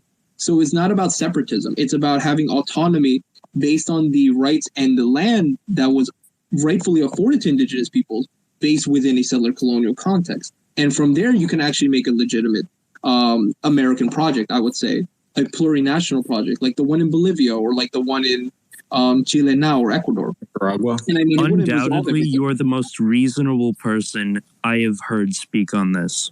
Thank you. That's why I wanted to talk so much. I mean, I'm no patriotic socialist, like, let me be real, but I also want people to know the positions on this, because I think both, like, my own side of, like, left indigenous folks and then the patriotic socialists all have a big misunderstanding on this issue. But I'm very glad, like, y'all are enjoying this, and, like, y'all quieted down. I think that's a big accomplishment. Because we actually, if you're actually trying to engage with us and not just like call us like white nationalists or whatever the fuck because we criticize certain movements that leftists like get involved with, you know, like then we'll actually listen with you. We'll actually listen to you. Yeah, I think I will be honest, though. I think there is a type of national chauvinism that does exist when people say, oh, you say settler, or like the U.S. is a settler state. Therefore, like, oh, your entire analysis is like pro-capitalist. You just hate white people. I think there is that emotional response that comes about. The majority of white people within America today are not explicitly like embedded with the state machinations that have led to genocide and displacement of indigenous people. In fact, I think you can find that since the 60s, especially when you look at historical events like Wounded Knee and even like the NADPL like pipeline shutdown and stuff like that, many white Americans are deeply sympathetic to this. So then the depiction that white people are complicit in these types of state machinations, I think it's a very, very deep oversight, and it's a neglectful analysis. Yeah, I definitely think so. Y'all have read Gus Hall, right? Or y'all at least know him? I know y'all throw his name around a lot, or some folks do. Yeah, he's famous for hating Karl Marx. Really? No, I've heard Caleb Maupin drop his name a few times, like positively. So I think he likes him because he was a CPS USA member. But who knows? What was it? Y'all can disagree with Maupin all you want, but he was pretty positive around him. I actually read William Z. Foster though, like, and he does go into like the fact that like in a dialectical materialist analysis of like the development of like capitalism, settlers were pushed to also like regular citizens were pushed to be settlers. Now, I don't think that's the case. I think someone like Gus Hall actually said the native struggle is very anti-state and anti-corporation. So it does have a heavy anti-state bias to it. It's always been that way. I mean, you look at who imperialized native peoples. It was often, oil companies. It was, coal mining companies. It was resource interests. But you also did have the Homestead Act in 1862, which opened up wide swaths of reservation land and just like quote Indian territory to settlers. Like white, like the majority of them white. I mean, it's 1862. Black folks weren't allowed to have like most of them weren't free. I just want to say I want to apologize for I mixed up Gus Hall with a different activist that was really? Anti. He was like a pro-indigenous activist that was anti-Marx. I confused him with someone else. Was he? You could Russell Means. I was thinking of Russell Means. That's who it was. No. I mean, like, I think he makes a legitimate analysis of like the despiritualization within Western philosophy. I mean, I think people should read like For America to Live, Europe Must Die, because I think it does go into like a kind of a foundation for why like American nihilism exists as it does now. Like this, on one side you do have the fetishization of like the noble savage Indian will give us all culture and rectify like the nihilism that we have now, but also like, hey, what the hell are the problems with European philosophy and like modern day religion or like societal norms that have allowed for a type of general malaise, like, oh shit, I have no culture, no family, no like personhood. I feel, and then that leads into the, I don't know if I could say alt-right. I don't know if y'all would get banned on this chat for that. No. Okay, yeah, no. Then it leads to like the alt-right pipeline, where you just go like, oh yeah, Norse mythology, that's my culture, or like I Vikings. I want to kind of talk about this because there was a series of Russian thinkers sort of around just after the Bolshevik Revolution, the Russian Machists, most notably, I believe, Alexander Bogdanov, probably the biggest supporter of this. You can also see it in Maxim Gorky, but they talked about God building, sort of the creation of a new cultural and in some respects, state architecture to, match with socialism. And I think it was rejected by a lot of Russians because there already was a God there, so to speak. And I think in America, we lack that sort of root. And I think that if there's one place to apply God building, it's in America. I think that has to be. I don't think there should be like a state instituted religion if like that's where you're going towards. I think there should be like a pluralistic view of like religions. Like there are mountains that are worshipped by indigenous peoples. Like there are. I'm not referring to God in the I guess the religious sense. Yeah, it's not. Okay. I'm not referring to it in the theological. I'm referring to it in the cultural sense. I'm a little confused on what you mean, like that there is like a sacred power behind things, or that like there is a greater meaning to like civil society that is almost religious in nature. Kind of the latter. I would say it's. I'm trying to paraphrase it. I'm not doing a great job at it, but don't worry, take your time. I feel like that's correct me if I'm wrong, but I feel like that happens a lot with Marxists when they deify like Lenin and Stalin and like the Marxist lineage. Like, oh yeah, Marx, like almost reading like Capital like as a Bible, or reading like kind of like lineage, so to speak. I just wanted to say, Malta, like you've been really respectful, and we really appreciate like how straightforward you were with your opinions, and like how easy you were to work with, and how cordial we were able to be. And I just want to say we appreciate that, and we appreciate the discourse. Yo, thank you. I mean, I appreciate. Yeah, this was actually completely different from the other shit that fucking came through earlier. Yeah.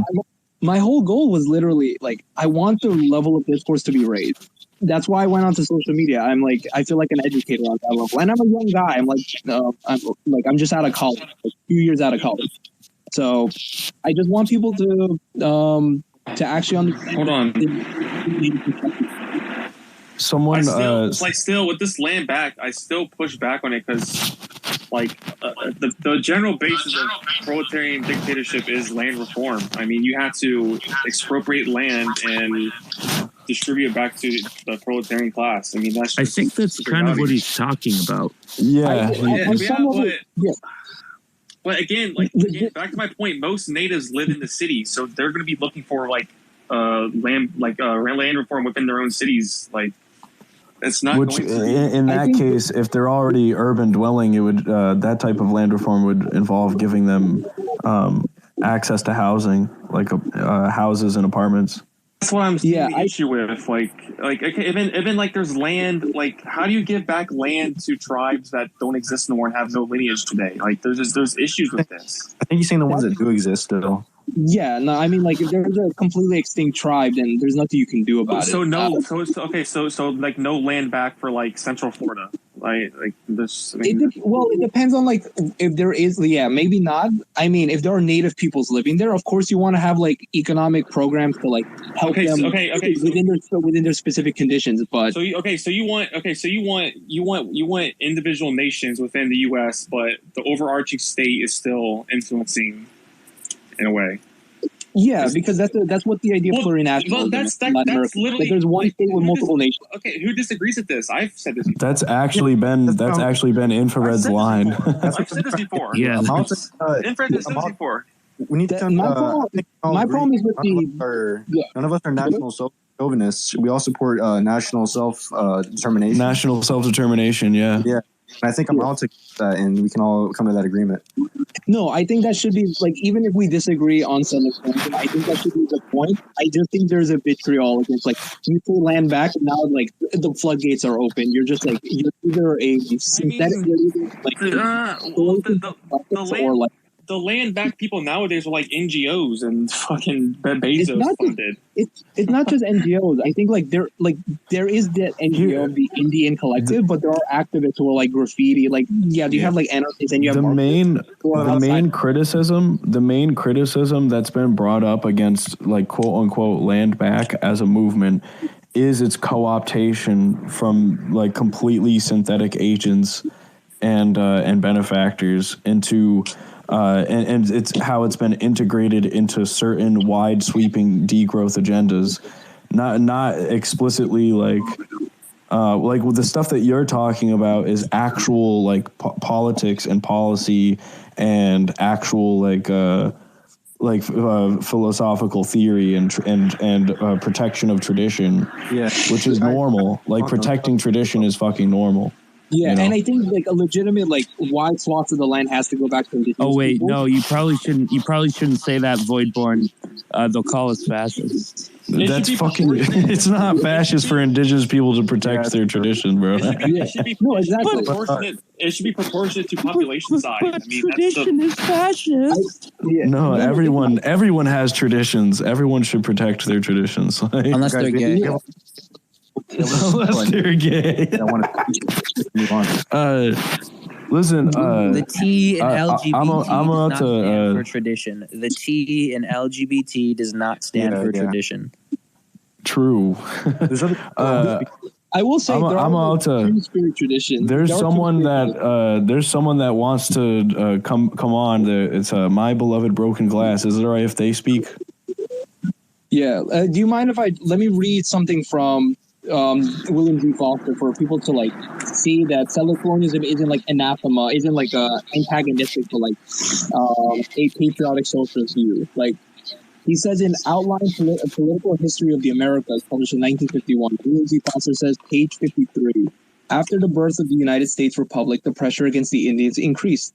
They were even more brazenly robbed of their lands and systematically forced further and further west. Within the next two generations, the main groups of Indians were driven across the Mississippi. Then they were ruthlessly defeated in wars on the plains. And finally, by 1890, they were in large concentration camps. The Indians engaged in many sharp struggles in their gradual retreat before the ever-swelling tide of white immigrants, settlers, and soldiers, but their resistance was futile. However, we shall say more further along about this whole shameful phase of American history. In Canada, the Indians were similarly despoiled of the land and eventually bottled up in reservations. So again, though, this is in the 50s. I've read this text, and again, I mean, they now reside within cities now. I mean, that's the reality. So I'll be honest, Rev. Hold on. Rev, I'll be honest with you. Even the urbanization of Native Americans is not a good idea because even that has led to more like assimilation and like decrease in Native American population. So. Yeah, and even like the Chinese embassy article points to that. They're like, the policy went from full extermination to like assimilation. Yeah, it's all a lot of them are homeless. It's like not good. It's a shit show. Like, it's not just the homelessness thing either. It's also just mass assimilation. Let's get some other people really quick. Yeah, but like, if y'all want to move on, it's no problem. But like, I'll be on. Y'all got questions. There's so far like I'm about to like you haven't. I hope you understand. Like, there's nothing fundamental that we've overtly disagreed with except like bringing up the criticisms. I kind of do though because okay, are you gonna have it like? I know what you think, Rev. Are you gonna have one native nation, or is it gonna be multiple native nations? Like how? I would say multiple like it depends on like the treaties. Like all of the native nations that exist are legitimate, and they should have like specific autonomous authority. if they have a wide land base, it shouldn't mean like settlers or like non-natives are thrown off the land. It just means that they exist either under state jurisdiction or under people have to move. No, you wouldn't have to move. I think like it depends on like it would just mean your jurisdiction changes to be under Indian like tribal authority or to be like the authority of your municipality. But tribes are on the federal level, so that's a very distinct category.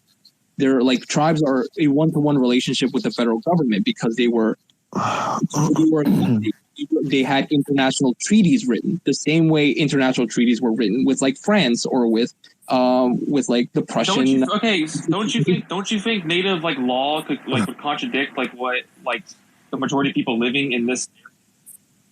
I mean, no. A lot of native laws like has a lot of European influences now, and I mean, hell, like, look at the U.S. Constitution. That was influenced by Indian law. Like it was influenced by the Confederacy. Like the Enlightenment itself was influenced by indigenous peoples directly. Like not just in the U.S. You had like Michel de Montaigne, in like who was influenced by like 3 Tupinamba natives from Brazil who went to the French court in the 1560s, and it influenced the French Renaissance there. Jean-Jacques Rousseau, he had the noble savage idea, but that was because native societies comparative to European societies were so had resolved many like income in so much inequality and so much like so many problems of resource distribution that existed in Europe that they seem utopian, like Europeans. So I don't think like indigenous ideas are primitive. Yeah. I think they can inspire like an authentic like U.S. like socialism. Yeah, let's get some other people in here though. This is, I think, last question. Should banking have like an overreach on these lands? Yeah, as long as the native tribes are okay with it. This is not separatism, like, but they're depending on like how either the old treaties or new treaties are made within like a plurinational United States. That could regulate how banking regulations are done. These are pragmatic. Rev, what he's talking about is what I told you about before. Like, you need to have a native modernity. I mean, that's what I'm concluding here. Like, because like native modernity already exists. It's just that it's stagnated because of current settler colonial policies. Like when you just have pipelines going through, not allowing indigenous peoples to look for like alternative, like renewable energy. Some people would like nuclear. Other people like wind and solar. I don't think those are opposing. I think a lot of indigenous people would opt for wind, solar, and other like forms of like renewable energy, though. Yo, Rev, I have a debate about the communist American flag. There's some guy named like Dom's Brain. He wants to debate me about it. He's saying the flag is revisionist, and I've been waiting for that. Wait. There's two people that have been wanting to talk already. My beloved. Yeah, wait. I wanted to ask a question. I don't know how do you guys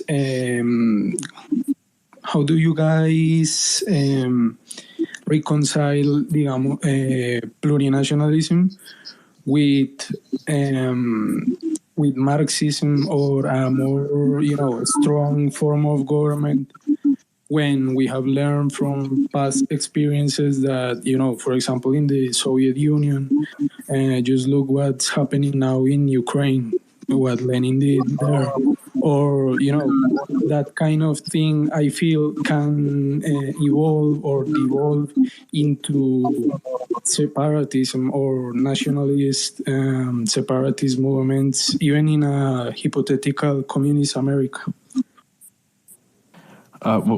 So you're asking how we reconcile contradictions within America in regards to... Yeah, I mean, how would you implement policies for that to not happen in the same way it happened in the Soviet Union? Comparing national self-determination and a hypothetical communist America to what happened in the USSR. Como un Estado? Well, I think there's a big difference because what happened in Ukraine was a class issue. You had the kulaks, right? The landowners. And in the United States, there's not really like a kulak landowning class tied to any sort of ethnic or national group within the country of the United States. Jews. I'm joking.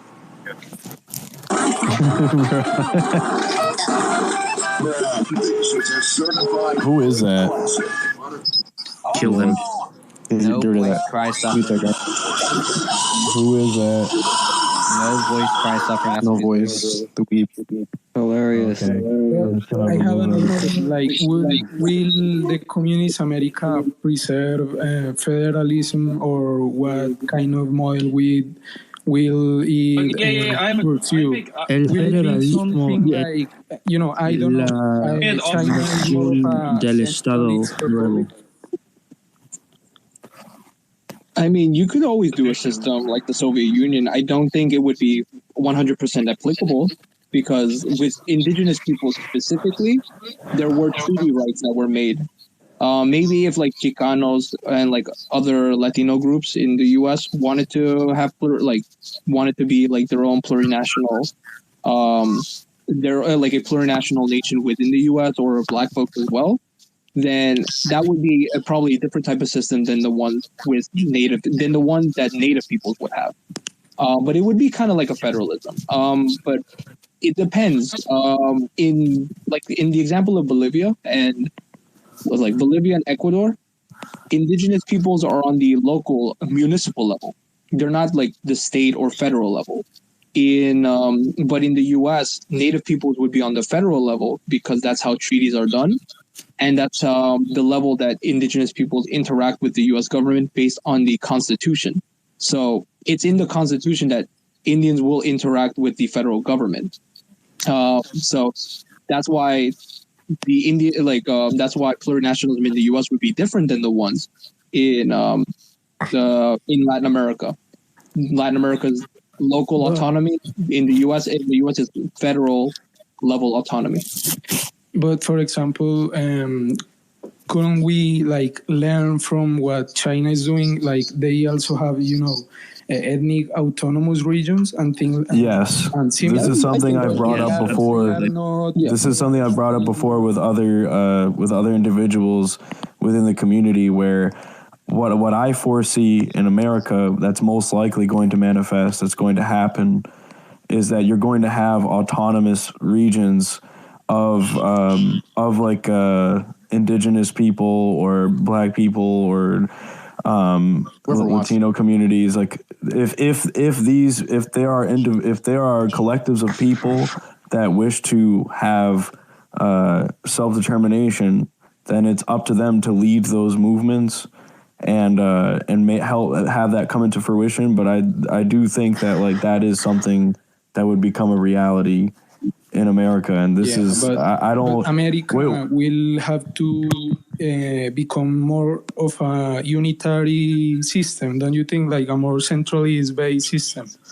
By the way, the serfs were in here for a second. The serfs were in here? Yeah. Yeah, I saw them. Wow. Debate pussies. They need to come back. Can I chime in for a They're second? gone. They need to come back. Damn. They're not going to come. They don't debate. They're too scared. Dude, they don't debate. If they come back, we're not debating. We don't debate what? what? We're debating them on Torah, okay? Because that's right. Torah. Yeah, The serfs don't fucking debate. To the question, I don't think the unitary model would be effective. I think maybe if there was a separatism from different states, that would happen. I'm not for separatism for states or autonomous nations. I don't think that. I think it would just lead to a lot of economic exploitation on the global field. But there should be economic rights that are protected. I think the federal system that we have is probably better than trying to impose a new one that with a lot of Americans would just distrust the federal government. And a lot of tribes would not want to deal with a overarching paternalistic federal government or unitary government. I'm in for a second. Okay, I understand. Thanks. Yeah, let's let somebody else go now. I can understand that, not wanting to be governed by another nation. Some other people in here to speak though. I don't think you fully answered Samu's question though. Well, how do you think that? Yeah. To me, that Samu's question falls along the line, and correct me if I'm wrong, falls along the lines of there are irreconcilable class differences between white Americans and, for example, Native Americans, right? how are those differences supposed class to be differences? They're not irreconcilable. Wait, hold on. Let me answer. They're this. absolutely the farthest thing from Samo used irreconcilable. the example of the Ukrainian nationalist separation movement, and there's nothing in America that can be compared to that because there's no kulak class here. The kulaks were a specific. They were the kulaks in Ukraine were a specific class group, also tied to a nationality. We don't have anything like that here in the U.S. You're saying that there's not a. Saying there isn't like a racial minority of a landed class here. You know what I mean? No. My audio keeps fucking up. Hold on. Don't worry about it. Zuki wants to speak again. Yeah, I was just wondering what the Eurasian idea is and why do you support it? I ask in good faith. We believe in connecting the world together. Eurasia is the key to this. You're talking about the world island. Yeah. I'm gonna let y'all take this. I actually don't know much about like Eurasianist politics. So actually, the Eurasian movement overall has been a new like multinational, like regional identitarian movement that is distinctly anti-imperialist in character due to the nature of U.S. hegemony and geopolitics that we see today, especially if you look at like so the Eurasian front that's been established between Russia, China, and Iran was in direct contrast to the North Atlantic Treaty Organization, which was established by mainly Anglo-supremacist organizations and also made to destroy the Soviet Union, who as a nation has been identified by their enemies such as Ukraine, Nazi Germany, and to an extent even the United Kingdom as Asiatic Mongol hordes in both older documents and articles and newer contemporary articles such as the Washington Post and even on Twitter and different types of social media. The Eurasianist movement is basically like the reason why we support it is because not only is it an anti-imperialist struggle, but as someone else said, I think it was Vade, that pointed out that it is integral to the project of like Belt and Road Initiative, which is also going to give rise to the World Land Bridge Project. And these types of projects, not only will they benefit Eurasians and East Asians and South Asians in general, but they have the potential to uplift the entire human species economically as a whole just by the nature of what the projects are. This World Land Bridge, by the way, it means world peace. Yes. It means a shared machinery for development. Yeah, but it actually is a land bridge. So it's not like a nationalist kind of thing. It's just like a opposite. Absolutely not. It's the farthest thing from that. It's multinational. It goes beyond borders of nations. It's multiple nations banding together against North Atlantic supremacy. Yeah, Anglo. I would like to back up for a moment and ask a few clarifying questions, if that's cool. Go ahead. All right. So, what is what is patriotic? What is this patriotic socialism? What is that? It's not a thing. We're Marxist. Bullshit. We always have been. It's responsibility for your country's history. It's Marxism-Leninism. Wait, what? It's Marxism-Leninism. Communism with the capital C. You're recognizing you have a country and you have a duty. They're not communists. They're not communists. Shut the fuck up, bro. You're a LARPer. You LARP as Okay, you shut the fuck up. Better question. Hold on. You are reactionary. I don't even know who's talking right now. Hold on a second. Let me come back. Hang. Hang, This guy's a wait, LARPer. are you Han Chinese or from China? No, he's not. He's not. He got. Wait, caught let me out ask being him. Chinese. Hold on. He's Are you not. Han? He's already Are you admitted Han? he's not. Yo, Rev. Are you Han Chinese? No, I changed my name. Oh, so then why are you LARPing as Chinese? I'm not LARPing LARPing as as shit. Wait, I want to ask. I'm not LARPing as shit. One second. Hold on. You guys would be LARPing as fucking Russians then. We're not LARPing as none of us have called LARPing as anybody. Let's get some. Hold on. Hang on a second. A patriotic socialist. Explain that to me. A what? Is there a patriotic socialist in this group? These fuckers who run this group.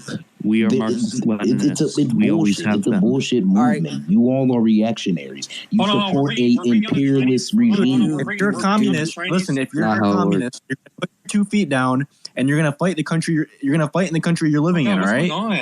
All right, I wanna explain something to you because you clearly don't understand this. All right, if you really want revolution, if you really want peace, if you really want the oppressed nations of the world to rise up, you don't fucking strike at the periphery. You strike at the heart. You strike at the head of the beast. Real. Which is the USA. Yes. It's an imperialist regime, so why do you all support it? We You're don't. so fucking stupid. You're so fucking stupid. Nobody here imperialist supports the regime. United States government. They just agree Hold with on, the we got idea that Zen people here. Hold on, living we in got the Zen. United We States got- can unite culturally or whatever on, to we establish gotta- like we the gotta- foundation of like a nation. Hold So on, we have a Chinese guy here. He's gonna tell him that he's a LARPer like he did yesterday. Go ahead. That's hilarious. That's hilarious. Yeah, It's you're an LARPing as imperialist. Chinese. You're LARPing as Chinese. No, I'm not. Love. It's an imperialist regime. Hang, what is your country? I don't conform to this the imperial core. All right, let me read this bio real quick. He's a citizen of the world. Head Hello, ass. everyone. I am from the USA. Sounds like a globalist. Fucking Okay. you guys see. wait a second. I am from the USA. I am from the globalist. USA. Wait The a second. farthest thing from one. He's a globalist. The farthest thing from one. You all support You are a a globalist imperialist regime. All right, Hank. All right, Hank. All right. You all support a globalist imperialist regime. They don't support the He's a United citizen States. of the world, guys. He's a citizen of the Can world. you hear me? Can you hear me? Heng Wei. I don't give Yeah, a we can. fuck what I hear. I don't give a Tell him fuck what you have to say. Tell him a LARPer. Call I him a don't- LARPer. Chen Ming, go. I don't give a fuck what you have to say. Zen Ming, go ahead. Chen Ming, tell him. I don't give a fuck what you have to say. Zen Ming, go ahead. Fuck Why you what don't give a have- fuck? Hey, you use Can you Chinese kick flag him as so a we can have a symbol. conversation? Can you kick him so we can have a conversation? You're a Hey. You're a fuck what Zen, you go have ahead. to say. You won't. Dude, keep him muted. You're Why fucking I'm a reactionary. bitch? Why? You're fucking Explain to stupid. me, okay? I'm muting them. Why? You support white You nationalism. don't even heard of me. You're fucking stupid. Why? You're a You are not. You are reactionary not piece of Chinese. shit. You are Chinese You're nationalist. fucking okay? stupid. You're fucking stupid. You're white. You're a fucking reactionary. Hey, You're white. You're white. Hang Wei, you're white. 你 You're 听得 a 懂中文 fucking 吗？ reactionary piece. 你听得懂中文吗？你改个中文名字，你听得懂中文吗？啊？ Don't fucking touch the button. Hey, yo. 你聽得懂中文嗎？ You're a Yeah, get his reactionary ass. 你聽唔聽得明啊？ Yo, Chen Ming hitting him with that language straight from the motherland. You're stupid. You're white. You're a reactionary. Okay, You're okay, white. okay, You're okay. not communist. You are NPC. You're white. You're not You are communist. NPC. And you support white Okay, okay. nationalists. You're white. Hang Wei, You you're support white. white You're white. nationalists. You're white. You're European. You You're I don't know if you guys know this, but if you check some of my posts, you'll see that Hang was sending death threats to me, and I posted it, and he like commented on one of my posts like 500 times, not even kidding, like sending death threats. and shit. Where? Which one? On one of my recent What a posts, piece of shit. he like DM'd me death threats and said he's gonna kill me and shit. It was hilarious. Cry more, you fucking pussy. Hold on, Bro, Hang Wei, if I have a caught question. Why are you in white? real Why are you life, Caucasian? Blah, blah, blah. Why are you all white? are not communists. Hang Wei, Please why are quit you calling white? My yourself- friend, why are you white? Why are you Caucasian? Why are you I'm not ethnically fucking white, you fucking bitch. You are spiritually white. I'm not The fucking absolute spiritually shit. whitest I'm not fucking fucking albino white. creature. You all are little. You are a crab what you all are doing. Hey, This you is not. sound like you bathe. You sound like you bathe in Look pickle at juice. what you all I are would doing. really like to get back Look to at the what topic you of all are doing. colonization This is really not quick. what communists do. Look at what you all are doing. You pull people up here and you yell like you all are fucking retarded. Bro, that's you. What are we doing? That's Real you. Mr. Death. That was Harold. That's Harold. That's quite literally what Lenin did for like most of his time before the Russian Lenin would have Revolution. shot you all. Would have shot you all. I have a question. What did Lenin think about the Russian national identity? What? What did Lenin think about the Russian national? Oh, Mar asking the real questions. What the fuck? Get a Mar. What did Lenin think about the Russian national identity? He's not even a Marxist-Leninist. That's the funny part. He's not even a Marxist-Leninist. I'm not even He a knows more communist. about it. I'm not even a Well, what is this? What do you even fucking mean? Okay, What do you you're mean? saying What do you that think? you can't support the idea. Yo, shh, hold on. You say you can't support the idea of like uniting in a national sense, for example, upon like cultural ties or Never ancestral said ties that. and so on. I don't even know what the fuck you're And talking wait, about. shut the fuck up for a No, second. you shut the fuck up. You shut First the of all, fuck up. listen, we won't be taking this from Caucasoid gorillas. I won't take this from fucking imperialist white You're nationalists. Caucasian. I mean, You're a Caucasian, white my friend. nationalist. But you're Caucasian. You're a white nationalist. First of all, the Caucasian is not letting me speak. Somebody silence this. You're a fucking- white anyways. nationalist. No. So Lenin was a No, so white nationalist. your boy. What? Lenin was a What you're white about to? nationalist, according to you. Mark, go ahead. What you're about? Okay, first of all, You can't be you're saying communist that and you support can't be USA. an Ameri- you You can't be a cannot be a socialist in communist and America. support the They USA. just said they God, don't bro. support the USA, bro. Okay, They have Just fucking, said that. they have the look at their Oh fucking my God. bios. They call yeah, they themselves support American the idea patriots. of American identity, What is not this? United States government. What is this? World What is control. this in here? Oh my gosh! Please tell me what is. We could get Please to the tell me bottom what of this it. is. Please We tell could me get what's to the What is bottom of it. patriotic We socialism? could get to the Please bottom tell of me. it. We could get to the Please bottom tell of me. it if you stopped shouting. What is patriotic 5 socialism? seconds. I'll try to tell you what it is if you'd stop talking. Like you can give me 40 seconds. All right, go ahead. Okay, the idea of I mean, it's not even a term that was invented by people who are called patriotic socialists, but basically the ideology of infrared is that for American communists is that they can unite upon a national identity, based on cultural ties, and implement communism from there between all different United States citizens. Not the idea that the United States is a valid government, or that it's not a regime or something. They all agree it's a regime. Now we're getting somewhere, right, Hank? No, we still haven't got anywhere because you all still use this flag. Question, see, this is look at Wait, hold on. So let Look me. at you. Wait, so your Look at problem you. is the flag, right? It's not just the flag. It's what you all fucking You're say. British. The shit that you say. Okay, wait. So You're what is British. wrong with Shut up. with the idea of the American national identity? You being fucking used to implement use communism? this flag. You drink tea. Let me He's speak. not gonna Let give me you an speak. answer. That I Let can me give it. speak. You Let him all speak, please. use this flag that has a fucking disgusting history behind it, and then you use this to associate yourselves with communism. You call Wrong yourselves battle, bro. communists, Wrong and then battle, you call bro. Let him yourselves speak. American patriots, and then you go back and call yourselves communists. This is reactionary. all kinds of people have flown in the American flag. You know that, right? Yeah, no. If you It look does at not like fucking- the that's labor, not the the point. biggest fucking labor strikes in history. Look at That what is they not flew. even They the flew point. the American flag. Wait, let me deal with this, please. So you said first of all that your problem is not just the flag; it's also what people say. But now you're saying that it is. No, I didn't say that. I said it's not just the flag. It's what you people say. You pat socks. Yeah, I just said those words. You minority. We aren't pat socks. You minority of pat socks. You might. We aren't you all pat are socks. minority. So can I tell you something? Leninist Can I we've tell you always something? been. I don't give a fuck what you have to say. You all are stupid. So then why are you here? Why are you here if you don't give You a clearly fuck? care. You clearly because care. you all are stupid. The shit Can you we say. take him out? You clearly care. Please You tell clearly me. care.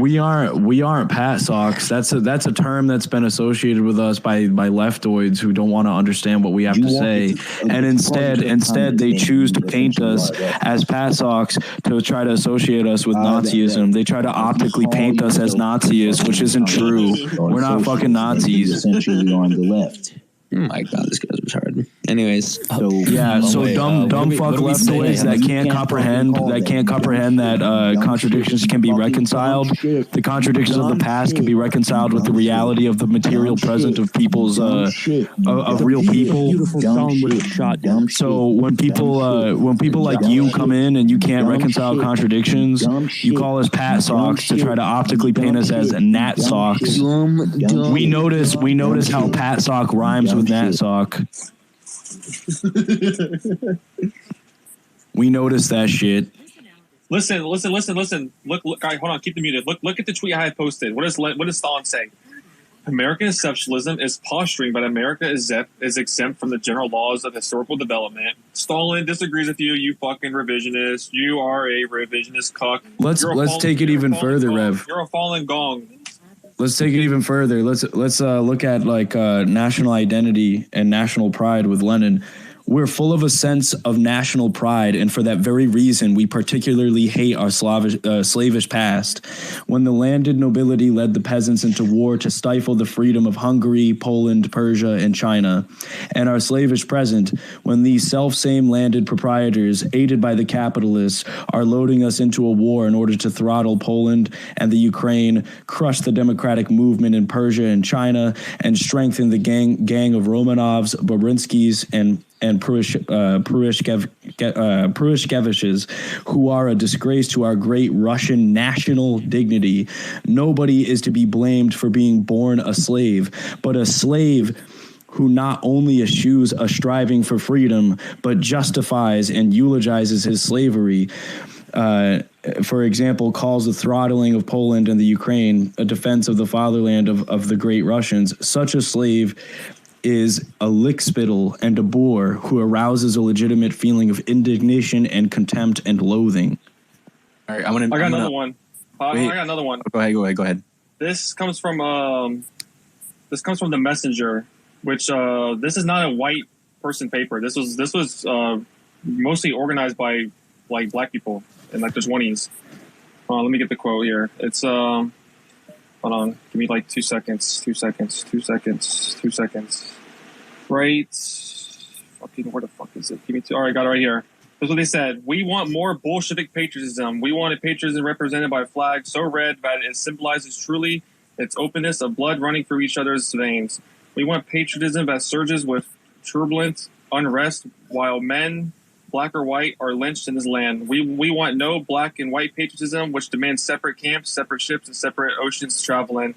What we really need is patriotism of liberty, justice, and joy. That is Bolshevik patriotism, and we want more of that brand in the United States. And that's from the Messenger. Yeah, so these are not these are not white people writing that. These were like really insightful quotes, and they're like very educational. Let's unmute Hang and see what he has to say in response. It just goes to show that you guys don't want to. Bro, you are white. You are the. By the way, Hank, you are white. You are white. Person I have ever met. You are British. You are a guys. Elemental. It's all you do is run your fucking mouths, and you don't want to let other people talk. You want to fucking that. Yeah, I don't want to let bitches like you talk. That's what happens. You're reactionaries. You have nothing to say. You have nothing of value to say. I had a lot to say. I do. Wait, guys. I had a lot to fucking say. What value have you added to the discussion, Hangwei? You fucking kept cutting me off, so I can't fucking say shit because you guys don't want to hear the fucking truth. Let him speak. Go ahead. Speak. We'll give you a chance to speak your valuable truth. Speak your truth.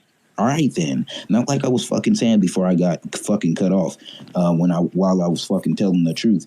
You cannot fucking call yourself a fucking communist or say you associate with anything that has to associate. Look at it. That's what I'm talking about. That's what I'm talking about. That's the shit that I'm talking about. We just said quote. That's the shit that I'm talking about. You fucking dumb fuck. You claim to be a communist, but we just gave you a bunch of direct quotations from some of the most prominent, successful communists that have bolstered our movement in history, and you just completely blew us off and ignored us. So why should we give you the respect and listen to you?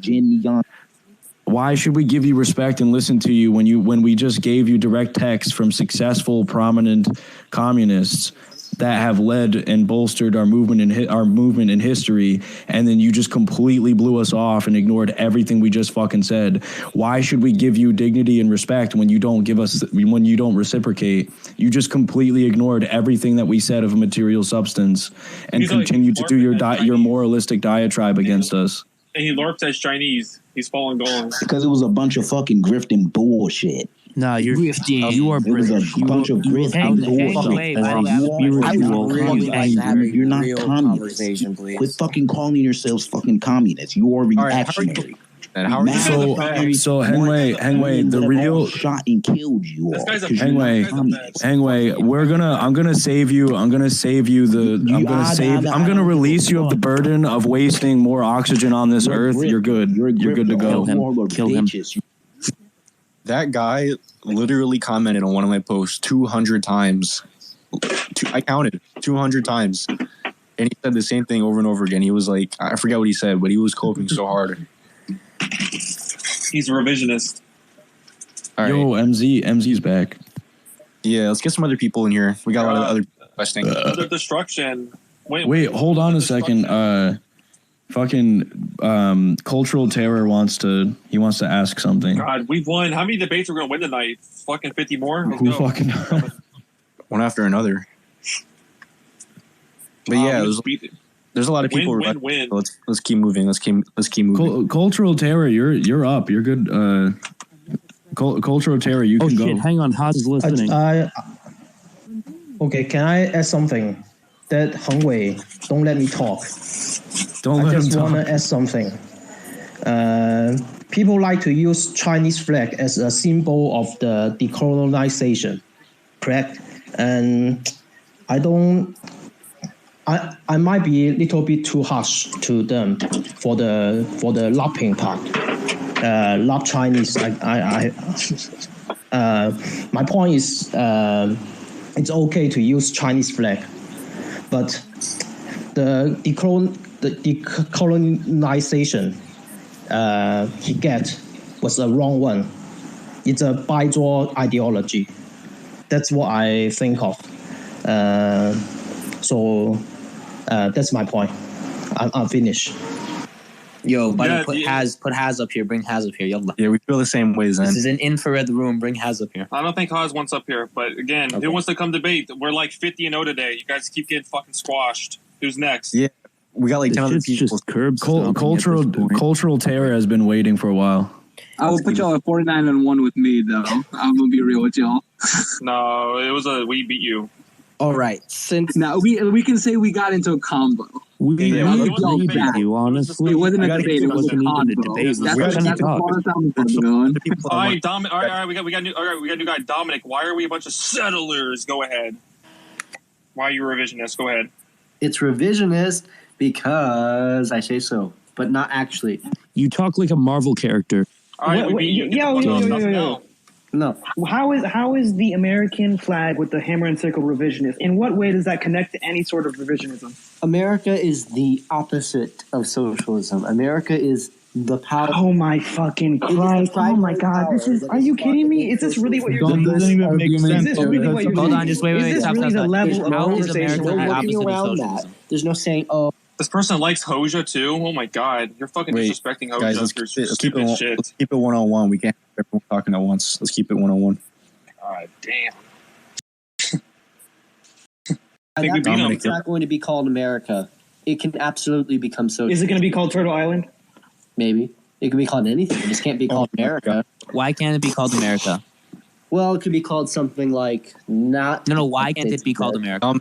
Will you feel better? What is the purpose in renaming something? What material gain does this bring to people? Well, what material? Africans call it Africa, bro. They're not changing the name of the continent. Well, I mean, like right now, for example, there's an entire class. You have no idea how large the reactionary class is in the United States. What the fuck is a reactionary class? You're very muffled, Dominic. The reactionary class is the class. What is a reactionary class, Dominic? It's all those who don't uphold Gonzalo's thought. Wait, shut up. Dominic, you're very muffled. Wait, can you speak up, please? Hello? Yes. Move closer to your mic. Hello? Okay, there you go. the reactionary class is the class which not only is just the bourgeoisie itself, but is also the petty bourgeoisie and the running dogs for them. Do you understand? Why did Lenin align with the democratic petty bourgeoisie? Rev, let me speak to this. Where does the Stalin Rev, let me quote speak even to this come from? I Dominic can't guy. even fucking find it. Rev, let me speak to this Dominic guy one-on-one, please, without interruption. So, let him go. I'll rip has left. Anyways, so explain to me why America can't be called America if it becomes socialist. Actually, the name itself is not the biggest deal. It's the whole aesthetics of Americanism. Says and the who? whole, You're a reactionary. Wait, no, let me How am I a Rev, dude, let me do one-on-one. Let me do one-on-one. Reactionary. Wait, hold on, Rev, you have to let me How do am I one. reactionary? Explain Hold it. on, wait. I Let can me do explain. one. Let me explain why he's a reactionary real quick. Bro. No, let him explain. Because most Americans own the American flag. That's why you're reactionary. You fucking idiots. Get owned. Get demolished. Fucking idiot. Fucking revisionist. You're reactionary. What are you talking? Wait. Okay, just hold on. So you're saying that the aesthetic of America is reactionary. Can you explain to me why that is? Well, it's always, for example, it's flown whenever it invades another country. It's flown whenever Because it's the flag of the nation. Stop. Let him fucking generally finish. what Yo, you happens. people gotta fucking stop doing this shit. Let him fucking finish and let me fucking do this one-on-one. My God. The American flag has been the flag that has been flown nearly everywhere where there is imperialism. Okay. In the 21st and the 20th centuries, it has been the primary power. That is simply the truth. And it is not just that for socialist means absolutely at all. Okay, let me speak then. So any flag, so for example, there have been invasions in the past where the Tibetan flag has been used. There have been invasions in the past where the Chinese flag has been used. There have been invasions in the past where the British flag has been used. There's been invasions in the past, even the flag of Bhutan has been used, and the flags of many other nations. However, does that mean that these nations should discard a flag or flags that they have been using since the beginning of their? You have to look at the scale of it. Let me ask a framing question.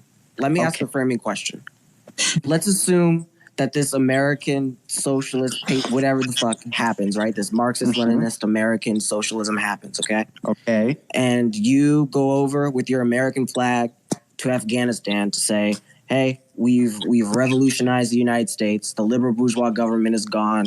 We're here to pay reparations, whatever. And some Afghani blows you up because you're waving the American flag. That is, dude, you are white as Dude, shit. why would he blow us up? Wait, let me speak. He would blow you up because America has the reputation of being... Let me speak. Hold on. Dude, you must be white as shit and living in the suburbs to fucking think that like Afghans and people who live in the Middle East or something just think like fucking savages and like automatically subconsciously react to a My father is half blasting Palestinian. people under it or something. You fucking white It's as pretty shit. reasonable to assume that Afghans don't like the U.S. Yeah, it's reasonable to assume they don't. Of course, fucking I was hold on, being hold on, hold on, dramatic. hold on. The point is, If when an Afghanistan- Afghani peasant sees the American flag, they see a conqueror. Yeah, hold on. true. Okay, hold on. But this is so. But hold on.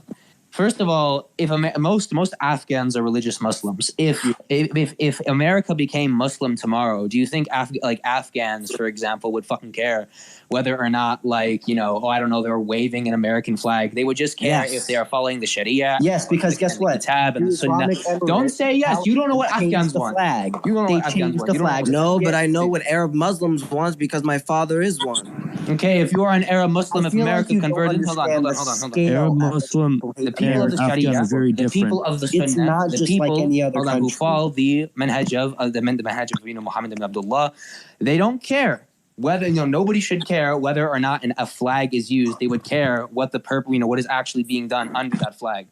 First of all, the history of America, since the very beginning of the country, that flag has been used.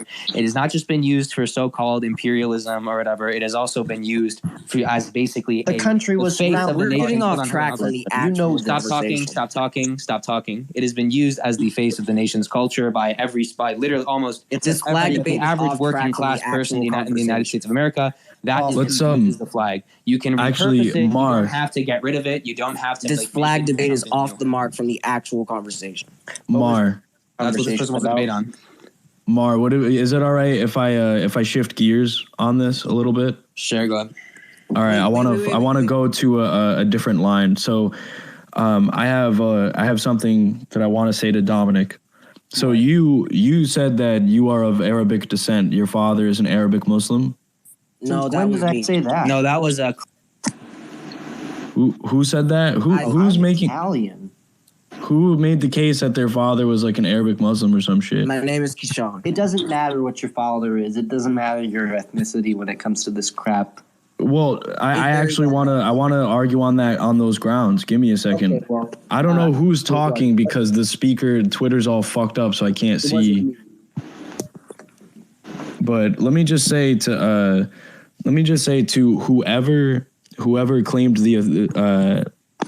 whoever claimed the authority of their father being Muslim or whatever, and therefore like people can't cherish the flag, the American flag. This is something that like Haas himself has brought up multiple times, and I've also discussed this with other people who try to raise this point. Haas is raised Shia, and he is also Arabic Muslim, and he was born in America. He's from a country that was completely destabilized by the French and the United States, and has been repeatedly like ruined by imperialist forces. And yet he himself does not have this issue with the flag to the same extent. Now, if anything, because of the history and what he has seen, what he has seen like transgressed against his own people and his own like family and stuff like that, you'd think that he'd have every reason to be angry or upset. But he sees a broader picture. Like he sees a much broader thing that's going on. How is it that how would anyone be able to prevent these things from happening again? Or at least begin to try to stop these things from happening? You would have to win political power. And the only way to win political power is through winning the will of the people. And the only way to win the will of the people is by actually genuinely cherishing them and loving them and believing in them. And part of that involves understanding the aesthetics of the flag and how meaning is not static or monolithic. So if you're actually serious about anti-imperialism or communism or socialism at all, then you as someone who may be Muslim or who has family members that suffered under imperialism, you have every right to hate the flag. You have every right to despise everything that it stands for and all this other stuff. But eventually, maybe one day, you could find it in your heart to take up the flag in pursuit of a much broader mission. That's all I wanted to say. Oh my God! Okay, what I was going to say please, was, Dominic, please stop. Please stop. What? I've been trying to speak for 30 minutes. Can I say I one want thing? to clarify. It's like less than 30 seconds. I want to clarify that my position is not at all about the flag. I don't care about that. I want to redirect this back to decolonization because the flag debate is stupid. Okay, that makes sense. That's reasonable. I only invoked my Arab Muslim father to contextualize Dominic's comments. That is the only reason I did that. I just want to. know talk that about that if you real would quick, though. I just want to talk about it real quick. Stop. Y'all are monologuing. This is not a conversation. This is supposed to be a debate. It's a monologue. So let's back up for a moment, right? Let's go back to decolonization. That was a really important conversation that got sidetracked by that Wang dude or whoever he was. Let's go back there. I'd be down. How is the flag revisionist? You said revisionist. That's an actual Marxist term. No, How's bro, it we're not revisionist? doing the flag debate. I don't give a The flag fuck. is not How is it revisionist. revisionist? That's what I said, but How is it revisionist? Point it out. Have a fucking argument. It doesn't matter. We don't care about your sensibilities. How is it revisionist? My position on the flag would be I'm not a proletarian patriot or a patsock, whatever term you use. Did y'all just miss like everything I said? flag, The flag is not revisionist. The flag is like the second. I think a flag is a secondary issue because it's not a material. It's not a. It doesn't I affect have an people's analogy material. to make. Did Lenin fly the flag of the Tsarist Russian Empire? Did he? Did he? Hold on a second. Appeal to the anti-Semitism that was rampant? But the CPUSA did. Lithuanian immigrants did. Martin Luther King did. They all fly the flag. Do you know anything? Martin Luther King was a little bit Paul of an Robeson. opportunist there. Also a liberal. Oh yeah, because you know better than Martin Luther King, huh? Dominic, You're the don't let ultimate him extoller of, like- sidetrack you. Just answer the question. What was the question again? How is the flag revisionist? Does it connect to Khrushchev or anything? Not necessarily the flag itself, but thinking that you can fly the flag of your conquerors, thinking that you can just change the attitude of the conqueror is a liberal ideology. What do you mean conquered? I was born here. I wasn't conquered. I was born here, bitch. Let's back and up. the other I was way born around, here. that you can from Let's within back up to change Was I conquered? Patriotic Marxist attitude. Let's back up to American changing patriotic pretty much Marxist everything Leninism. about it. You would pretty much have to destroy everything that exists. These are right now. not important conversations. The flag debate is not Dominic, I'm going to be real with you here. Like it or not, you're an American. You were born in this country. I would like to leave. Go leave. Then get the fuck out. We don't want you here. Get the fuck out. Go to All right, space. You don't live in a vacuum, Dominic. You were born in a country. You have a family. You have a community, and that's the reality you live in. All right, you can't escape it. Yo, Dominic, as a native person, I would tell you. Oh, if anyone wants to speak first, I'm also native too. Yeah, I would like to speak. Been waiting for 30 minutes. I want to end this stupid, silly flag debate. Dominic's wrong. The flag is not revisionist. I mean, you can want that, but you don't. All right, is cultural terror speaking that he's saying that the flag debate's stupid? Yeah, that's me. My name is Keith. All right, so what would you want to what is your question? What is your line of questioning then? I want to go back to the decolonization conversation that got sidetracked by Wang, and how that intersects with American patriotic Marxist Leninism or whatever. I don't. We put it to the side because it became a jerk off fest. Like the majority of people. Fest because that dude was screaming for 30 minutes. I'm saying it became a jerk off fest when Amalta came on and reasonably proposed what he actually thinks like land reform should be, and we were just like, yeah, for the most part, we agree on some stuff except for some minor criticisms. But that was wrong. What was wrong? That is not what decolonization is at all. All right, then you tell us how he's wrong. First, stop monologuing. We have to back up and ask. I wasn't monologuing. We have to ask. Just say how he was wrong. Oh my God! Just make your point, dude. We have to ask, what is it that you mean by American patriotic Marxism Leninism, and how is that not? Exist. Then. Just let me speak. I feel like you have a fundamental misunderstanding of the difference between like the nationalism of Cubans and the nationalism of Americans. Currently, the nationalism of Americans is that of an imperialist power, and you know this well. And to think that you can easily change that without pretty much destroying everything that this country stands for, which would land reform. There is no nationalism. The imperial state doesn't operate on nationalism. It doesn't do it for a nation. It does it for an imperial fucking deep state, not a nation. There's no Dominic. Have you ever heard of land reform? Wait, I just want to say the vast majority of Americans today hate the U.S. government, which is the agent of imperialism around the world. Yeah, that's they all I'm really gonna do. say. They fucking hate America, but they're also patriotic. It's a dialectic there. That's the dialectic that you won't agitate because you're a fake fucking Marxist. You don't know shit about dialects. You don't know shit about agitation. Go on, mute yourself. All right, tell us why keep cultural terror in the loop because he's the one that brought up this contention. Go ahead. He left? Oh no, he's still. No, I'm here. So let me say this, okay? I do not at all believe that American patriotism per se is bad. Let's put that out there. That's number one. Okay. Number two. Yeah, it's not even 1 o'clock yet. Number two, let's avoid talking about good or bad. It'll only serve to confuse you if you are not a scientific person. Good people do bad things all the time because they gotta. Bad people do good things, believing them to be for the good of all mankind. We're not talking about good or bad. We're not talking about right or wrong, whatever. Okay. I want to understand what it is that you think will happen for land reform under the quote unquote aesthetics or cultural liaisons of American citizens and the Communist Project. How does that happen? When land reform? What it look like? How can you achieve land reform in a space where the vast majority of the workers are heirs to settler land rights? That's the question. I don't believe that's a fair assessment. That's a very inaccurate thing to say. How so? Yeah, I don't know what that means. Well, let me answer. I think I kind of wanted to have a real scientific Marxist Leninist conversation. What I was gonna say was, we were talking about a couple of minutes ago. We were talking about the attitude of Americans towards their government.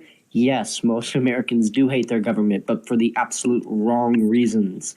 Most people hate the government right now because they're afraid of, getting the boo-boo in their arm, not because they hate the hell. All right, first of all, this is really dumb, but go ahead. Wait, what do you say? The what in their arm? He's saying he's talking about a certain disease and a certain needle. Bro, who said that? Dominic. Bro, fuck out of here. He's saying Americans are anti-government because of that. I told you I'm not talking about vaccines. Fuck out of here. It's fucking stupid, man. I don't want to talk about this land bank stuff anymore. Can they move on to some other people? There's people I want to talk about. Yeah, because the whole original sin of inheritors of settler colonialist property rights, that's not formally how it's perceived throughout the country. It doesn't make sense. Yeah, I feel like we wrapped this up with Amata. I feel like we should move on, We can keep it on. We can keep going for however long he wants to push. Yeah, we got 130 people in here still. Yeah, I'm going to unmute, and then we can start bringing in other people in a minute, because there's a lot of people. So we're just not going to deal with me at all? Just ignore me? Or what do you want to say? You can keep it going. We'll just keep you on. Say what you want to say. Were you the one that disagreed with me? With you about what? Yeah, I was land back. I'm Neo Malta. I'm the one who was land the land back that the land back and land reforms that were proposed by the American Indian Movement in 1972. That would be a good pragmatic policy model to for why should we as revolutionaries be concerned with pragmatism? If they contradict. Well, that's not a bad question, because I think a lot of people have that problem. Because there needs to be a type of you need to work with all of the different structures and powers and people that exist. There are always contradictions, and I mean, of course, that's not what I'm talking about. All of the other national groups and racial groups, they all have like Gus Hall says, they all have had special oppressions on top of capitalism. And that you have to reconcile a functioning nation state or plurinational state within that, and that's so being pragmatic. I have no problem with any of that. Yeah, so me, I don't advocate for throwing out non-indigenous peoples. Go back to your right. That's a dumb idea. Yeah, I think when I talk about pragmatism, I mean I want numbers. I want figures. The American Indian Movement and in their Trail of Broken Treaties 20-point position paper said a land reform in their minds was step one, an immediate doubling of the amount of reservation lands from 55 to 110 million acres. And then second, pause. Well, let me finish this one. It's quick.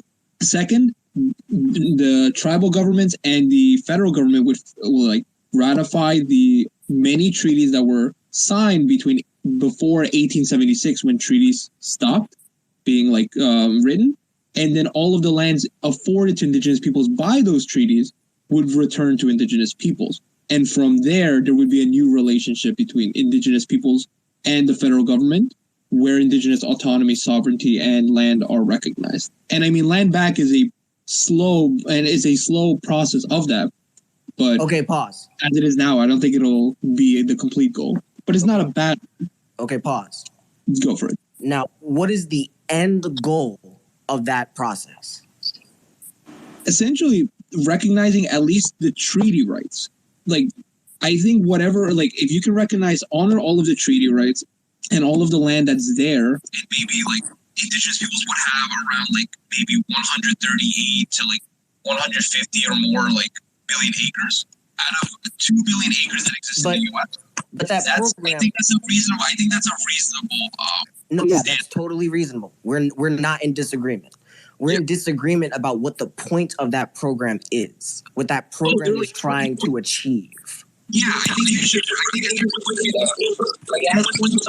indigenous people their sovereignty. I'm sorry. Your microphone is messing up like crazy. Take your time, man. But let me. Can y'all hear me well? Like your mic is echoing like crazy.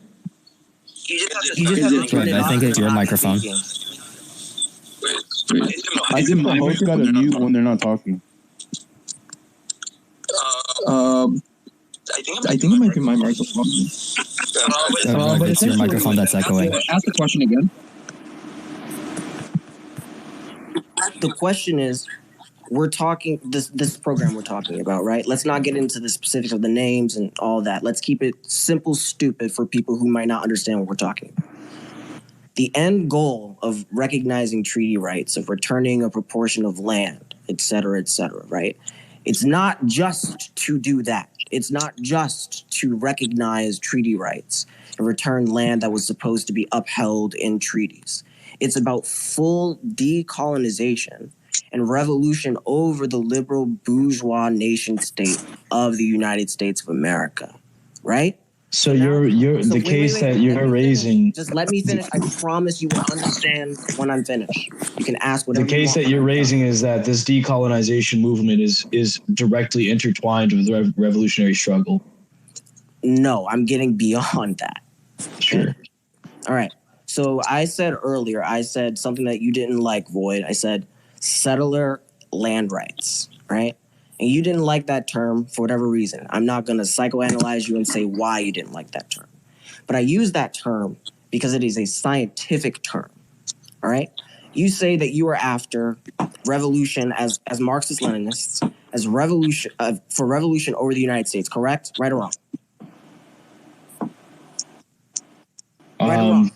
Yeah, sure. Okay. So but we also basically we just want we want a communist United States of America. Yeah. All right, cool. You want a communist United States of America. Wait, now, what land rights do supposed settlers have that other people don't? Okay.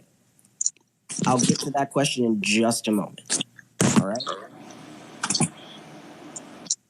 Now, actually, repeat that question. What land rights do supposed settlers have that other people don't?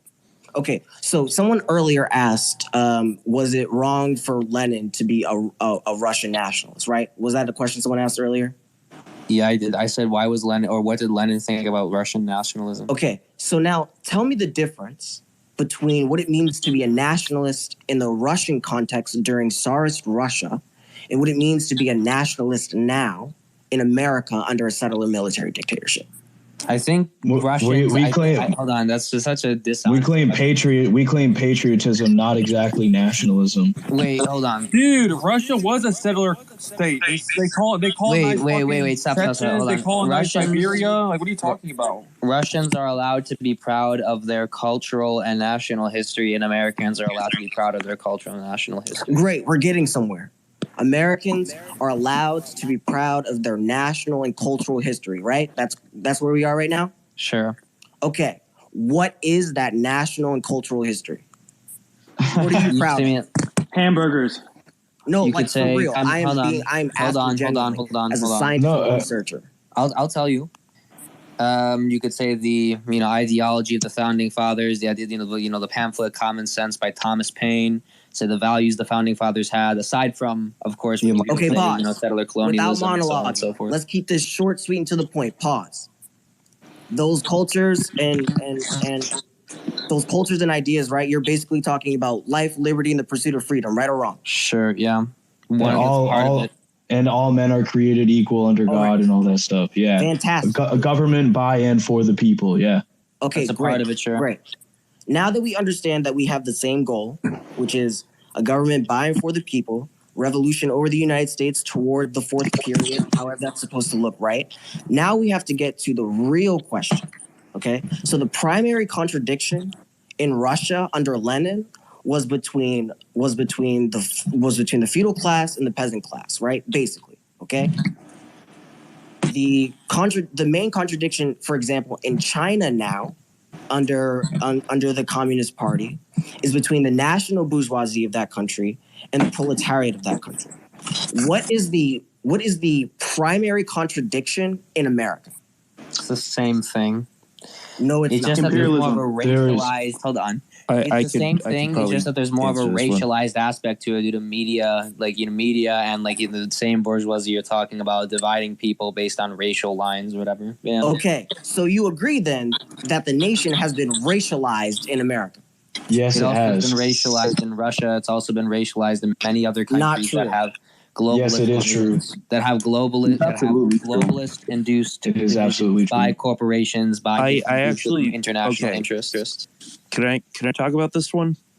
Let him let him let Let cultural cultural terror respond, let cultural cultural respond. terror keep completing this line because he sounds like he's trying to get to something here, but he just won't get to the Okay. fucking point. He just keeps asking Yeah, leading because questions. somebody talking about monologuing. Jesus fucking Christ. Yeah.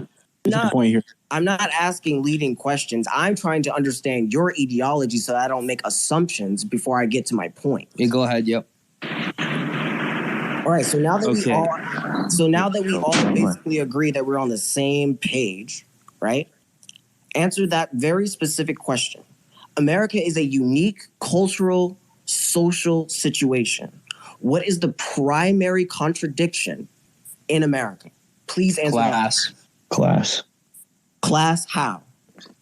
The contradiction in America exists between the military-industrial complex, the stratocracy of America, and the bigness of the people. Yep. And the general population of the United States do not support imperialist interventions as of right now. The majority of the U.S.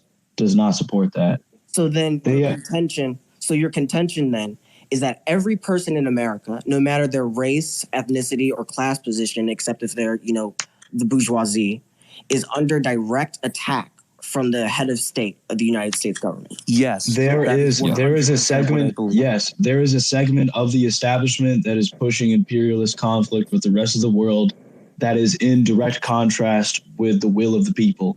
I'm not talking about imperialism. I'm talking about America. But imperialism is the primary contradiction that's manifested domestically and abroad for the United States. It is imperialism. Imperialism. No, I would say it is because that's literally what makes it But it's pretty clear the same imperialist, I guess you could say, machinations around the world have been turned on this country itself. Yeah.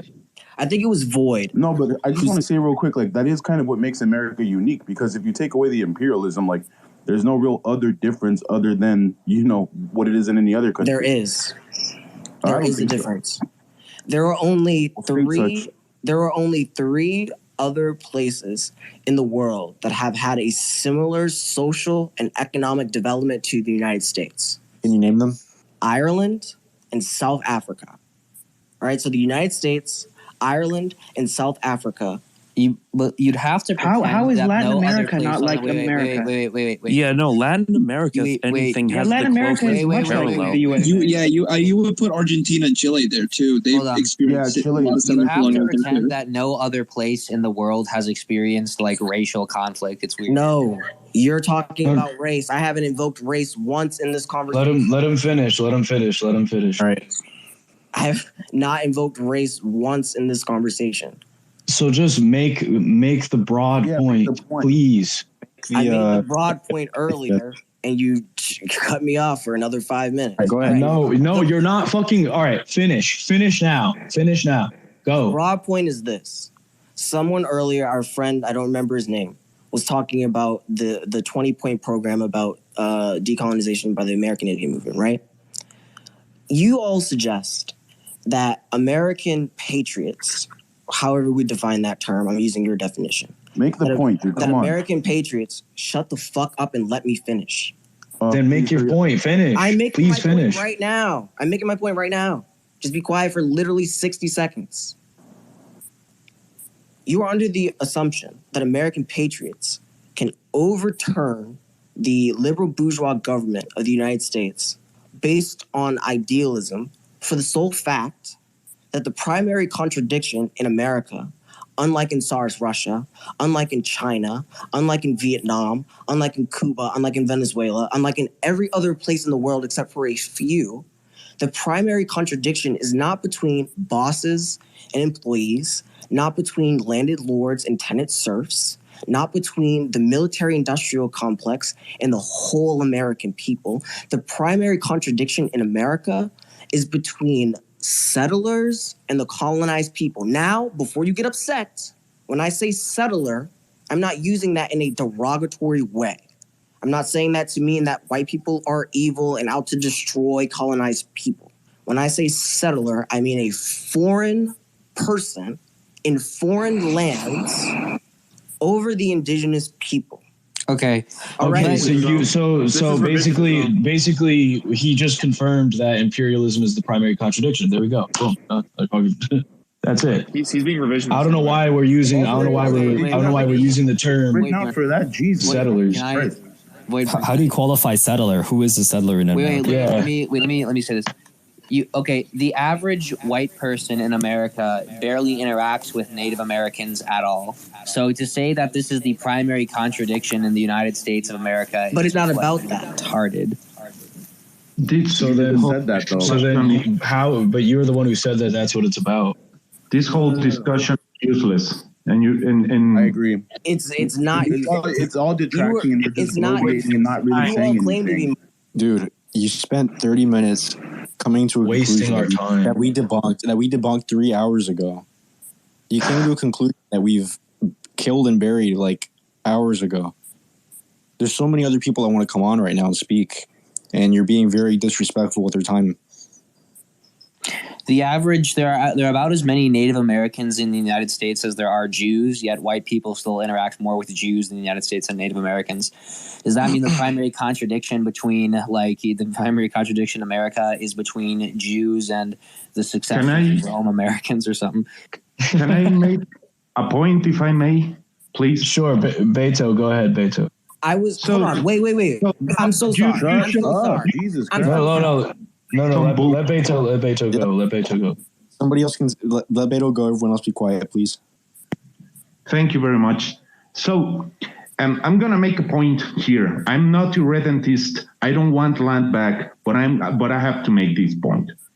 In 1848, Mexico lost its land into a war that you might call criminal. In fact, Lincoln did in its time the Mexican annexation of the United States, which, by the way, Marx celebrated. Why? Because Marx understood that you need to develop the means of production. You need to go through phases in order to achieve real socialism in this world, right? So if you give us back, and I mean Mexico, I mean the United States, if you give us back that land, what the fuck will the Mexicans do with it? We already have a whole and powerful and all-encompassing, sorry if I don't find the right words, but we have a whole encompassing supply chain, united and tied with the United States.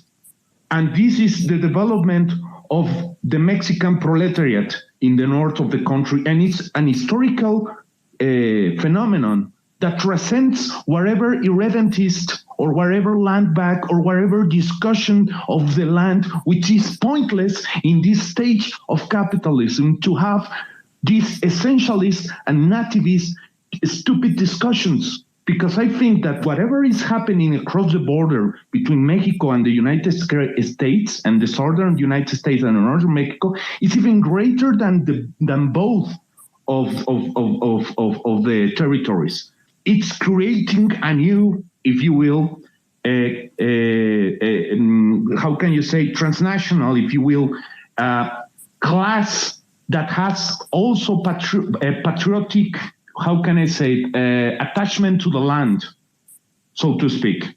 So this is greater than just give us our land back and stupid shit like that. How about we take the means of production and we make sure that no people in this earth ever has to go through the exploitation of man by other men? How about we think above these lines in the sand and we see the means of production and the class that is developing? So if this guy is talking to you for an hour, 30 minutes about a nativist, essentialist, and sorry to say, but the noble savage ideology that came from Rousseau to justify, to give lands to some people without developing those lands, those people, and the industries, and the material means in order to elevate all of us above this. Well, he's bullshit. He's not scientific. What the hell is he talking about? Sorry if I'm mad, but I cannot take it anymore. I'm sorry. That's all I have to say. Sorry. No, but Beto, me and Harold already addressed how like this was already pointed out. American Zapatista pointed it out. MZ pointed it out. I pointed out, and you just very succinctly pointed out how like this is just not scientific at all. Like he just wasted everyone's time and made himself sound very deep, and it was very self-flatulating. Yeah, he was very. He was like no, discourse. What before you went on that monologue? Please listen. Please. No, he accused us of monologue. You said enough already, bro. And you used a lot of words to not say fucking shit. Honestly, so no, I'm not gonna listen. Just piggybacking off what Beto said, yeah, I honestly couldn't have said that better myself. I think that it's a little bit trivial to think about these questions at this moment in time when we don't even know, like, when we say, oh, okay, hypothetically, what are we going to do once we get our socialist government throughout the Americas or whatever? It's like, we don't even know what that looks like. We don't know, like, what kind of contradictions are going to arise out of that, right? Exactly. So, to me, this is a point of, like, I don't know. I wouldn't even know what to call it. It's just something that it's putting the cart before the horse. Like right now, we all kind of have to get together to get past this, right? Because even me as like a Chicano person in the Southwest, like that is a complex question for our people and our identity out here. It's like, what do we do? You know, once this happens, like, do we leave? Do we stay? Do we form our own thing? You know, like we have these contradictions within ourselves too. But I know for a fact that us fighting amongst us and fighting amongst American people isn't gonna do anything. We're not gonna achieve anything. It has to be a coalition of everybody against, you know, the ruling class and taking that over. And MZ, when I brought up how Haas himself is he's an Arab, he's a Shia Arab, and he would have every reason to be upset about like the founding of America and all this other stuff. Yet he still finds it in himself to dig deep because he actually genuinely has love for the country, and that's how you win the people. We have qualms against America too, you know. But if you ask me what I love about America, it's not going to be hard for me to find answers. You know, like it's I completely agree with everything Beto said. Everything Beto said. So you agree that you were wrong? Okay, cool. We can move on now. No, I was getting to a larger point. Oh my God, this guy. Listen, man. I think Beto put it really eloquently, and he kind of put the final nail in the coffin on this whole thing. And there's so many other people I want to talk, and you've been speaking for like 30 minutes just to make a point that we've already kind of gone over. So I really think we should move on. Honestly, I think Void and Rev can agree. You guys remember I went on that long thing about like how do you actually materially change these situations for the better? How do we do right by ethnic minorities in America? You have to win power. You remember that whole diatribe I went on, and it just went in one ear and out the other. I guess winning power is not good enough. You have to fucking I don't know. I'm getting messages from my beloved. They've been waiting a really long time. I think maybe we can let them on. They want to talk about just let them on. All right. And then maybe after that we can have on Johnny the Commie. I mean. Sure. Yeah. Y'all skipped a whole bunch of steps, bro. All right, we're gonna move on from that. We're done with your monologue, though. You're a LARPer. No, I have a real question. No longer about decolonization. Not about just get rid of it and put someone more interesting. Please, I am begging. Class, and it doesn't matter. American, Indian. He had his time. I really want to talk to somebody else now. Sorry. Go ahead. You really kept all of us waiting for that. Yeah, let's get. It was almost Shakespearean. I bet you they were like doing hand motions and like, you know, making stern faces behind their mic at home. Yeah, let's get people on here now. Yo, It's crazy, man. Holy shit. Did the next person kind of say what they wanted to talk about before you invite them? The Constitution, I think.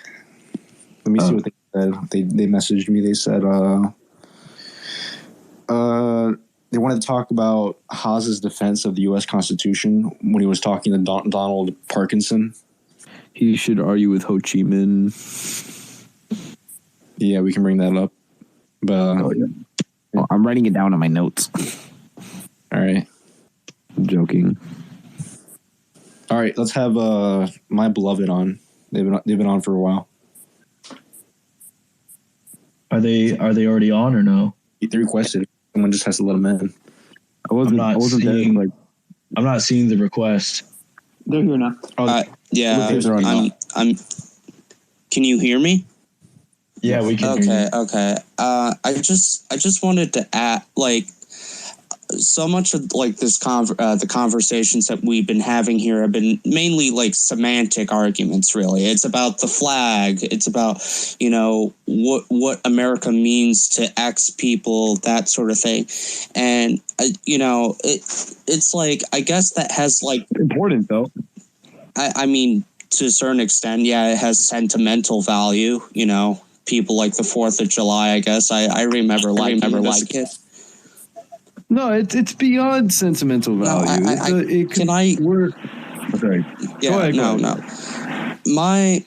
The sort of like I guess what I think is important about like I guess like opposing the particularities of America is specifically in the Constitution itself. Mainly this kind of like division of powers that exists within the Constitution, the sort of like branches of it, the executive and the judicial in opposition to the legislative. This division of powers is fundamentally undemocratic and is the reason why the American public hates the government. On like a baseline level, it's why they hate the American government, because they don't feel. You're describing the deep state. You are describing. No, it's in the Constitution. No, it's not. No. Can I take this one? Actually, I think I might be able to. No. Like, let me talk. Okay, just you're let wrong. me. I no. No, let's finish your opening point, and then we'll address it. Yeah, no. The deep state. What you describe as the deep state. I believe in the deep state too, honestly. I believe in the deep state. And what allows for the deep state to exist is like the executive branch and the judicial branch. The deep state is all these little agencies that come out of the executive branch as well. Like, what is the CIA tied to? It's tied to the executive branch. The FBI tied to the executive branch. Like, these institutions were established by the framers of the Constitution to negate democracy, to make sure that the government doesn't represent the people. No, you can read it. The Federalist Papers. Washington directly writes. Washington was a Freemason. Okay, what about Ingalls then? What about Ingalls? He says the same shit. What?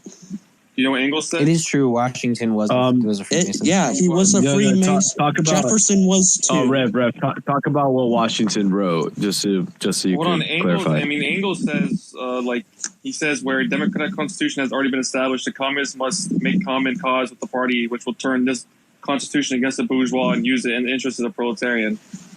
Right, but he's talking about like the process of like gaining power. It's not specifically in support of like an already But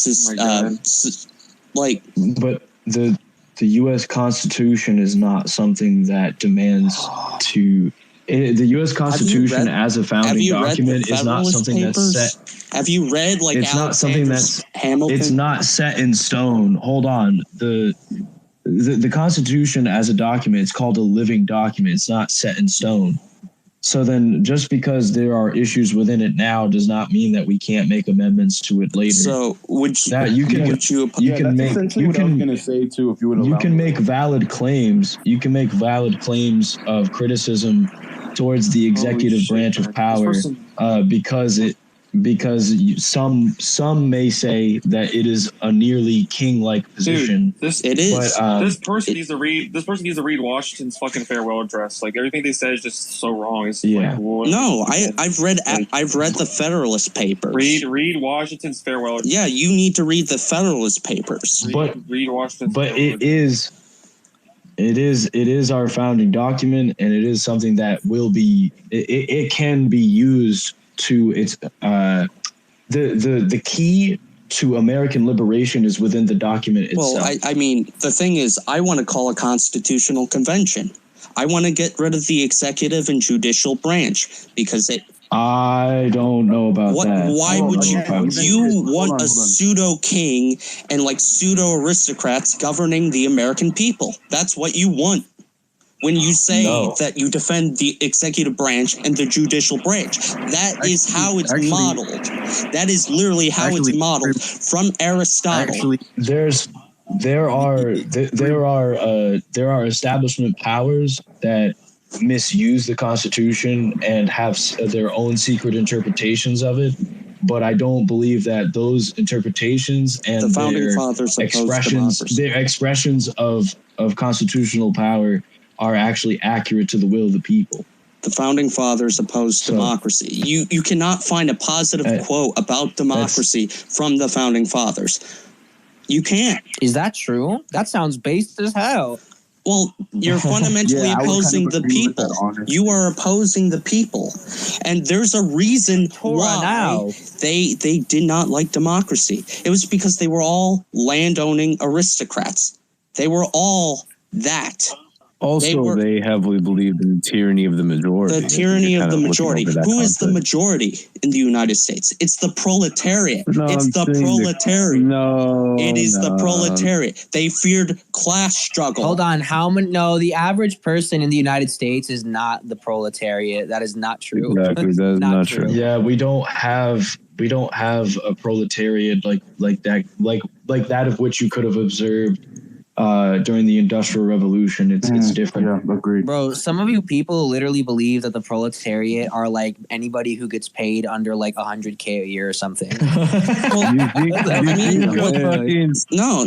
their baristas not proletariat, bro. I'm just saying. You believe the truckers are proletariat, right? They're workers. Who said that? No, whoa. Nobody said that. No, nobody said the truckers are exactly proles. We just said they're based. Okay, Yeah, but you said the founding fathers were. Wait. So you don't believe that there's a proletariat in the United States? Then nobody said that. No, that's not what anybody said either. It's just my fucking God. It's like you're just inventing shit. It's like, so you think this, right? It's like, what? There are still coal miners and industrial like laborers and so on and so forth. Truckers, however, are not industrial laborers. Truckers. So the reason why like the infrared line involves supporting truckers is not because of strictly their own individual class that they may represent as individuals, because as some other people pointed out, they could be technically classified as petty bourgeois due to their owner-operator relationship they have with their with how they produce labor. But by virtue of being owner operators, they have to actually engage in labor in order to make a living. So then there's that dual character of the petty bourgeois where you have vendors or shop owners, or in this case, truck drivers. The reason why the trucker protests are working class, like ideologically, is because they gave expression to a sentiment that had been festering in the North American working class for a while, like just as a general trend, even if just as a general trend overall. So it's not like, I mean, that's pretty much the clarification. I'm not really here to talk about the truckers. I have my own personal opinions about the truckers, but that's not really the point that I wanted to get at. It's the reason, if you go through the Federalist Papers, if you go back to Aristotle, who they're drawing upon in terms of how they're structuring the government, his definitions of like what is like an aristocracy, what is blah blah blah, it's structured like based it is structured in a particular way where it benefits like a certain. Can I respond to this, because I think I could honestly put this pretty succinctly. Aristotle was against women voting. You could let MZ. Yeah. There's a difference between saying like, hey, there's a difference between saying, hey, now we as people could recognize the flaws within, the Constitution, within the founding fathers or whatever, and still at the same time recognizing kind of their revolutionary kind of moment that they had, right? So at the time, yes, the Constitution of the United States was a revolutionary document.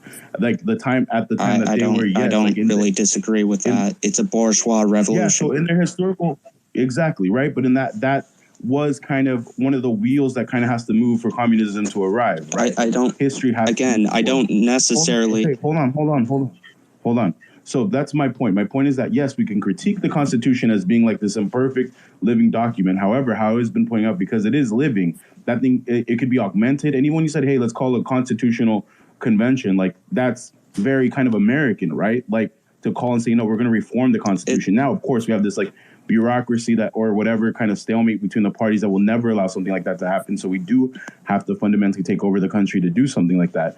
Right. But I think also, I don't think anybody up here would say like, yeah, our goal as like, American socialists should be, to let the rule of the current form of the Constitution like take over. You know what I mean? Well, so I think it's like, sure, it's flawed, but no, I don't think anybody's really saying like, yeah, that's going to be kind of the basis of how we structure things. Most bourgeois societies go through constitutions, on a regular basis. Like France has gone through so many constitutions at this point. Yeah, it's actually pretty rare that the United States Constitution has lasted this long. Yeah, and fundamentally, it is specifically because of the way it was designed and specifically to defend a certain class. Like I think America is particularly interesting in how like fundamentally intertied its own existence is to the development of capitalism. It is directly born out of primitive accumulation that went on, with like the slave trade, genocide of indigenous people. But we can acknowledge that, but also acknowledge that if we're going to establish socialism within the United States, in the eyes of the American proletariat, the eyes of the American, the average American, the only way it will be considered legitimate, quote unquote, is by using the Constitution. The moment we kind of frame ourselves as, anti-constitutionalist due to its problematic history, they're just going to not listen to us. Like, we just have to admit to reality. Okay. It's a tool. I don't like what's kind of like the right wing melding with kind of like left wing, traditionally quote unquote left wing communistic values, right? Because it is like what logo, like I love how he puts it, the Ron Paul Maoism thing, and it's like, yeah, we are going to snatch the Constitution and abolish the CIA, and we're going to abolish the Fed. We're going to do shit like that via the Constitution, right? So I think that we can't be so like think about it so kind of be theory brained about it and be like, no, the history of the Constitution is X, Y, Z, which I'm going to say up front, you seem to be much more knowledgeable than I am. But I think we could also kind of use it as a way to kind of, drive them, like appeal to the masses, I guess I would say. Well, it's merely a tool.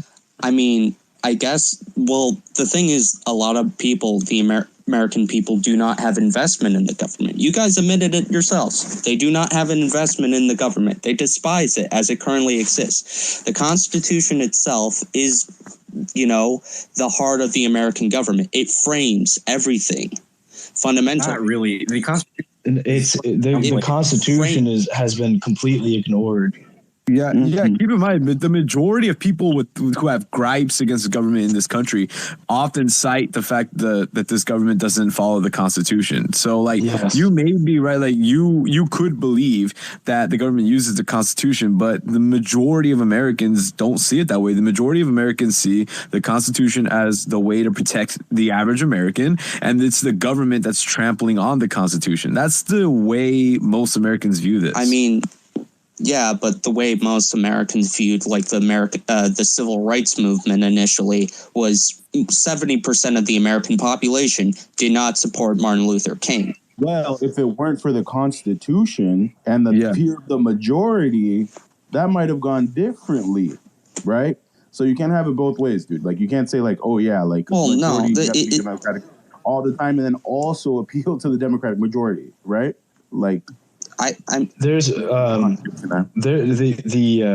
there's nothing about the way that things are run for the past 50 years that says that it's all congruent with what the founding document of the Constitution set out to do or its intention.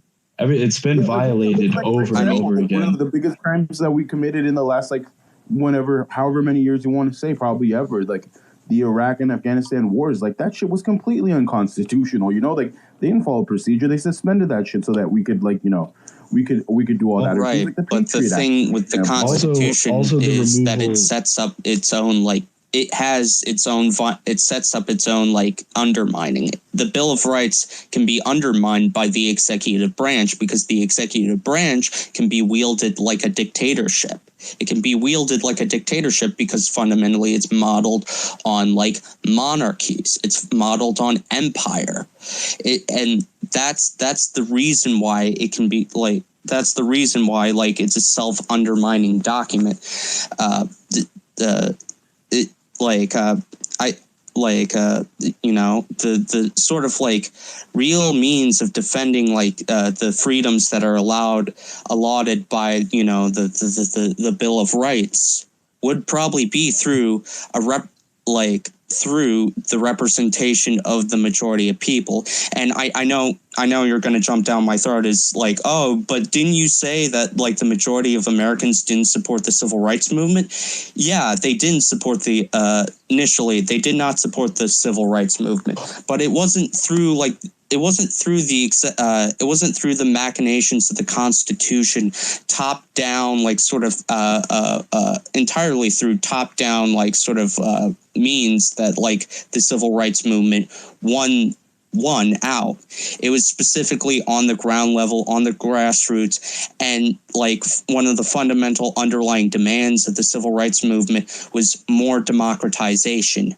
More the last sort of struggle that Martin Luther King had was demanding workers' democracy, essentially. That's the point where he got fucking murked by the deep state, was when he was going out and going beyond even just the civil rights stuff and just being yes, we need to unite with working people. We need to take the black struggle and fundamentally tie it to the struggle of all working people in the United States and all these other underlying struggles and bring it into this one unified movement for socialism. I think that still to try to say that the document itself is its own means to exploitation, I think that's false, because there's been known and documented instances of the executive branch itself having secret interpretations, the Senate having secret interpretations within the government. But just because that's happening within the government doesn't mean that the document itself needs to be gotten rid of or anything like that.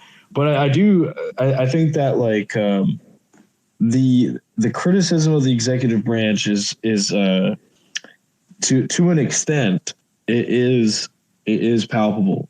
There is elements about it that there should be more checks and balances, I suppose, for the executive branch in the ways where you see leadership in some ways you see leadership of the CPC where Xi Jinping, they have Xi Jinping thought, and he is the leader of the party, but in many facets of political interaction, in the country, it's almost as though he's just he's chosen as a figurehead rather than this grand sweeping individual that can just completely change everything, at the wave of a pen. But I don't think that the way that we have our government set up overall should be changed anytime soon, unless it's okayed by the general population of Americans. I mean, I don't necessarily, I don't I'm not demanding that like the Constitution be gotten rid of without like the majority of people. That's why I want to call a constitutional convention to sort of like rewrite the whole thing. You know, I want it to be by popular demand, and it's something that it would be hard to. I mean, people say that about communism in general. Like, how are you going to sell that to Americans? You know. You have to struggle for it. You have to genuinely struggle and hope that in the end that it's their best interest. And I wanted to get to the point about like specifically why the powers of the executive branch have been growing for decades on end. It is not simply because there are you know, bad people in the sort of like deep state within like sort of the alphabet soup agencies that like are a part of the executive branch. Although they're a part of it. It's the government itself does not actually function. It's gone so slow that it cannot respond to like major crises. It is so functionally slow because of the kind of like weird checks and balances kind of thing that it cannot respond to a crisis like COVID-19. You can respond to a crisis like COVID-19 in China because, you know, they don't have to deal with that checks and balances kind of thing. They can have a government that acts swiftly, that can establish sort of a state of emergency establish a state of emergency quicker than the United States because it doesn't have to deal with these checks and balances. People often blame democracy for the reason why the United States functions so slowly, but like it is not really democracy here. It is the checks and balances. It's the limitations that are put upon the legislative branch, that are put upon that sort of thing. And like functionally it makes the government so slow that it's the limitations that are that's idealist though. What it is the class realities of the Democrat and Republican parties that use the branches to forward their imperialist. Well, the Constitution is written as a class document. It's seized by a bunch of bourgeois shit. It's not seized by it. It's a bourgeois document. It is a bourgeois document. They designed it. No. Engels said that you can use the Constitution against the ruling class. You can basically tell people that their rights are being lost to the bourgeoisie and all that bullshit. You're getting caught up in all the formalistic bullshit. It's all seized by the fucking deep state and the two parties. It's okay. How did it end up that? Also, how did it end up that way? These expansions in power, at the hands of the federal government are not using the Constitution. They're doing it despite the Constitution. They're trampling on the Constitution. Well, that's your interpretation. Exactly. That's your interpretation. Bullshit, how do we interpret the Constitution? All this like NSA bullshit is a complete violation of the Fourth Amendment, for example. That's like the biggest relevant one. It's just like I said, not most, we could debate on that, but many Americans recognize the exact same things you're recognizing, and we recognize it as violations of the Constitution. Like, I don't understand how you think that this is all aligning with the Constitution. We all agree that these are bad, but they go against the Constitution. Yeah, it's like plain and simple. I don't think you're willing to work out the contradictions here. Listen, we all see you want to make a critique of the Constitution, and we respect. Make a critique. but there's plenty of critiques to be made for sure, but we're gonna be like in this hypothetical scenario, like we're successful enough to have some fucking basic socialist revolutions. But like you must understand that we can make working class, we can make American revisions to the Constitution, but it will still be the Constitution. Like our angle is not going to be. I mean, they're calling for a constitutional convention. They're not saying abolition. I mean, It would be fundamentally a rewriting and elimination of the executive branch and the judicial, which is in line. You don't need to get rid of the executive branch, which is in line with something that Mark That's the point that I raised earlier. You don't really have to get rid of. You don't need to get rid of checks and balances. I would argue that many communist parties in the past, without using the word checks and balances, have had systems of checks and balances. You can see within the Soviet Union, the Central Committee, combating against the NKVD. We can see the interests of party members going against each other. There's always been at least some forms of checks and balances. Right, just that other countries do not use those words so explicitly. But you can even see in the modern CPC. In the modern CPC, it's the biggest political party in the entire world. Do you not know that there's systems in place for conflicting interests or things of that sort? And they still manage to, as you stated, the most effective COVID response, despite having these checks and balances. To represent the checks and one balances is not the particular problem. We are supposed to represent the mainline interest of the mainline interest that we're supposed to represent is the dictatorship over. So I have a question here, because Haz actually has critiqued the structure of the government, right? He has said something about the idea of rule of law and the sort of independent judiciary as a sort of like Anglo-box idea. So I actually do have a question, there are problems with the current American government that make it very inefficient. Like, how do we actually envision the structure of the United States government? Like, what is the platform here to say that, this is how we actually solved all these problems that the current state can't address? Well, I think fundamentally it's not just constitutional issues, which I'm willing to debate, but let's sidebar that for now. I think the fundamental issue is kind of the stalemate between the party apparatus that has kind of, it's more so I think that it's we have the two-party system kind of operates under not even it operates under that function, right? It's kind of the point of it. I kind of had to deal with some stuff while we're talking. I gotta get to sleep, and it's nice talking to y'all. Nice chatting, bro. Yeah. Have a nice evening. Likewise. You too. All right, have a good night. Have a good night. Productive conversation. Rob Ashlar, you wanted to say something? Oh, hi. Is my mic working? Yeah, we can hear you. All right, great. Let me know if it doesn't, because I have to keep my voice down in order not to disturb my neighbors. So yeah. Anyway, after you. You sound fine. All right. So yeah, I wanted to respond particularly to the point from earlier. I think it was 10 minutes ago, that the bourgeoisie is chiefly responsible for using race to divide the American working class. I think this is pretty reductive, and I think also, but more importantly, fairly self-serving. We're at a stage now that they don't really care about race anymore, or that not quite that. They don't need to care as much. Say you're a big businessman, say you're Bezos, you don't really care if your workers are white or black. This is irrelevant to you. But if his workers, in that case, it matters a whole lot more, because your skin color determines your ability to extract certain privileges like higher pay, better conditions, etc. And that's basically how race functions across the American economy.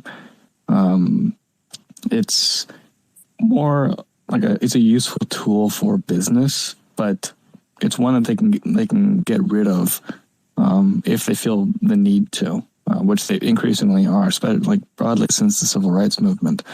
But it's basically an existential weapon for a large part of the American working class, and you can't just wish it away by saying it's something that's cooked up by business and the media. A lot of people do have a very real interest in this system, in a way that isn't just psychological wages, I'm people call me sir or whatever. It's things like better schools, better access to healthcare, etc. And if you want to deal with this, then you're going to have to deal with those very real privileges and the interests that people have in them.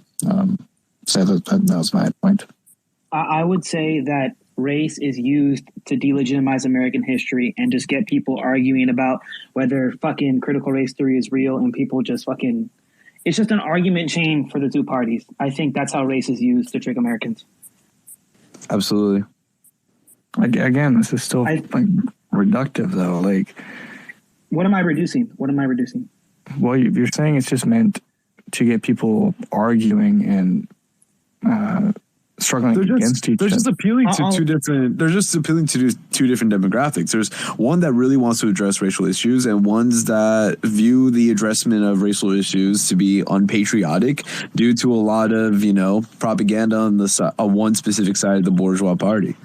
Like, well, it's essentially what it is. It isn't propaganda, though. Like, I'm sure that has some component. Oh, no. I'm saying it's propaganda to state that, addressing the critical race theory is unpatriotic. I say that part is propaganda. It's just propaganda spewed from the Republican Party. You understand? But my broader point is that this is still like this is just subsidiary to the main problem, which is that like the system of white privileges and white supremacy is something that many workers, or not even, it doesn't even have to be white supremacy, just race supremacy in general, is something that many workers have a direct interest in because they benefit from it. Things like propaganda, like media work, etc. All of that certainly contributes. Like being told that from the moment you're born, you're gonna grow up believing it. But you mentioned media work. What class of people are usually involved in media work? What do you mean? Aren't the people involved in media work? Do you think that they are representatives of the American working class or common people? I know, but what's your point? I said it can. So then, okay. So you were the one that brought up the point. So I addressed that one in specificity. What was your point in bringing up media work? I just use it as an example that it's something that contributes, but it's not the sole determinant. I don't know. I was just. I don't even know what you're asking. Yeah, I don't know. To clarify what I was saying. Are you saying race still plays So when you're saying white supremacy, there's still white workers that benefit from white supremacy, therefore they're gonna want to fight to still kind of remain within that structure? Yes. I would just disagree with that. Fundamentally, I don't believe in white privilege, to be honest, or I believe in white supremacy, I guess, in a sense, but I don't really think it's real. How? I'm a Mexican dude in California. I've never felt like a minority a day in my life. There's one part. Another part is I think if you talk to poor people in Appalachia, I think they would disagree about them having some sort of privilege or whatever, even in the Rust Belt or people in the more rural areas of the country. I don't think that they feel this notion of white supremacy. So even if in some abstract sense, does white supremacy exist? Maybe, but even if your broader point is that the working class would fight to maintain white supremacy, why, if most of them don't even feel like they have it because of how bad conditions are? So I mean, that's just a vibes-based assessment that you're basing it off of what you've personally experienced. Not to interrupt, but can we let Sir Ludwig speak? He's been having his hand up for a little while. Oh yeah. Thanks, gentlemen. Interesting topic. Interesting enough, the ruling elite, they created both capitalism and communism, and for the same end result. Capitalism is supposedly the rich against the poor. Communism is supposedly the poor against the rich, but it's truly the oligarchy. It's truly the oligarchy that runs both. And to sit here and try to paint communism or Marxism as socialism, that would be like trying to paint slavery as socialism. It's both ideologies are enslavement of the people. Neither one of them are socialistic. They both just market in a very clever way. That they're for the people. So what is the liberation of the people? What ideology liberates the people? Well, socialism is better than communism or capitalism, and neither are. How do you separate socialism from communism, and in our case, Marxism, Leninism? You could look at Europe as a prime example, specifically Scandinavia. They're probably closest. Okay, you need to read more, bro. Before you come talk to Marxist Leninists, I'm gonna tell you the truth. They're closest to true socialism. Everyone knows socialism and government does stuff. They're not true social. Yeah, right. Well, the slave master. Get this Joker out of here. Who is this guy?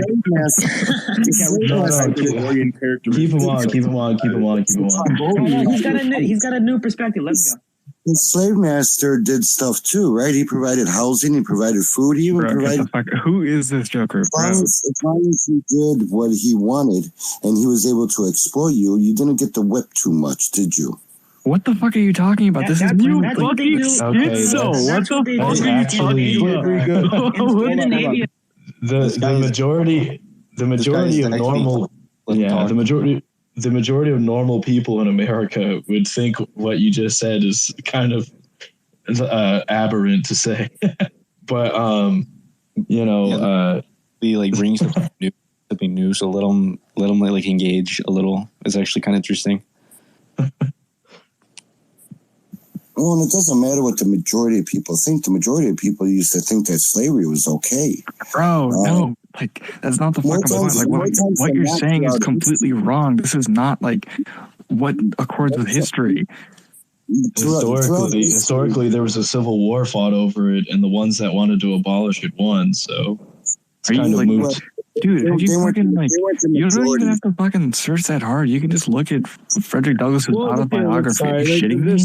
This guy's came in good faith. Like, let's not like be too mean. Like, so essentially, us as Marxists. Let him say his piece. Let him say his piece. All right. I was just gonna say to Sir Ludwig that us as Marxist-Leninists, we believe that socialism is essentially a pathway towards communism. So, I think from our perspective, we think it's a little redundant to kind of like separate it and see which one is better, et cetera, et cetera. We just feel like. Sir Ludwig should, like, but yeah, whatever. Yeah, and this whole, like, when we hear the whole, like, which one gets to whip less, like, we're just like, okay, like, this is not really relevant. We are just here to argue what is the best way to implement socialism. So, hey, who knows? Maybe there's a potential to implement it in a way that's more favorable to you or more favorable to someone else. Who cares? But that's kind of the essential debate here. What is the best way to implement socialism? And there's a lot of perspectives on that. Well, capitalism and communism is the worst way to try to get to socialism because you'll never get there. They'll never relinquish power once they get it, will they? Well, our perspective is that, we're not advocating to achieve capitalism in some sense. We are just acknowledging that there is, from a scientific lens, society goes through these stages that leads to socialism and then communism. So then, Sir Ludwig, who is it that doesn't cede power? What do you mean? Well, there's a ruling elite at the end of the day. The ruling elite created capitalism. It was the Rockefellers that financed George Washington. It was also the Rockefellers that financed Stalin, Lenin, Trotsky, and all the rest of them. So they did fund those revolutionaries, but they funded them with the impression that they were going to lose. Capitalists have no ideology. That's the contradiction. That is also true. That's the contradiction. What's the meme? Like, capitalists will sell you the rope you hang them with, and that's like the meme, right? So it's like no. We need to like address some, like, one at a time. So you're saying? Did you say that the Rockefellers funded George Washington? No, the Rothschilds. The Rothschilds. No, the main financiers were from France. The Rothschilds weren't quite influential. And it was the Freemasons, right, that financed the American Revolution, and the Freemasons are no, dude, no. He's right. Totally. No, he's right. What are you talking? No, this is not. Yeah, the Freemasons were involved with. No, there's a difference. George Washington. There's a difference between being involved. Listen, of all of America. Listen, Washington. This is a Freemason country. Freemason dog. Bolivar was a Freemason. It's all Hold on. Was a Freemason, but fellas, let me make a point. Let me make my point. He banned Freemasonry. Like, I mean, I don't mean to slander Bolivar. I'm just saying. Well, no. Let me make my point. All right. I wasn't talking to you. Bro, this is a full space, all right? Anyway. God damn, I lost my train. No, I got it. No, like plenty of folks, like I'm sure there were plenty of people like involved in the American like War for Independence who were Freemasons, but that doesn't mean that they were the ones who were like the driving force behind it. Like in terms of financial, you're right, but like the fact that they were the driving force behind it means they were the driving force behind it, not that they were like members. So all you got to do is look at one of the first things George Washington did as president. He signed a bank charter with the Rothschilds by force. They threatened to hang him. No, what? Dog. I don't know about this. This sounds like an anti-Semitic conspiracy theory. The Rothschilds were not an important bank that like. Literally nobody said anything about Jews. Hey, don't talk about this. Chill. Come on, man. Jeez. What are you talking about? This is like all the fuck. Like, okay, he doesn't need to explicitly mention Jews, but this like has all the markings of it that George Washington had to do this. What are you talking? You guys not know a Rothschild? All right, the Rothschild like rabbit hole doesn't always lead to like. Dude, this is don't draw that conclusion. The Rothschilds have. Listen, the Rothschilds, they're not even a Jewish family no more. They literally had two Jewish siblings like in the 1700s. Nowadays, they're like not even religious. You're just making and also historically and ethnically, they weren't even Jewish. They were like 2,000 years ago. They were Persians that were conquered by Jews. They've been around that long. What the fuck? Yeah, but I must ask Ludwig. The Rothschilds. Essentially, where are you getting towards, Ludwig? Hold on, I don't know, boy. When I looked into that like convert thing, I couldn't really find anything about it. I know, I do know. I like as in Persian converts. However, their Jewish ancestors were German converts and so on and so forth. Among like in not Ashkenazim. Ashkenazim are not descendants of converts, but they converted in the 1800s. This specific family, they were Jewish for about a generation, and then afterwards, the one who founded the actual house of the Rothschilds of what it is now, left the Städtlichen, meaning the basically the Jewish towns of the time, and assimilated into like the German society, and then they all married out with non-Jews. Yeah, so they're basically not Jewish. Yeah, they're not Jewish. I doubt the Rothschilds ever stepped foot in a synagogue. The Rothschilds, by their own admission, are atheists. True.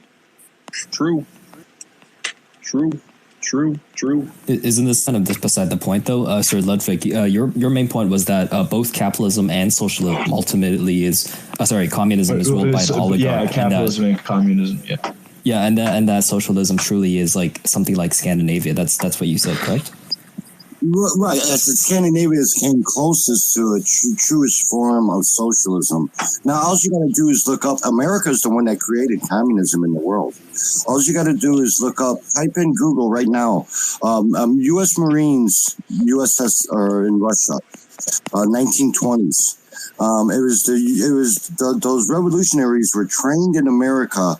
They were shipped over to Russia with the backing of the American banks and the Rothschilds, of course, because America's always been controlled by the Rothschilds and the ruling elite, as I call them, since 1776. I do a little bit more with like the fact that they saw like kind of these Bolsheviks or whoever the Russian revolutionaries were, as kind of like changing the.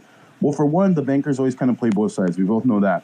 But it's also the context of, like, for example, the USSR after all this happens, right? After the revolution is successful and this, that, or whatever, right? Like, let's just kind of fast forward to that. There is a context where Stalin kind of does rebel against this. You know, Stalin goes against Bretton Woods. He goes against the international banking order. You know what I mean? So that kind of has to do more with, like, where we stand in, like, more like kind of the modern vilification of communism, right? It comes from the fact that Stalin rejected Bretton Woods, I think, more than anything. Guys, this was a lot of fun. I had a great time here, but I gotta go to bed, guys. Good night. Yeah, see you guys. Sir Ludwig, I just want to thank you for throwing a mix in the bag here, because that shit with the other guy about like how workers are racist and they want to be racist and how they consciously want to be racist, that was boring as fuck. Yeah, thank you very much, Ludwig. You brought a very unique perspective. I really appreciate it. You saved us. Yeah. Who was that?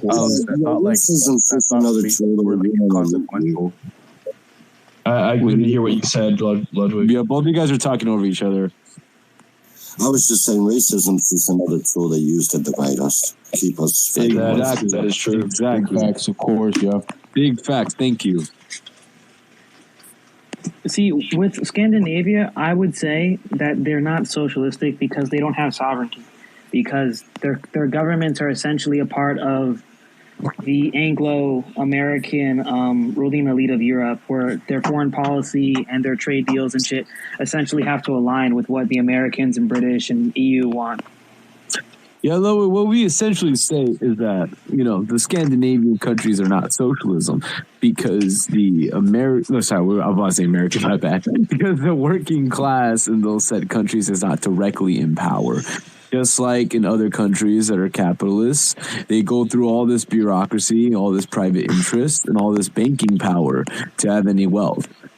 Yeah, go ahead. Well, I was just going to say the Scandinavians are the only ones left that have a referendum. Like they've been trying to get Scandinavia to join NATO for 70 years since NATO was formed.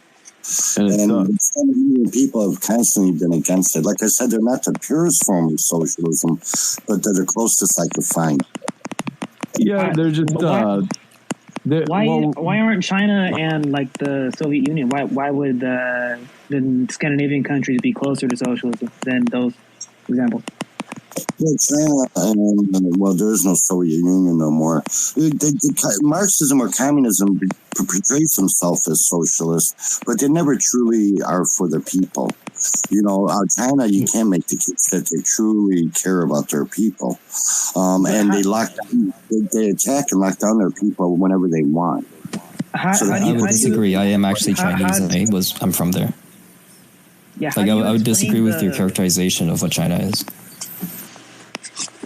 How do you explain the massive material development of Russia under the Soviet Union and China now? I mean, China is on track to be the biggest economy, and Russia went from being just a semi-feudal backwater to being an actually industrialized economy. Like, how do you explain all the development? Both of those entities were financed by the bankers in the United States. It was the United States that shipped all the industry and then went over there and taught them how to implement it. It was America that financed the USSR all the way up until the point where the USSR collapsed. And then America stopped financing Russia and started embargoing and sanctioning Russia. As soon as Russia stopped even if this is the case, this would just implicate the United States in being one of the biggest contributors to the socialist project on the face of the planet. Well, if you consider Marxism socialism, but then you got to consider slavery socialism at that point. In what way can you seriously equate Marxism to slavery? Well, the slave master, he gave housing, he gave food, he gave healthcare, he gave education, he gave religion, he gave material. But Marxism under is a those, political philosophy, though. Yeah, so you're saying that under a communist regime, under communist regimes today, people are living in modern day slavery. But don't you think that slavery, as it's manifested in history, the individual or even like collective humans that suffered under slavery, their role and the expectation of them as human beings is fundamentally different than under communist regimes? It's about the same. I mean, in Russia, they would have, 30 families living on one floor of an apartment building. They'd have one kitchen and one bathroom. For like 30 families, it could be up to 50, 60, 70 people. This is not a good endeavor. Now, they could sit there and claim, look, we gave you housing, we made sure you had a bed to sleep in. But this isn't the best thing conducive for the peoples. Right. So I don't think it's abnormal to point out that like packing people into small enclosed areas is like very uncomfortable and not good for facilitating family life and all that stuff. But I don't really think that was exactly the case, unless you have like a historical reference to give. It's still the case. In which case there may be context as to why that may have happened. Well, as I stated, it's still the case in Russia. They're still living in this way in many of the major cities. The Russians, even under Putin, and Putin he's a false messiah type. Putin's not fighting against the globalists. Putin is the globalist. They're part of the globalists. Well, I would personally that Putin is fighting against the globalists. We can see already with his protection of the people of Donbass and Luhansk that the entire global world, but the entire global trade economy is going 100% against him for a reason. He is 100% defying international capital. Well, it's because Albert Pike, as he stated in his 3 world wars, Putin's just playing. Why didn't Putin care about the 14,000 Russians being slaughtered when Trump was in office? Why didn't Putin say anything then? Why didn't Trump say anything? The Russian communists did. The Russian communists have been calling for an intervention for 8 years. And I don't know, I guess Putin's a pragmatist of some sort. But I see what you're saying. Just like Putin's not fighting against NATO. He didn't say squat when Lithuania joined NATO. No, he's fighting against NATO now. Right, but see, you notice Scandinavia wouldn't join NATO. What did Putin do? Putin just said, if Sweden joins, there's going to be consequences. Why would Putin say that when he doesn't care that Lithuania is NATO? Because NATO wants to expand, and the Scandinavian governments of Sweden and Finland, they are moving forward with joining. They haven't made the complete decision, but they're trying to join, or at least they're already drafting agreements and accords that are supposed to be finalized by the end of June. Right, it's all a game. Putin and Trump are both globalists. They're playing their part. Well, okay. Would you say, Ludwig? What's your opinion, or what do you? How would you characterize the World Economic Forum and the most prominent leaders within it and the founding members of it? You will own nothing, like a good little slave Marxist capitalist, and you will be happy. So I actually want to make the distinction that the World Economic Forum as an organization does not represent anything to do with what we understand to be Marxist-Leninism. We're diametrically opposed to everything that the World Economic Forum is presenting. And also, I wanted to bring up just a little fact. After Vladimir Putin refused to cease Operation Z in the Donbass, he was removed from the World Economic Forum. Well, just like capitalism on paper, communism looks good. And it sounds good, and it's an easy sell. It's an easy market. But both entities were created by the ruling elite with the end game of them owning and controlling everything. So then Klaus Schwab and his ilk themselves, they're not necessarily informed by any school of Marxist thought. They're some sort of neo-Malthusian, almost post-Keynesian, even beyond that, they're something. They represent something new. Myself and a bunch of individuals in this call, like, we are diametrically opposed to them, and I think that you can even say that the CPC is against them, despite the fact that Xi Jinping has representation within the World Economic Forum.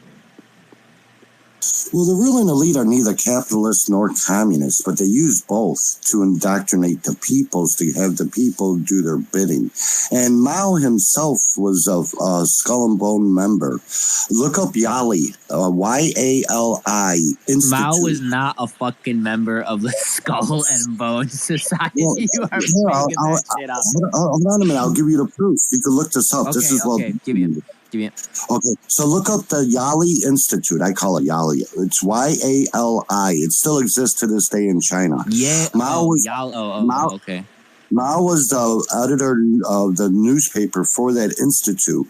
That institute was financed by the Is it Mao? Mao was a Yale man? Yeah. Well, that YALI school was the sister school of Yale. No. I'm asking, is this the fucking article? Right. Mao was a Yale man. YALI was the sister school to Yale. God, bro. I'm asking you, is this the article that says that he was a member of the Skull? Well, I don't know what article you're looking at, sir. There's many articles out there. I can't say yes or no. Mao was a Yale man. Okay, so he was groomed, and he was a Skull and Bone member. He was a hardened Marxist. He believed in it, like many do. But he was manipulated and maybe willing participant, probably. It was it was the Rockefellers that financed that institute in China. Now, right now, you could Google real quick, type in Mao and Epstein. Wait. First of all, wait a fucking second. Hold on, Mao and hold on. Wait, something isn't fucking right. Give me a second. Wait, are you sure you're not mixing Mao up with someone else, Ludwig? No, the Epstein family, not the Epstein. No, the Epstein family. Type in Mao and died Epstein. when Jeffrey Epstein was like fucking 20. No, it's the Epstein family. Type in Mao and Epstein. Or Mao and Secondly, I want to say this other thing about what you're saying about Mao and the fucking Skull and Bones. I can't really fucking find, and I just see like a bunch of quotes saying that he was in the Skull and Bones, but I can't really find like a document or something saying that he was in this. Well, as I always told you, look up the Yali School. And this is on the fucking I'm on like the fucking like, page that discusses. Right, so you look that up. And this is why Kissinger had such a tight relationship with Mao. But I can't fucking find like any document. Well, if you listen to me instead of interrupting me, so if you Google real quick Mao, Epstein, and Mao and Shapiro, the families, not the individuals that we know today, but these families, those two people back then were the propaganda minister for Mao and the finance minister for Mao. Just like this current leader in China, he's a secret society member. He's been put there, and he's going to be a dictator. He ain't going nowhere. They used to replace their leaders, but he ain't being replaced anytime soon. You can bet on that one. So China, the people that control and own America are the same people that own and control Russia and China and most of Europe, right? And most of the world at this point. Okay, how do you explain the conflict between America and NATO with Russia and China? What's the conflict there then? Because you got to look up Albert Pike, which was a 33-degree Mason in America, a Civil War general, and he wrote the 3 World Wars, a letter. So you look that up. And you see what they have in store for World War III. How are you going to institute a one-world government with a strong China, a strong Russia, or a strong America? You can't. These people will not bend a knee if they got a strong nation. Shit, dude, why the fuck did you make me look up fucking Mao Yali School? What the fuck is wrong with you? You have to destroy these nations. What better way to destroy these nations? It comes up with something called fucking Yawai when I fucking look that up. What the fuck is wrong with you? Oh, so you have to destroy these nations to implement a one world government and economies. So you're saying, so communism is the way to manipulate China, right? So what's manipulating us? Like, what's our dupe? Like, what's tricking us in America? Capitalism. So capitalism and communism are like ideologies that are just kind of being used by this like struggle. It's the rich against the poor. It's just if you believe that both are the same struggle, is there an alternative that you propose to kind of be the alternative for both? He claimed Scandinavian socialism. Well, no, I said that we're both true socialism, but I think we could come up with a better way. We actually need a moneyless society because we just don't need workers anymore. With automation, AI, and robotics, we just don't need workers anymore. What are we going to do with that? No, there's limits to AI and robotics. They can't. We should work we should advance them, but I think just elevating the idea that we have robotics and we can just get rid of workers like right now. I think that's just. I don't know. I just don't see it like that. We really don't need workers right now as it is, and we shut down the world for 2 years, and the world kept spinning. But there were still workers in the docks. Wait, hold on. Wait. I looked this stuff up, by the way. I just cannot find anything that shows that Mao was a member of like the fucking Skull and Bone Society at Yale. I guess I would say we don't see capitalism and communism like that. We would say that like historically we've progressed through capitalism and we're like transitioning to socialism as historical progression. And as communists, we're just trying to express what the working class in America want. So I guess we just have a different view of it. Well, see, I can appreciate you guys. I'm guessing you guys are someone in the younger generation. I could appreciate you guys' idealism. I would recommend that you guys come up with a new governing way. You don't have to repackage or redo communism. I like where your head's at. You know, you guys seem to be for the people. I would suggest you guys come up with a whole new governing system. You take all your idealism and create something new that's not been created by the ruling elite. I would say that's what a Communist Party does, essentially, through the process of struggle and eventually the working class taking power legally, right? Eventually, with it basically creates a new form. It creates new ways of development that never existed before. Like in the Soviet Union and China, they're doing things that, they did things that were never done before. So I think through the process of a communist movement, with other stuff as well, like a Popular Front, like other movements, it would essentially create a new form of government, even though we think communists should lead it. Well, I mean, you're entitled to your opinion. I would just say, why take the old stuff? Why don't you make something new? I think you have to draw from history. I guess I don't only draw from communism. There's all sorts of stuff. Like I'm religious and all that sort of stuff. So, but that's actually communistic to draw from everything. Yeah, I would say that's what. To separate the wheat from the chaff or the meat from the bone, you scientifically assess what is most necessary to achieve revolution, and then you incorporate that into your system. That's communism. And in that case, I'll be right back. It's always constantly new, and that's why the Infrared Collective are on the cutting edge of this tradition of Marxism-Leninism. They are the future. We got 7 billion people on this planet. We just don't have enough jobs, and the jobs are getting scarcer and scarcer. Pretty soon, we don't need drivers. There goes a lot of the industry. You know, we don't need people working fast food anymore. We don't need cashiers. There's so many of the jobs that are going bye-bye, and there's just more and more people. I thought a cashless society was a utopian idea. There's actually books out there by legit economists. And if you look throughout history, there's been societies where there's been no money, and these societies have been pretty good. The Egyptian society, the Aztecs, the Mayans, the Scythians, all these societies had no money whatsoever, and they did pretty well for themselves for a very long period of time. So I would encourage people to start taking it seriously. And as I stated, there's legit books out there on it. I thought it was comical when I first came across it, but the more I think about it, the more I think it's almost imperative. Yeah, I've also been trying to find material that confirms the OSS involvement with aiding Mao and also like Mao being part of the Skull and Bones Society. And I also cannot find anything that I can't find anything credible that verifies that. You're not going to find it on Google. You're going to have to go to DuckDuckGo, and even there, it's problematic at this point. BitChute's got some content on there where it lays out documentation. Like I said, you could just real quick Google Mao and Epstein, and then hit images. And Mao's first propaganda minister was a man by the name of Epstein.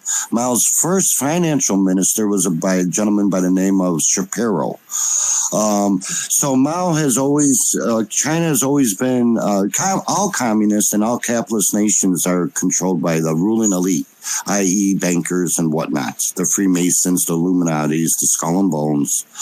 But Mao went to that Yali, Y-A-L-I.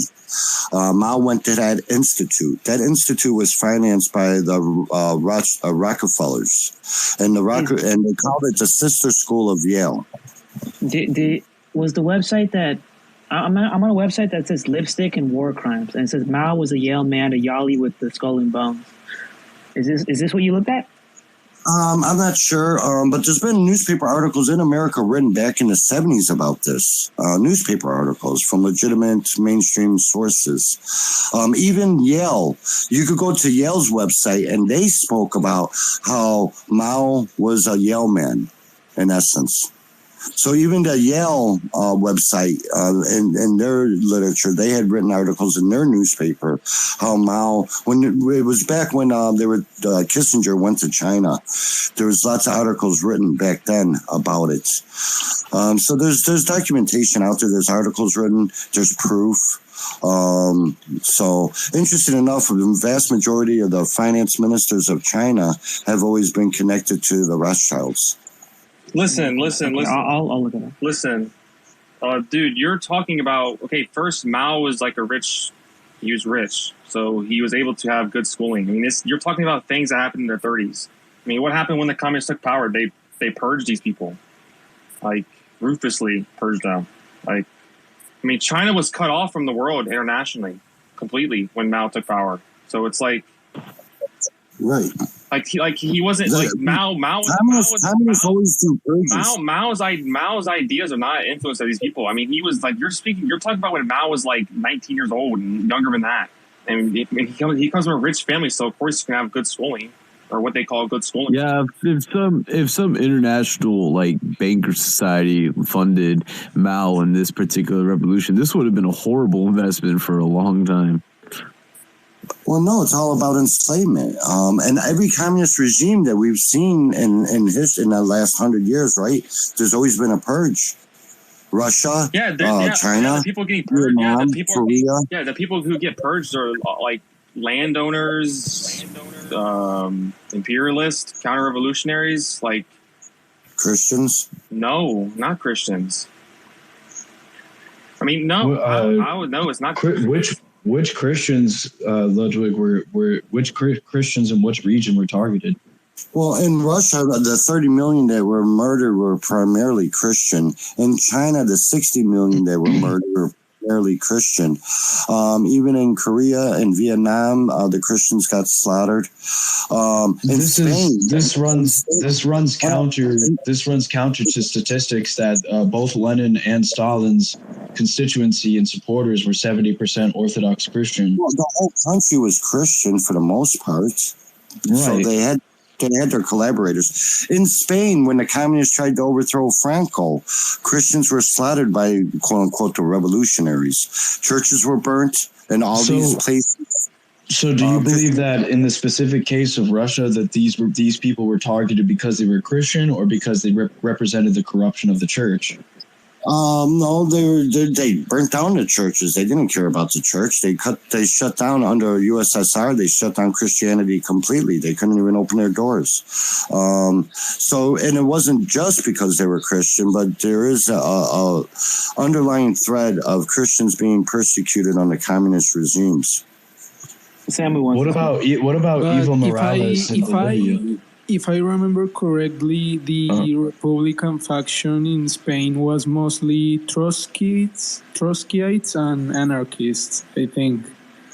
And also, it's kind of contradiction with what happened in the Soviet Union under Stalin, because Stalin was actually more friendly towards the Orthodox Church than his successors. Also, Sir Ludwig, I never heard you resolve the contradiction of Putin being removed from the World Economic Forum after committing Operation Z. It doesn't make sense. Like, okay. Mao was around rich scholars when he was like 19 years old, but he takes power and he purges all of them and gives peasantry millions of acres of land. These elites, they have tried, like, you need to understand, throughout the history of communism, these, like, elite types, they've tried to, like, infiltrate it and promote, like, stupid ideas and promote, like, and try and sway communists to do fucked up shit. I mean, this is well documented. Like, the communists are ones who are under attack by the bankers after we take power. It's always been that way. Okay, hold on. So let me answer both of your questions. First, Putin, he's just playing his part. Just like Trump plays his part. Trump acts like the outsider. The media attacks him. He was a Democrat forever. And then all of a sudden, just in a matter of 2 years, he switches to Republicans and he's a hardcore conservative. So it's just a show. They're just putting on a show. When you want to, the ruling elite know if there's a revolution brewing, you control the revolution and you put your puppet at the front of the revolution and you mislead the revolution to run around in circles. This is what they did with Trump. With Putin, they pretend that Putin's the bad guy, right? He's going against the West. He's going against the globalists. But this is just to facilitate World War III so they could destroy all these major countries that are the only countries that could stand up to the rule. They're forcing Putin into this predicament. He's being forced into this. Like, I mean, he tried to negotiate peace, and they kept. That's what it looks like. No, they kept shelling the Russian border and blowing up shit, and so he invaded. They had to. Right. That's all part of the plan. Just like that's why Russia's not going to. It's the globalist plan. They got to destroy Russia. But they're forcing Germany to reconcile back with the West Putin was a KGB agent that was dirt poor. Overnight, he became one of the richest men in the world. Where did that money come from? He gained power for being like a military. He eventually got into those ranks. Where did that money come from, though? He didn't steal the money from the oligarchs in Russia. Those are bullshit numbers. But dude, I heard this idea that Putin's the richest man on the planet. That's bullshit. I mean, it just generally is bullshit. I said he's one of the richest men. He's a billionaire. No, he's not. Of course he is. He's in the Forbes list. No, he's not. He doesn't. He's comfortable, but he's not a billionaire. He doesn't even like. No, I mean, he doesn't like. Does he even own? Does he even own like what does he even own? Like, does he own shares? Like, his comfortability. He don't own shit. He's got no way to prove how he made. No, you're not. No, he doesn't. I don't think you're correct at all. That he owns billions of dollars. I think this is just like what just like Wall Street or Wikipedia says about. Oh, he's a dictator. He owns trillions of dollars. I mean, that's just bullshit. I mean, they say the same shit about Xi Jinping, dude. I mean, that's not true either. There's no proof of that. There's no proof Xi Jinping's a fucking billionaire. They all said about Stalin. They said Stalin was the richest man in the world. They said he fucking owned. They said Stalin owned like what, $4 trillion. I mean, get out of here with that. No, he doesn't. If that's the case, then Joe Biden owns a quadrillion. If that's the case, then Joe Biden owns $500 trillion. Then because all. What are you saying? The Fortune online publication estimates Putin's wealth to be $200 billion. Yeah, I call bullshit to these. I call bullshit. I mean, well, okay, why? Okay, you